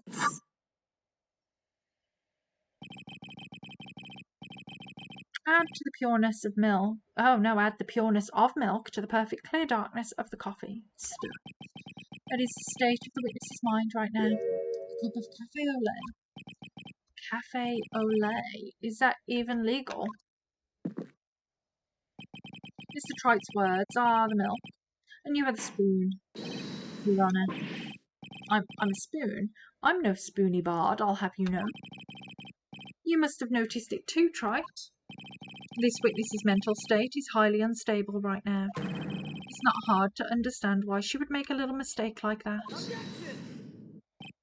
Sorry, but that's not going to cut it. What did you say? If there is truly no light in the garden, then there's a fatal contradiction in the witness's last bit of testimony. Nick, may I? Recall the witness's statement about her attacker. She said that she didn't know if it was a man or a woman, an adult or child. And yet, the witness could describe a person that was standing behind her attacker, and she quite clearly described him as a man. In other words, that would have to mean that Maya actually saw our mystery person, despite it being so dark that she couldn't see the face of her own attacker. No.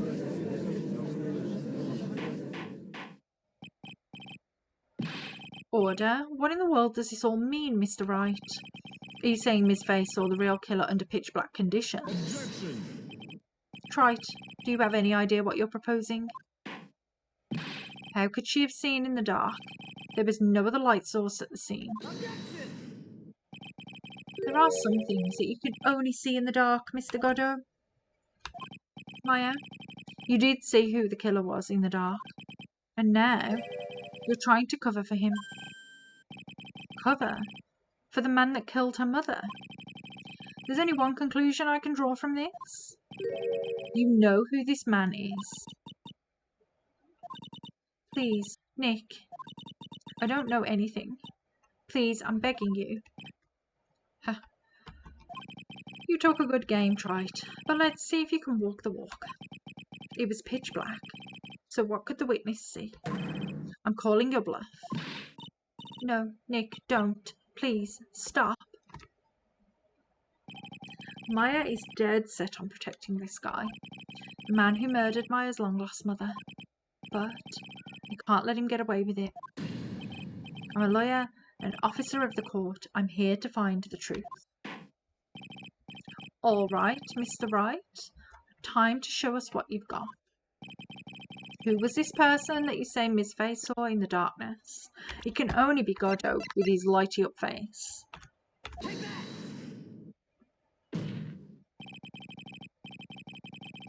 Because it was pitch black, Miss Fay was able to recognise the killer easily.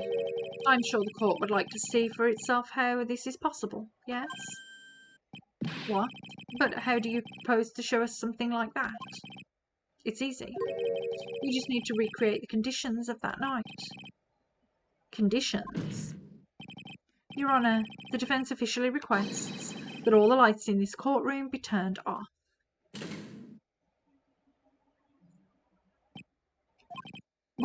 What? This is... But it can't be.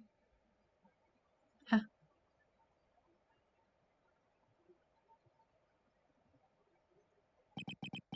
That was a nice bit of deduction. Trite.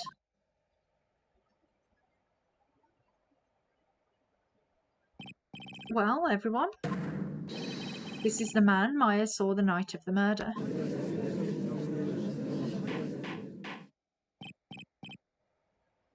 Order. Prosecutor Godot, what is the meaning of this?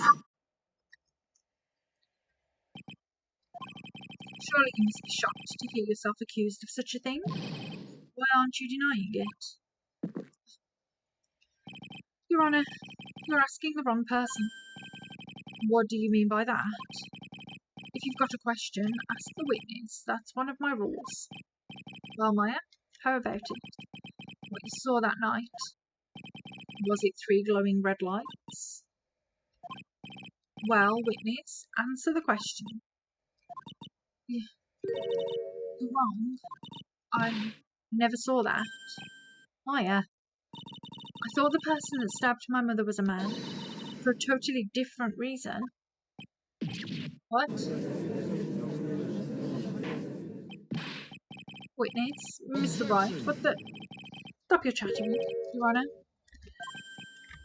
Chattering? If it's worth asking, ask the witness. That's one of my rules. All right. Well then, let's continue with the testimony. Please tell us how you knew the killer was a man. Yes, Your Honour. I didn't realise it until after I woke up, but... The killer. When I came to, I was just lying there on the training hall floor. By the time I got back to the garden, the place had totally changed.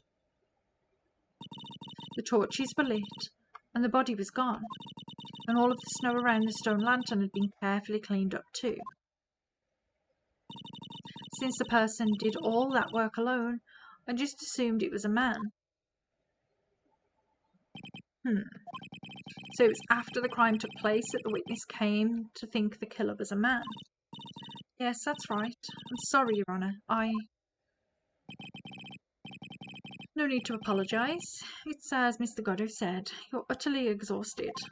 It's only natural that you would be a little confused. Also, if you consider the situation you described, it doesn't seem too much of a stretch to assume the culprit was a man. Mr. Wright, proceed with your cross-examination. Okay, why light the lights? When I came to, the torches were lit and the body was gone. Okay. Because Iris is claiming to have done this. The torches were lit. Yes, that's how I noticed the whole scene had changed. I'm going to say it was the killer who lit the torches. I mean, who else could it be? The killer probably lit them since it had been impossible to do any cover-up work in the dark. However, if that's true, there's one thing that still bothers me. Why did the killer go to the effort of moving the body? Why indeed? That's true. It's hard to see how that would have been any advantage to the killer. The only one who would gain anything from that would be the only person that was at the inner temple, Maya. Very well. Let me hear some more about the condition of the crime scene. and all the snow around the stone lantern had been carefully cleaned up too. Okay. So you're saying the killer cleaned up the snow? It did look really odd. The snow was removed in an unnatural-looking rectangular shape around the lantern. There were a lot of shovels around the inner temple, but they're all really heavy, way too heavy for me to use. An odd fellow indeed, this killer. Why on earth would anyone want to take snow away? Well, there's one thing I can think of. Didn't you say that a lot of the victims' blood sprayed into the snow? Yeah. The area I collapsed in ended up being splattered. In other words, the killer's purpose was to hide the bloody snow. I think that's the most reasonable explanation. Perhaps. However, there's something that's bothering me. If the killer just wanted to hide the snow with blood on it, there was no need to remove that amount. That's true. He could have scooped up just the snow that was stained with blood. It looks like there are some mysteries behind this issue, but I think this will help explain them. Since the person worked alone, okay.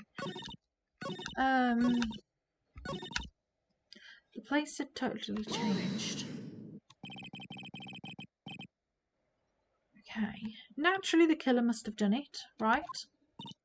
Yes, I think so. But why would the killer tamper with the crime scene like that? There must have been something that the killer desperately wanted to hide. The truth is, when I saw the crime scene, I felt something. You did? Yes. I felt like the killer was hiding the evidence for me, for my sake. What? Hiding it for you? Everyone knew that I was the only one at the inner temple that night. If Sister Bikini had come back and looked at the garden, she may have thought that you had done it. No, she definitely would have thought so. And you're saying that's why the killer cleaned up the crime scene to make it look like nothing had happened? Yes, I'm sure of it. Well, that's certainly an important piece of information. I want you to add that to your testimony. Yes, Your Honour. But then why leave Maya on the... I think it was for my sake. Then why leave the name on here?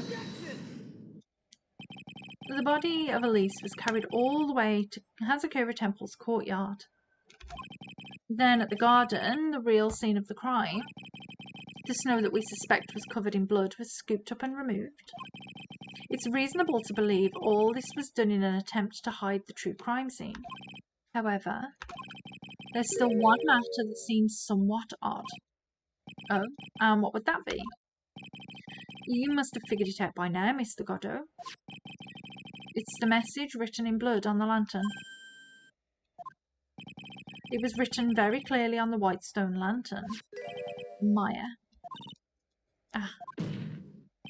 If the killer was so motivated to protect Maya from suspicion, then why didn't they wipe the writing off the lantern? Ah, you're right. Order. But, Mr. Wright, isn't it a fact that the killer was trying to cover up the crime scene? Indeed, but it doesn't make much sense to move the body and remove the bloody snow, and then not wipe off the most incriminating thing of all, the bloody writing. Objection.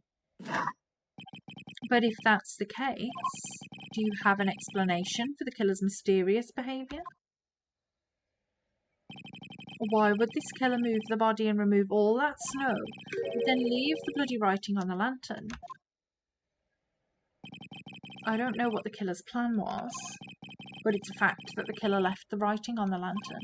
There must be a reason for it. Well then, Mr. Wright, let's hear your opinion.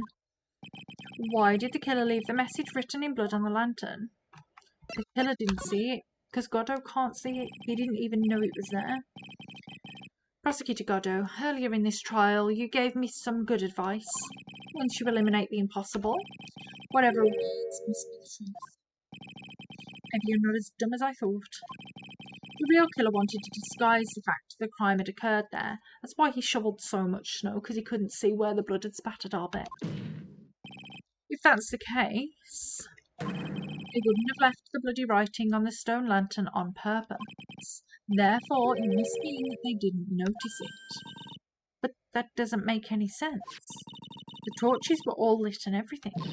There's no way any normal person would miss something as glaring as that. You're right. There is no way any normal person would. What? What are you trying to say, Mr. Wright? There's only one person involved in this incident. You could have missed seeing the bloody writing altogether. And who would that be? Who is the person that could have failed to notice the bloody writing? Godot? Let's keep throwing him under a bus. Mr. Godot. This is what you said yesterday. My eyesight is pretty messed up. Even with these huge goggles on my head, I still can't see everything. Okay. You can't see everything. Is that correct, Mr. Godot? This lantern was submitted as evidence today. I would like the court to think back to the moment it was first presented. This lantern? There's something written on it. Why, it's written in blood. Nonsense. This lantern? It's as clean as a whistle. Mr. Godot, just admit it.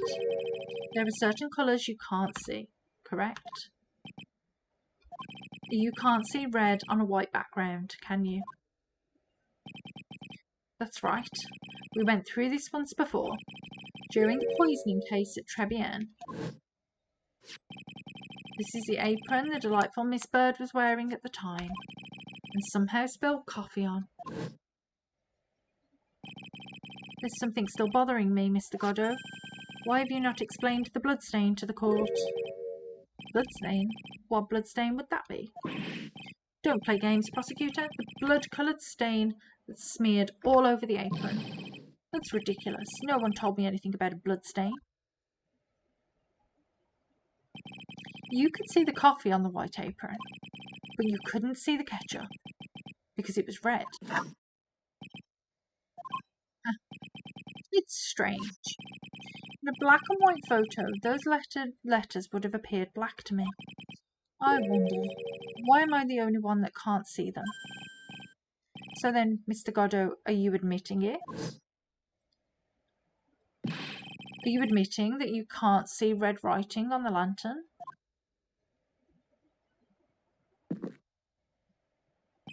Hey, Gramps, didn't you know? That's the reason why I don't drink red tea. Sure, that's the reason. I wasn't sure about it till now, but I just can't believe it. Prosecutor Godot is the murderer. But there's no going back now. I've finally figured out the truth. Well, Mr. Godot, the defence at this time formally accuses you. You are the murderer of Miss Elise Starksman, also known as Miss Misty Fay. It's hard to believe this may be true. However, once again Mr. Wright has brought up a disquieting fact about you. Just make sure you don't fill out the indictment in red ink, Gramps. Come on, how does a little graffiti make me into the killer? Besides, it's not like my name, it's my name that's written there. I'm certain that the killer wasn't able to see the colour red. This is rich. Do go on, try it. The answer is right there at the crime scene. In the snow? Snow. How so?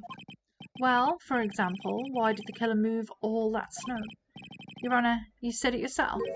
If you wanted to hide the bloody snow, why not just take out that area? Yes, why didn't he just take that area? Could it be?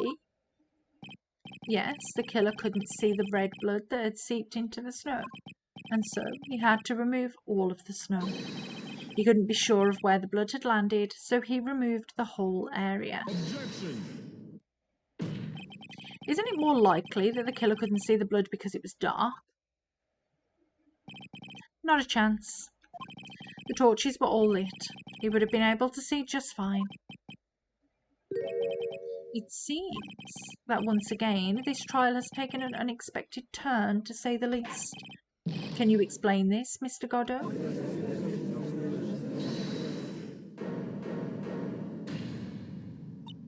Wait just a minute. Maya? What is it, witness? Mr. Godot isn't the killer. After all, he didn't even come to the inner temple until 2 days after the murder took place. He didn't show up until after that old bridge got fixed up. Objection. Maya, you can't testify to something like that. Why? What do you mean? I may not look it, but I'm... After the murder happened, you didn't even exist. She didn't. I'm afraid I don't follow. Are you senile, old man? We established this just a little while ago. After the murder, this witness was unconscious for a long time. Because she was channeling Dahlia Hawthorne. Oh, that's right. Please, Your Honour, let me add to my testimony. Nick, please listen to me. Maya, do you plan to cover for Godot no matter what the cost? If that's the case, then I've got no choice. Your Honour, let's hear her testimony. If it means we're going to hear the whole truth, I say we should not silence her. Ha, nicely done, Trite. Very well, let's hear the witness's testimony. Please tell us what happened at the inner temple after the murder. Yes, sir. After I woke up, I began channeling and my spirit left me, as it were. But little Pearlie was there at the inner temple too. Okay, after the incident. Pearlie was also stuck on the inner temple side that night. The next morning she looked around but couldn't find anyone. The next day, when the bridge was finally fixed, she was in the spare prep room. That's when Mr. Godot arrived at the inner temple for the first time. He found Pearlie first and cheered her right up. Okay, so who is this Pearlie? That's my little cousin, Pearl Fay. So when did you hear about this? Oh, just a while ago, when I was in the medical office. I'm terribly sorry, but what you heard from someone else is simply not admissible as testimony. What? Come on. Pearlie would never tell a lie. She's a way more honest person than I'll ever be. Real smart, Maya.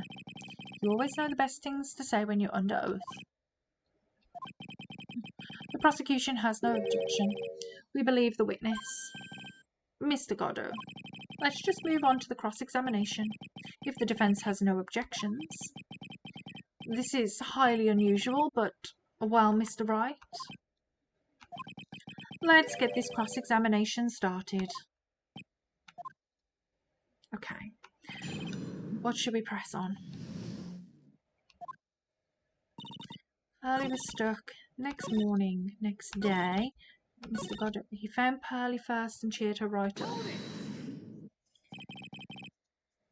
He cheered her up. That's what Pearlie said. She said he was a very nice older gentleman. Thank you for looking after my cousin, Mr. Godot. And here I was thinking you were nothing more than a coffee addict. Put it out. You're making me blush. This guy is really beginning to get on my nerves in more ways than one. The truth is, there aren't that many places to look on the inner temple side. The policemen were all busy going over the garden with fine-tooth combs, so I decided to carry out an investigation in my own way, Godot style. I'm the same way. I like to hand down my verdicts in my own way, judge style.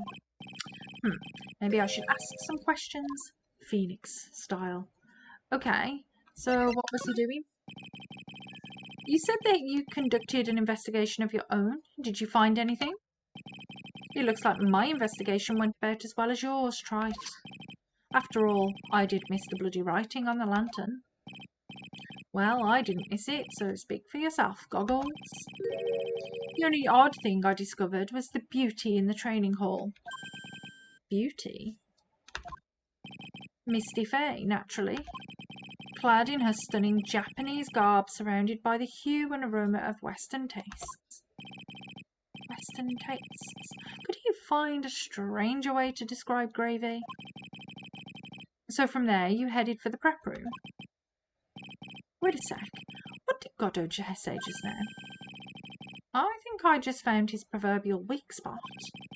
There's only one thing of any importance here. Where was Godot when the murder was taking place? He must have already been at the inner temple when it happened. Otherwise, he couldn't have killed Elise. Okay, Pearlie was also stuck. Mr. Godot arrived for the first time. Okay. He couldn't have seen that photo unless he'd been there before because it was covered in gravy. Mr. Godot. The first time you crossed Dusky Bridge and went into the inner temple was long before the murder took place. Why do you say that? Because he just made one fatal slip-up. The hanging scroll in the training hall. Hanging scroll? But Mr. Godot is right. That scroll shows a picture of my mother. Maya, I know you know who it is, but here's something you didn't know. By the time the bridge had been repaired, 2 days after the murder, the hanging scroll in the training hall looked like this. What is that wonderfully delicious smell? The morning after the crime, someone covered it with gravy. Gravy? Well, why gravy, Nick? Because gravy was much more than a condiment to the culprit. Well, Mr. Godot, if you really hadn't seen the hanging scroll until after the murder, you wouldn't have any way of knowing that it was Misty Fay. Wait a minute, Nick. Yes? Take another look at the hanging scroll. Look at the top. There's a crest there. Ah, that. It's the mark of the master, correct? Exactly. So if you know the meaning of the mark, then you could guess that it was a picture of Misty Fay on there. No, true, but Mr. Godot described what was underneath like this. Clad in her stunning Japanese garb, surrounded by the hue and aroma of Western tastes. Oh. Yes, it's possible that he knew what the crest meant. However, he couldn't have known that she was wearing Japanese clothing. Mr. Godot, on the day of the murder, you were hiding at the inner temple, long before that crime took place.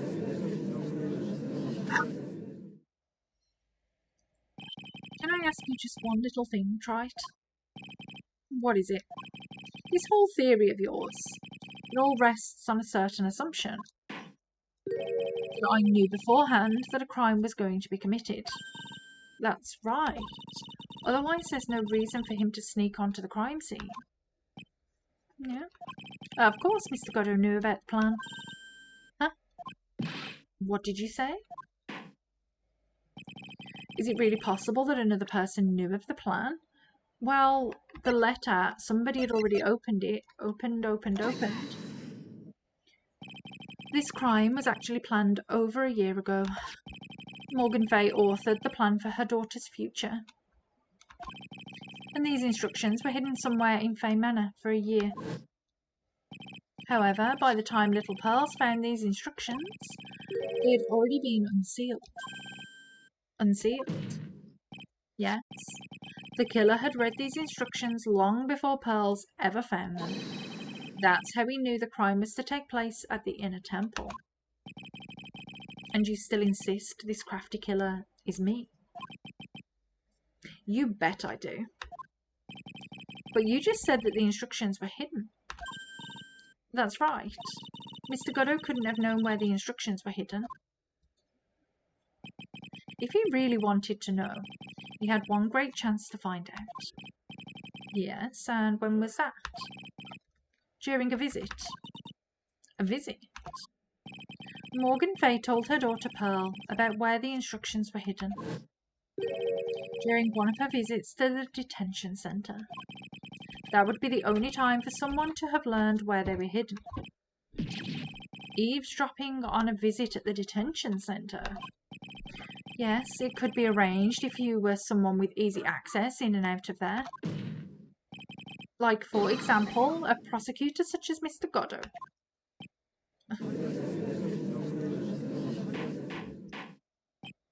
Order. Mr. Goddo, you're under fire again.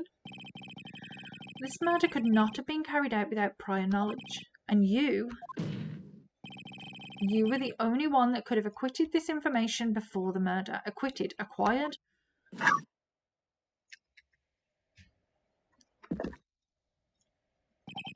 Humans are afraid of the dark, and yet, at the same time, we're fascinated and bewitched by it. Maybe that's why humans drink the darkness that is coffee. Sorry for always asking, but what does that mean? It means there's a reason for everything. According to your theory, the killer in this case eavesdropped on a conversation during a jail visit where he learned of a hidden plan for a crime. After discovering the plans, he hid in the inner temple and waited for the crime to occur. Then he ultimately took a person's life. And he did all of that just to protect this witness. That's right. If you're accusing me of this crime, I have to ask you, why would I do this? This girl is nothing but a stranger to me. I've got no reason to go through that kind of trouble to help her, to protect her. We know who you are. I am what you see. I am certainly not the type to rescue the damsel in distress. The killer's behaviour is certainly extreme, for a lack of a better word. Even considering that the killer wanted to protect this witness's life, his behaviour is still a little too unnatural. However, you had a good reason, didn't you, Mr. Goddo? An unshakable reason that forced you to protect this witness at all costs. I knew it. You've figured it out, haven't you, Nick? Maya. I guess you were doing your best to cover for Goddo. For the same reason, huh?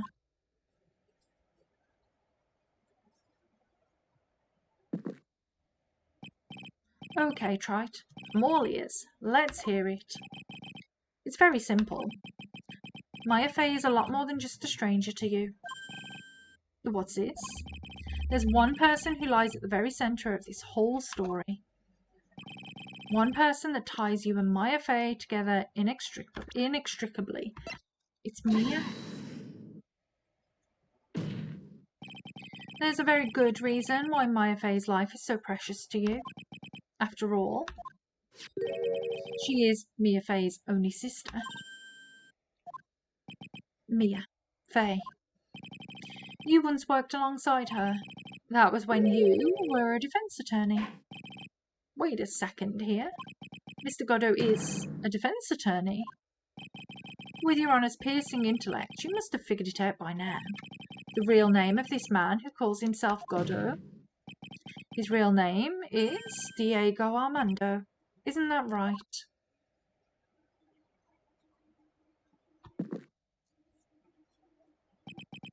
The last time someone called me by that name was over 6 years ago. Diego Armando. The name rings a bell. It should, Your Honour. All of this is related to a single case.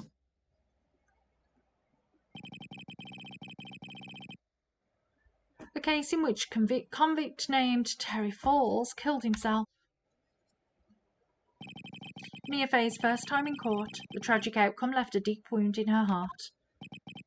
She knew that behind it all was a heartless, scheming demoness in disguise. But in the end, Mia couldn't tear off that disguise. However, there was one man who reached out to help her. Diego Armando, a senior defence attorney at the office where Mia worked. It's my fault. It's all my fault that Mr. Falls killed himself. Mia, you can't cry yet.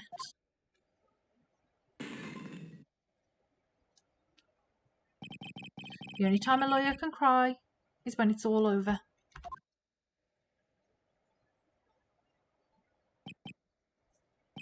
I was moved by her.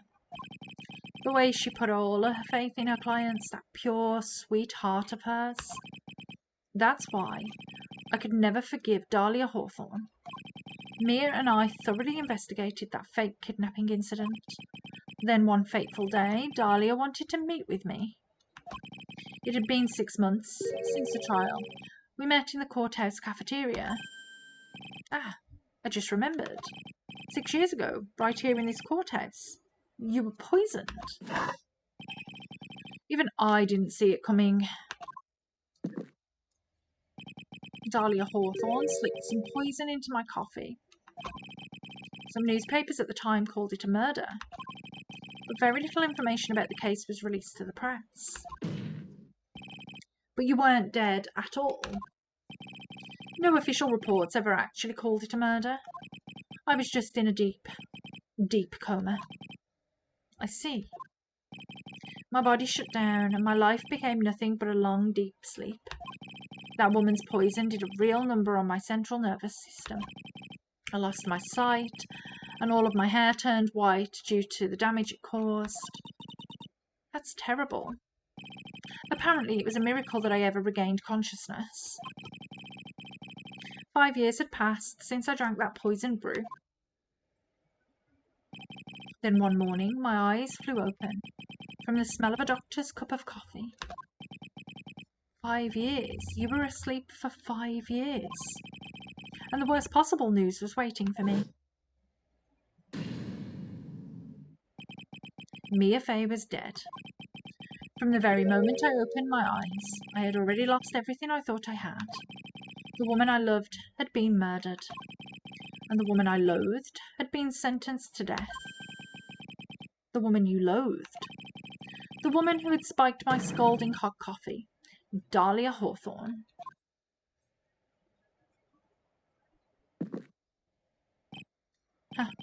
Good old Mia. She didn't let me down. She got her revenge before she checked out. In the end, there wasn't anyone waiting for me when I woke up. That's so sad. For someone like me, for someone who had slept away their best days, there were only 2 reasons left to live. And it was for those 2 reasons that I decided to become a prosecutor. If I may ask, what were your 2 reasons to live? The first was you, Trite. Huh? Me? If I hadn't drunk that stupid poison, Mia Fey never would have died, much less the way she did. What? You were the only one who was there to protect her. But you let her die. It was all your fault. It wasn't like that. I wanted to see for myself what kind of man you really were. So that's why you became a prosecutor? My other reason for living, she goes by the name of Maya Fey. Huh? You mean me? You were the only way I could make up for the sin of not saving Mia. 1 year ago, when the Kirain Village incident was resolved, it was obvious that Morgan Fey was planning something. Whatever her evil plan was, I was determined to stop it. My role as a prosecutor put me in the perfect position to do something about her. That's how you overheard Pearl's visit with Morgan at the detention centre. I knew that the time was drawing near. Since I knew the plan, I thought I could foil it. My goal was to outwit the plan. I thought if I could do that, I could keep that girl from being caught up in it. That makes sense. If Pearls had known that the actual purpose of the plan was to kill Maya, she never would have helped out. Finally, the day of the plan was drawing near. I contacted both of my accomplices. Iris of Hazakura Temple and Misty Faye. I especially needed the help of Iris. She was to take the fall in my backup plan in case we couldn't control Pearl Faye. But how did you contact my mother? She had been missing for almost 20 years. Officially, yes. What? What do you mean, officially? You've heard about it, haven't you? About the strong ties between the main family and the government. Now that you mention it, Bikini did say something to that effect. She said that the Master of Kirain had great authority. Even without her official position, Misty Faye still wielded great influence. The police have been keeping an eye on her movements all this time. That's how I was able to contact her. Again, because of my position as prosecutor. So my mother was cooperating with you. Don't ever forget, no matter how far away from you she was, she never stopped thinking about you. She was always... That's why I knew she would do anything to protect you. If you want to know how strong her resolve to protect you was, look at her staff. Her staff. The one with the sword in it. The day the plan was to be carried out arrived soon enough. We met for the first time at Hazakura Temple. That's when your mother showed me her special staff. I realised it then, just how far she was willing to go.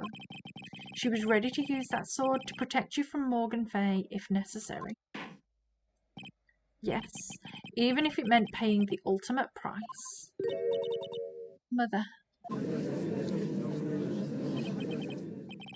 The night of the crime. There was just one way to stop Morgan's evil plan. You mean pearls, don't you? We had to make sure she didn't channel Dahlia Hawthorne. Well, Pearl, what are you going to do tonight? Well, if you'd like, you can come to my room. Perhaps we can read some books together. That's why she was so interested in her. We thought we could prevent her from playing her part in Morgan's plan, but she never showed up. She was worried and followed me to the inner temple. That was the thing we were most afraid of, and that's why Misty Faye had to do the channeling herself. She channeled Dahlia Hawthorne into her own body. What? What do you mean? If she channeled the spirit first, then Pearls wouldn't be able to do it herself.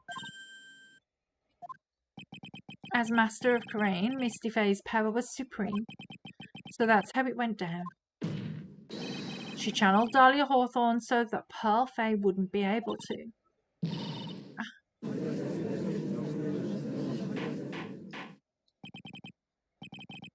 Is this true? My role in the plan was to make sure that no one was going to hurt Maya Faye. That's why I hid myself at the inner temple, just in case you needed to be saved from Dahlia Hawthorne. Goddo. Anyway, that's all I'm going to admit to, trite. Huh? There's no doubt about it, you're a great defense attorney, but you're going to have to do the rest yourself. The background leading up to the incident has been laid bare. There's just one question remaining, Mr. Wright. Who killed the victim? There are only two possible suspects right now. Maya Faye, and I'm sad to say, you, Mr. Goddo.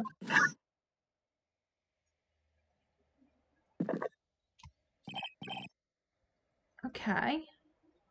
Well, Trite, if you're the real deal, then finish this thing once and for all. Show us beyond a shadow of a doubt that you can finish this on your own.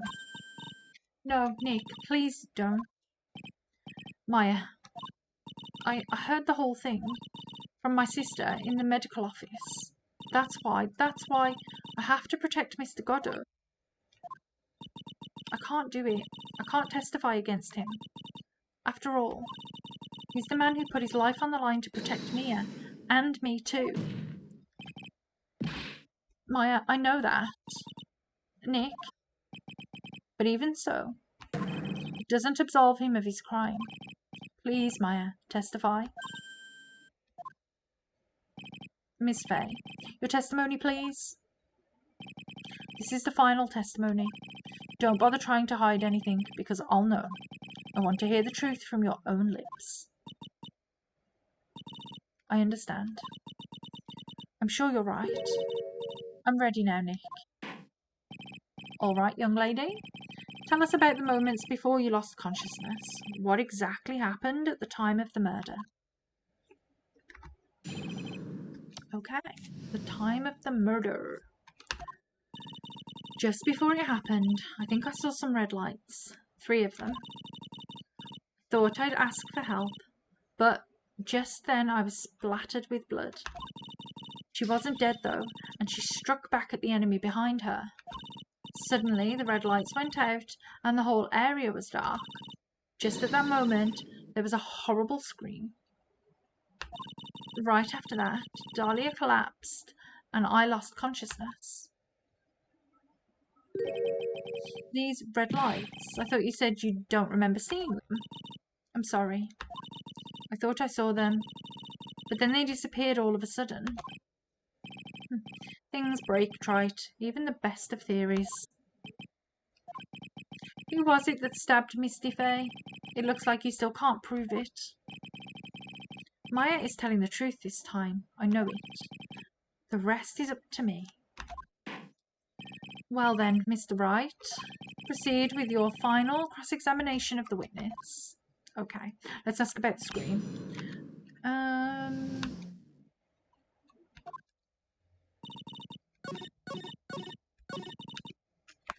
Why was there a scream? Who screamed? What do you mean by just at that moment? Do you mean the moment when the red lights went out? Yes, that's right. The scream that you heard then, was it Dahlia Hawthorne? I don't think so. I'm pretty sure it was a man's voice. What? What? Okay, so then that scream came from the killer. That's got to be it. I think Dahlia Hawthorne must have taken the blade and attacked the killer with it. And then the killer let out a scream of pain, huh? After that, the killer stole the blade back and delivered the final blow. I guess. Well, Mr. Wright, it seems to make sense to me. Sounds like a reasonable deduction, but I still wonder. There's a contradiction. I'm sorry to say this, but that interpretation would create an enormous contradiction. That makes sense. After all, my deductions are almost certainly never correct. Remember the testimony she gave before? She just gave before the killer, she was spattered with blood. Maya said she'd already been spattered by the victim's blood. Okay. In other words, the blade in the staff had already been plunged into the victim. Is that right? She couldn't have struck back with the sword that was already stuck in her body. The weapon that caused the killer to let out a scream must have been something other than the staff. If you're so sure about that, then don't keep us waiting any longer, Trite.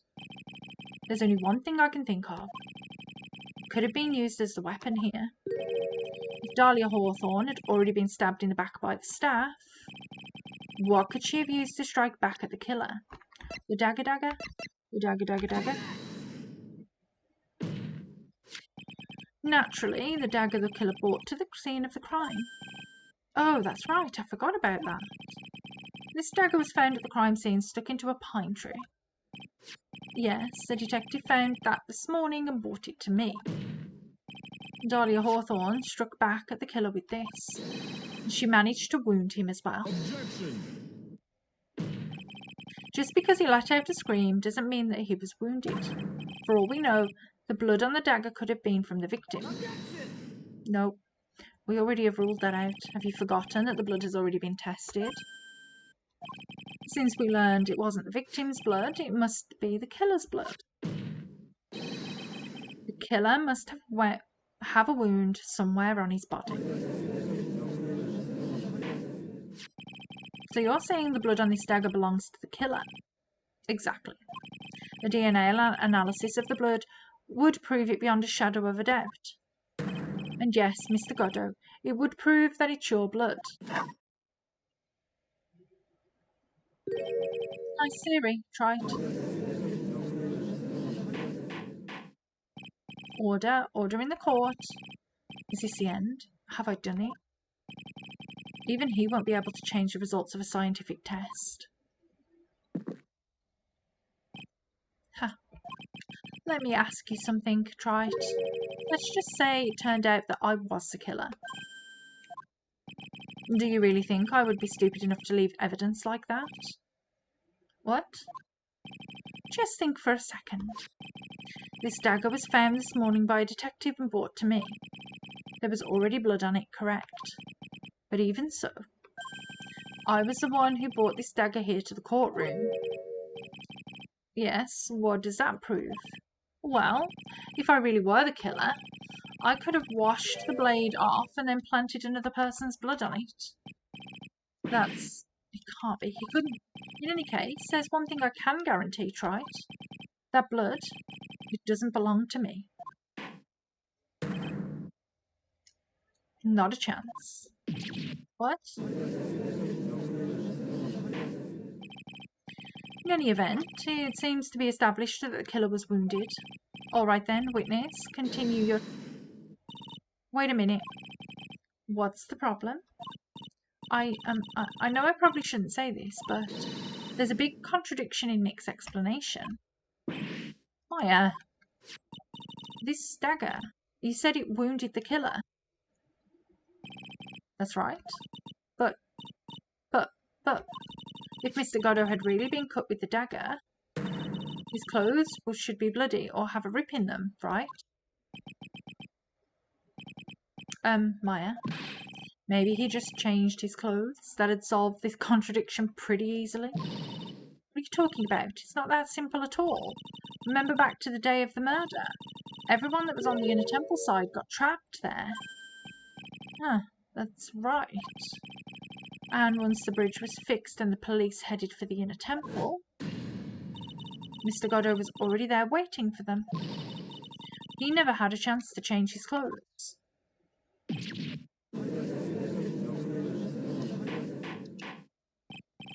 Order in the court. Well, maybe he brought a change of clothes with him. But no one could have predicted the lightning strike that shut down the bridge. Why would anyone have bought a change of clothes? Did the judge take smart pills during the last recess? Well then, maybe the killer took off his clothes before he committed the murder. That way he wouldn't get any blood on them. Objection! That's impossible, Trite. You know how cold it gets up there late at night. After a few minutes with no clothes on, you'd be frozen solid.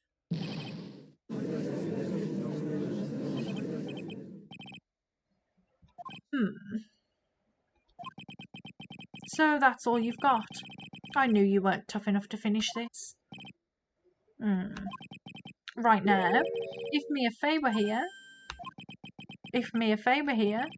she would have closed the book on this case already.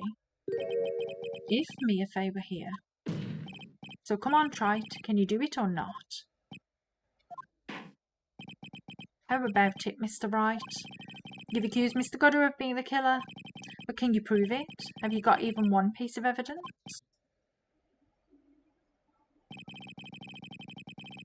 The question isn't whether I can prove it or not. The fact is, I have to prove it. That's the only choice I have. I was taught that it's one of the rules of being a lawyer.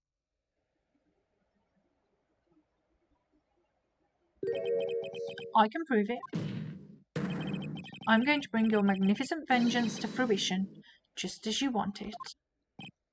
That's good. A fight till the bitter end, right? Since there's just one piece of evidence that can prove your point, why don't we go for the unlimited penalty?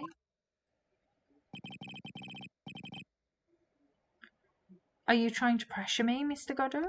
Oh my god, is this going to be Morgan Baines just channeling Godder? Because it doesn't matter to me. I've got the one piece of evidence I need. Give me a break. You've got nothing, Trite.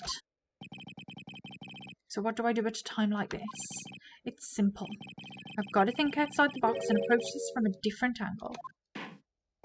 Alright then, Mr. Wright, let's hear what you've got. There's one thing I've demonstrated in the previous cross-examination. The killer was wounded. That was proven by the blood on the dagger.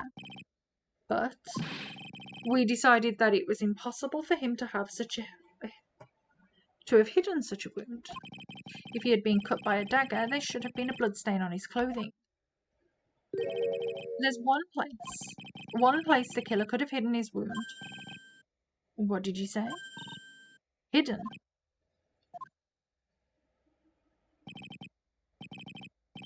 This is it, my last stand. I need to think about this from a different angle. I don't need to think about why there were no bloodstains on his clothing. I need to show how he hid the wound. It's the end of the line. The final stop, Trite. Let's hear what you've got. Where is this location you say the killer hid his wound?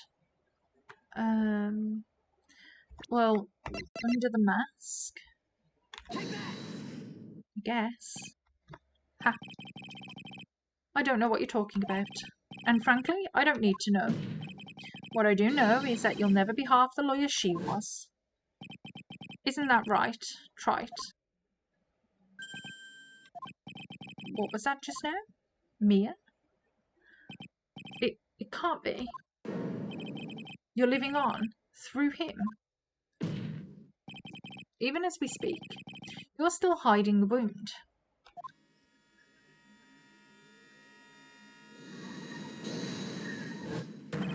It's beneath your mask.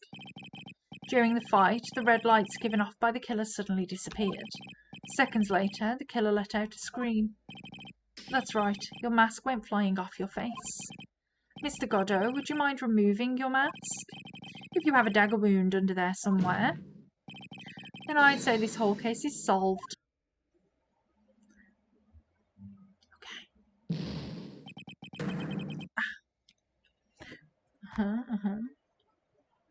Oh, we're gonna get some backs. No, we're just going staying here. Oh no. What is happening? What? He looks way too happy. Who is passing him that coffee?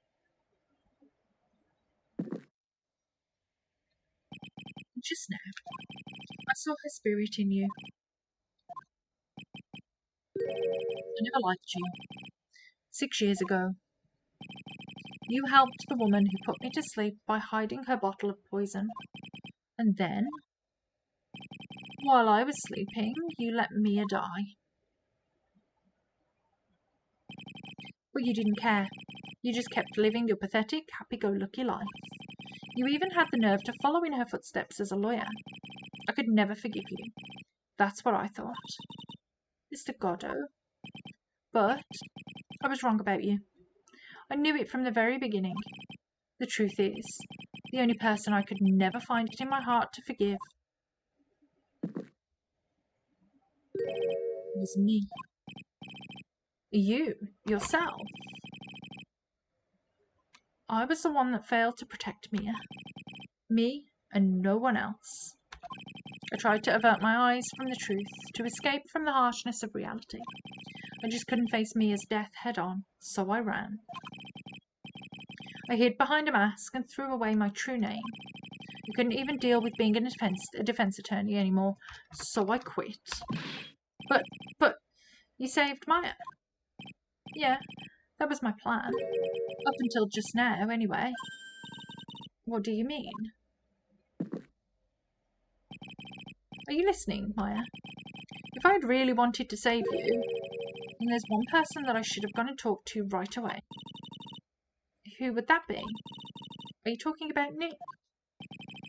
But I didn't do it. I tried to get the help of Iris and your mother, but I closed my eyes to the most important man involved. Do you know why? The real reason? No, why? I suppose I wasn't really interested in saving you at all. Huh? I think I was just trying to salvage what's left of my own broken soul. I was trying to make up for the fact I couldn't save Mia. Nothing more. That's why I let you walk right into a situation that I knew was dangerous. Forgive me. You're wrong. You put your life on the line to save Maya. Was it really for Maya's sake? Even I'm not really sure. What do you mean by that? That night, in the darkness of the garden, when I saw her silhouette. A part of me must have known the truth. The truth that it wasn't really Dahlia Hawthorne standing there in front of me. It could have been Misty Fay, or even that little girl, but I still picked up the blade. It was like I was dreaming.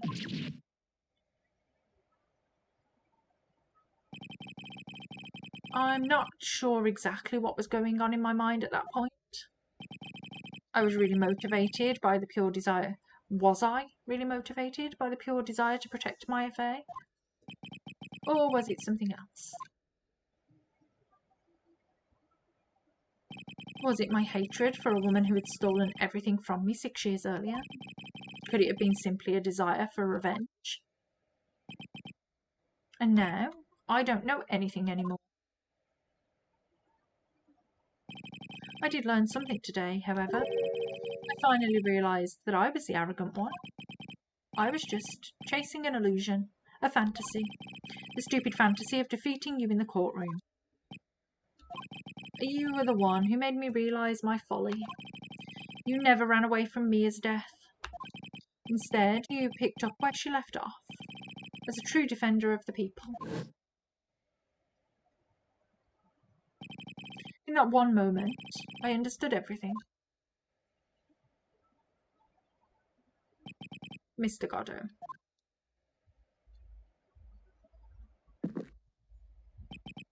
I think you already know this, but if you don't, my name is Diego Armando. Mr. Armando, I believe in you. I know you were trying to save me.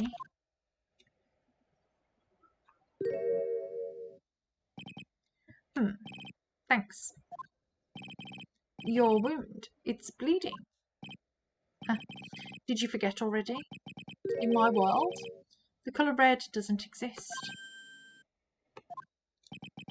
These must be my tears. Tears? Ever since I woke up from my coma, I think I've been waiting for this very moment. Mr. Armando, you'd do well to remember this, Maya. Only time a lawyer can cry is when it's all over.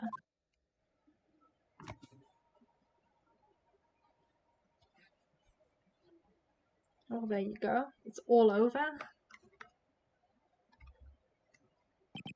This time, it really is all over, isn't it? Defendant? Yes, Your Honour. Although you weren't directly involved in the murder, tampering with the body and the crime scene is a serious offence in itself. I understand, Your Honour. Mr. Armando explained that to me very carefully. I knew the risk, and I willingly cooperated anyway. Very well. Before I hand down my verdict, is there anything you'd like to say? Well, there is one thing. I'd like to say something to Mr. Wright. I want to apologise to you. Apologise? To me? For what? For the case 5 years ago, of course.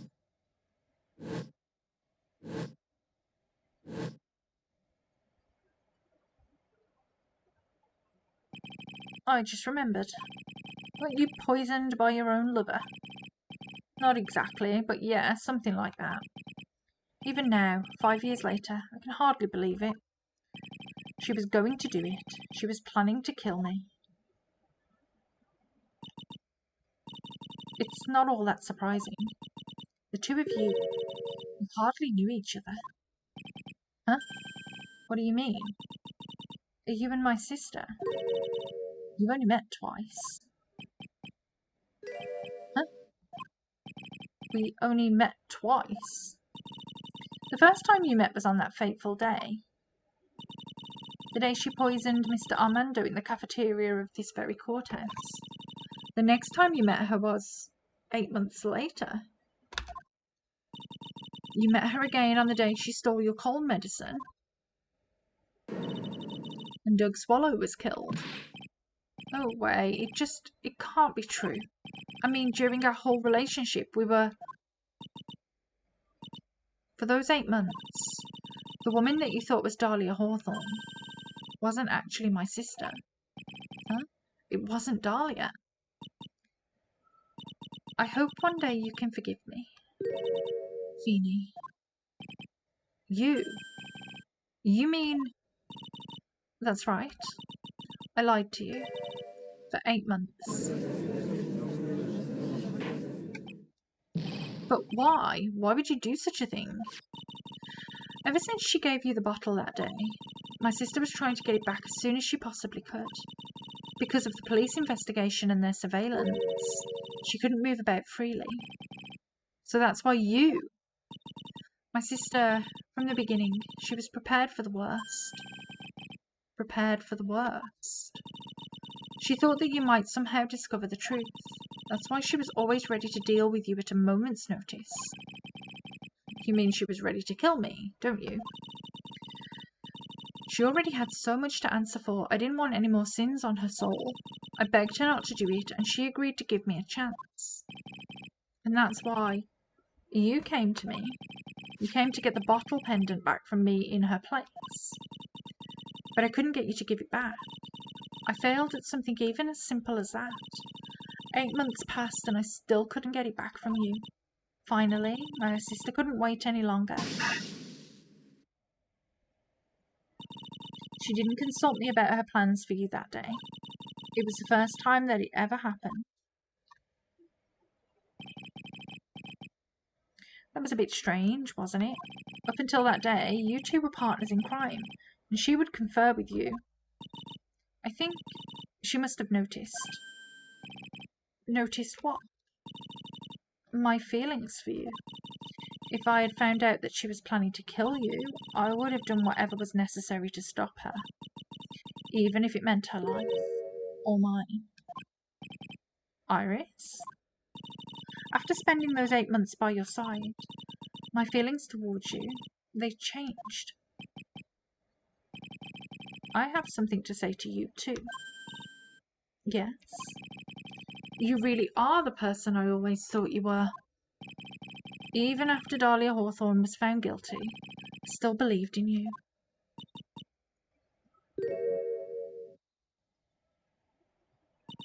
Thank you. Oh, well, that's a shame. Why are you not in prison? Go to jail. Go directly to jail. Do not pass go. Do not collect $200. How many cups of darkness have I drank over the years? Even I don't know. I'll tell you though. Right now, this one here is the greatest cup I think I've ever had. Don't you think so, Phoenix Wright? Nice. Yeah, I think you're right. The purpose of this trial was to rule on the murder of the victim, Elise Dwaxman. At some point, I expect you will be tried for your role as an accomplice in this case. I understand, Your Honour. Very well. On the charge of murder, I hereby find the defendant not guilty. Woohoo! Court is now adjourned.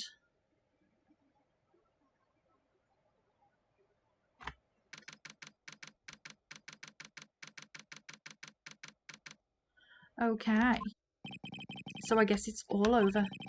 The way everything ended, was justice really served? The man who risked his life to save Maya is being sent to prison by my own hand. Of course justice was served. Mia, I'm proud of you, Phoenix. Your defense was truly brilliant. But I couldn't save Mr. Armando, the man who cared so deeply for you. You're wrong, Phoenix. You did save Diego. You saved him in the only way possible. You mean, with that verdict? I think one day you'll understand too. Phoenix, I want you to remember one thing. You were as good out there as today as any defense attorney could ever hope to be. There's nothing more you can learn from me. Mia? You've accomplished something I wasn't able to do. I owe you a great deal. Thank you. Mia? I'm sure we'll meet again. Someday, Phoenix. I've handled lots of cases and seen lots of things. And along this journey, I found myself asking just one question. What does it really mean to defend someone? I suppose today's case produced one possible answer. Nick, Maya, I guess it's just like my sis said. Mia, what did she say? That night, when I channeled Mia to get her advice on what to do, this is what she wrote back in my notebook. Don't worry, Phoenix will save everyone in the end. But, come on, quit it with that gloomy face. Can't you see? Me, sis, and I'm sure Iris too. We owe you for everything you have done for us, Nick. Maya, how can you be so bright and chipper after all that's happened? You were brutally attacked. You even saw your mother murdered. Francisca. Still a softie as always, Phoenix Wright. Excellent work, right? Huh? Mr. Edgeworth? When did you get back? Oh, that's right. I guess no one filled her in on that. Edgeworth and Francisca have actually been helping me. Helping you? If these two hadn't been here on the first day of the trial, the defence wouldn't have gotten anywhere. Wow. But where were you, Nick? I heard he fell into a river and caught a nasty cold which forced him to sleep all day. Yes, he laid in bed shivering from his fever with Iris's hood pulled over his head. Oh, ouch. Talk about embarrassing, Nick. You definitely need more training. Anyway, thank you, Mr. Edgeworth. And you too, Francisca. I don't suppose there's room for me in this group hug, is there? Oh, Larry. What's with the longer than usual face? I realised something when I was reborn. I realised that Larry was never of any use to anyone, not even once. That's not true. Right, Nick? What? You're asking me? Well, Nick, is it true? I've got a place in this world, right? Huh? Oh, yeah, of course. I knew it. Everyone would be better off if I were gone for good. No.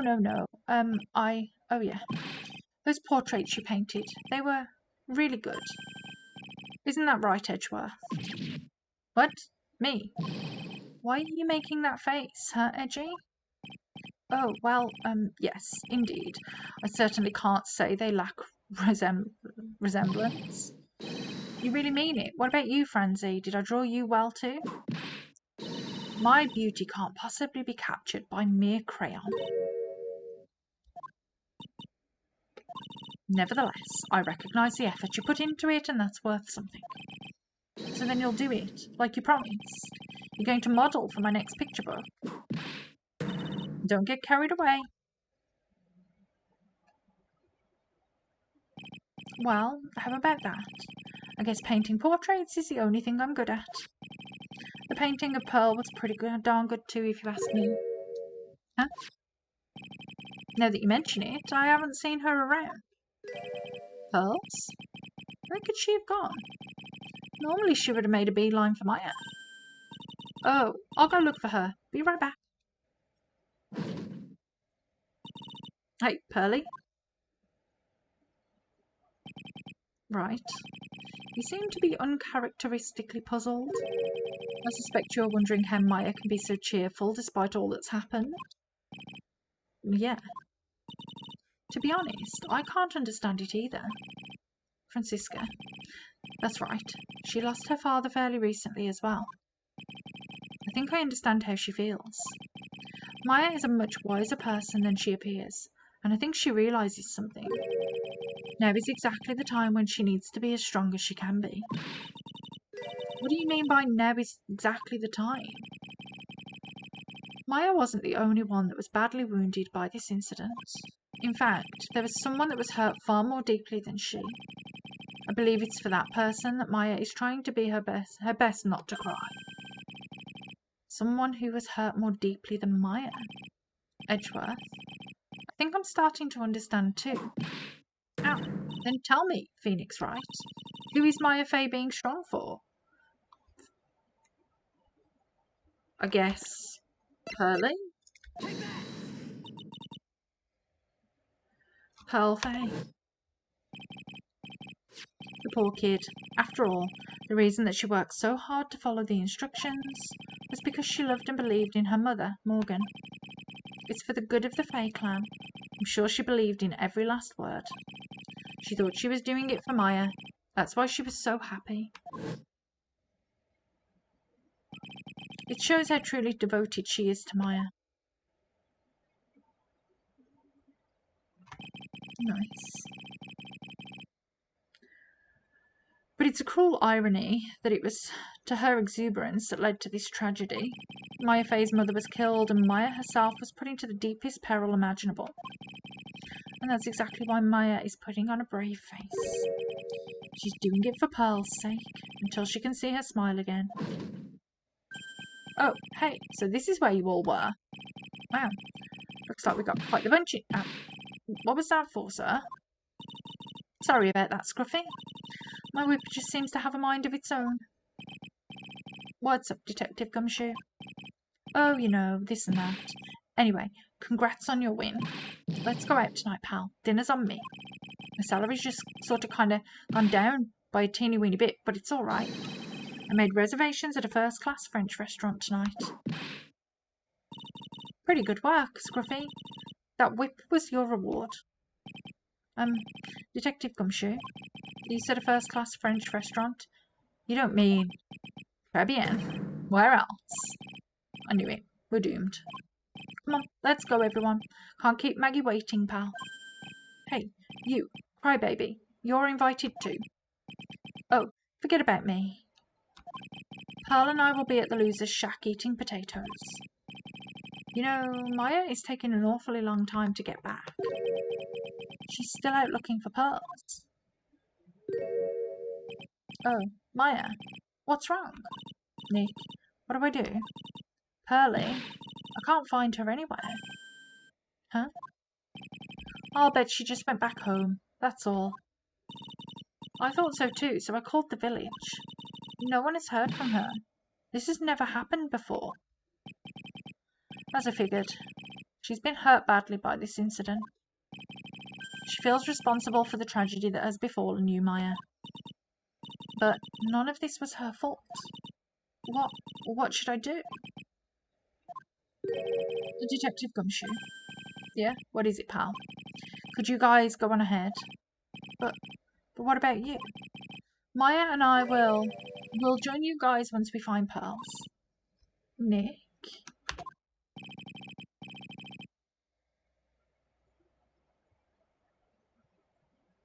Don't worry about us, Detective Gumshoe.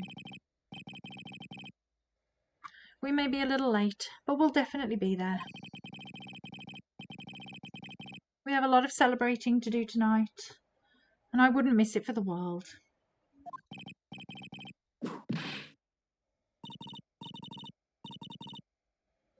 Very well, Phoenix Wright. We'll go on ahead.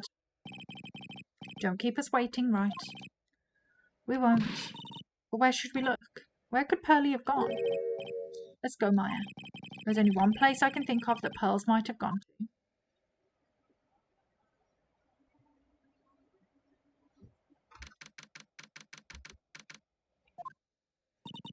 Hazakura Temple. For pearls, I bet this is a very important place. After all, it's where this whole incident started. What's this? You're all back again so soon? Sister Bikini? I thought we'd be eating mashed potatoes alone tonight. So she's here. Pearlie's here. She's in the training hall. Why don't you hurry along and go see her? Okay.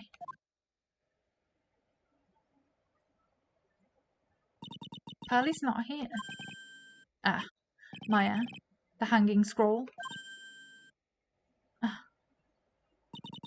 Someone cleaned it off. It's got to be pearls. Ah, Mystic Maya. Pearlie? Why? Why did you just leave like that? Mystic Maya. Mystic Maya.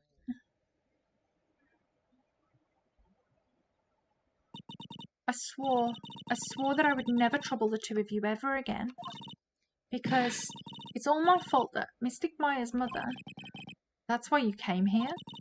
It's the least I could do. Pray for your happiness. You don't have to do that, Pearlie. wasn't your fault. You didn't do anything wrong. Of course I'm sad that my mother is gone, but how do I say this? I'm still happy. You don't have to lie to me just to make me feel better. No, really, it's true. The only reason I'm still here is all thanks to everyone who was there for me. My sis, my mother, Mr. Armando, and you.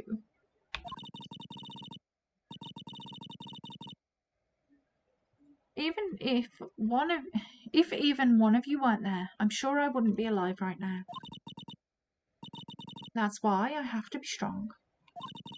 For all the people that were there for me when I needed them. That's all I can really do. Mystic Maya.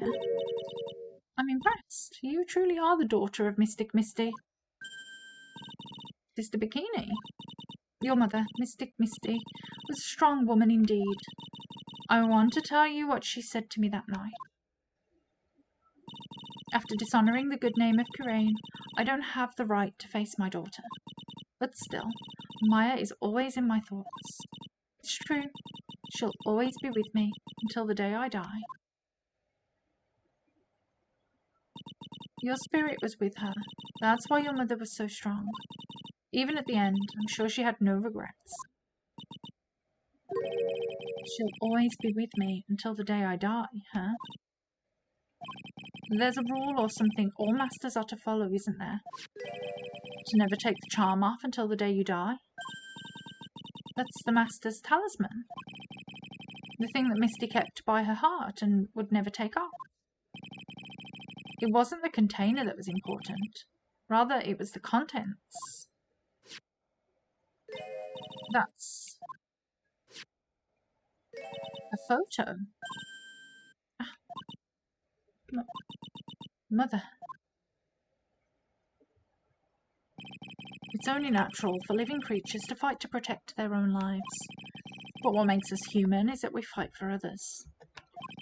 But who do you fight for? How hard must you fight? That's the true measure of what human life is worth. We defense attorneys are warriors who are constantly challenged by that question. Oh, they'd broken it once before. Poor pearls. Even when the battle is over and the bonds that connect us are severed, we always return, time and time again. Mia, Maya, Pearls, Mr. Armando, and Maya's mother too. I learned that from all of them.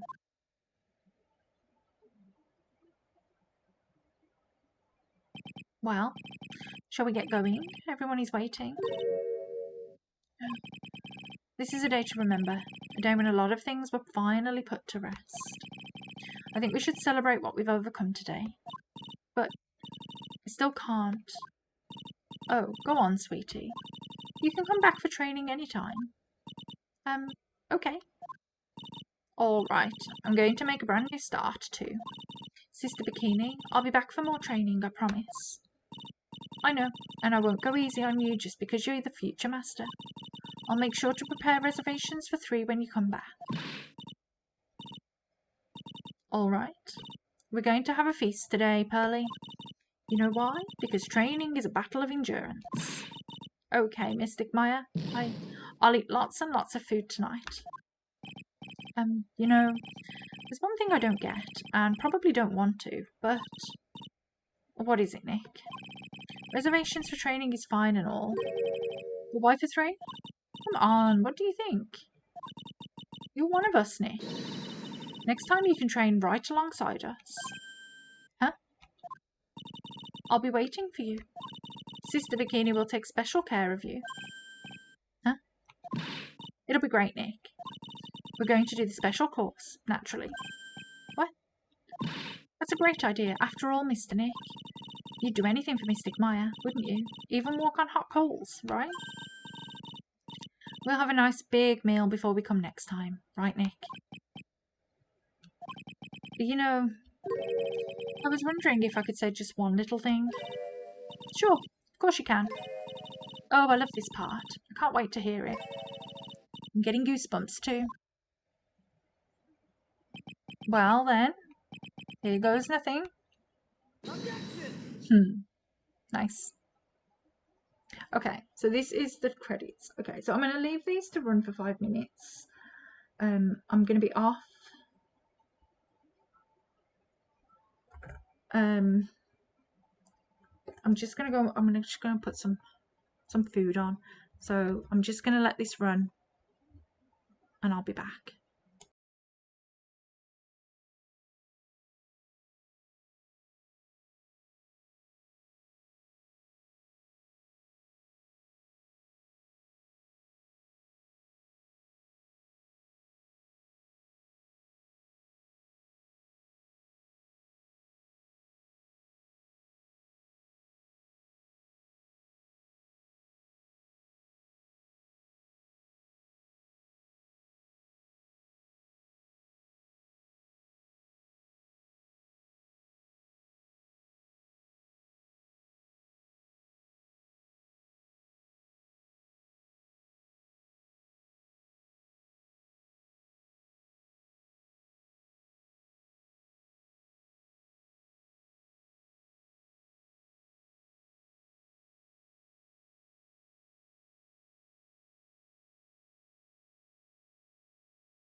Objection!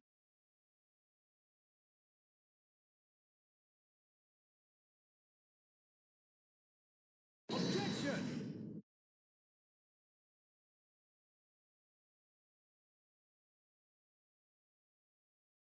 Objection!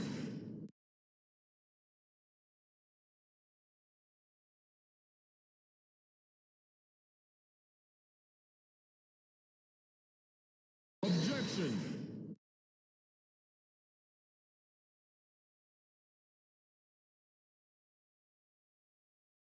Objection!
Okay, so I believe that's it. I am going to just go and see if there's anyone to raid super quick. Thanks for watching. I can get on with something else now. I'm kind of... It was long and drawn out, but at least it's done. Okay, so we've got nobody on, so I'm just going to call it there, and I will hopefully see you tomorrow. Bye.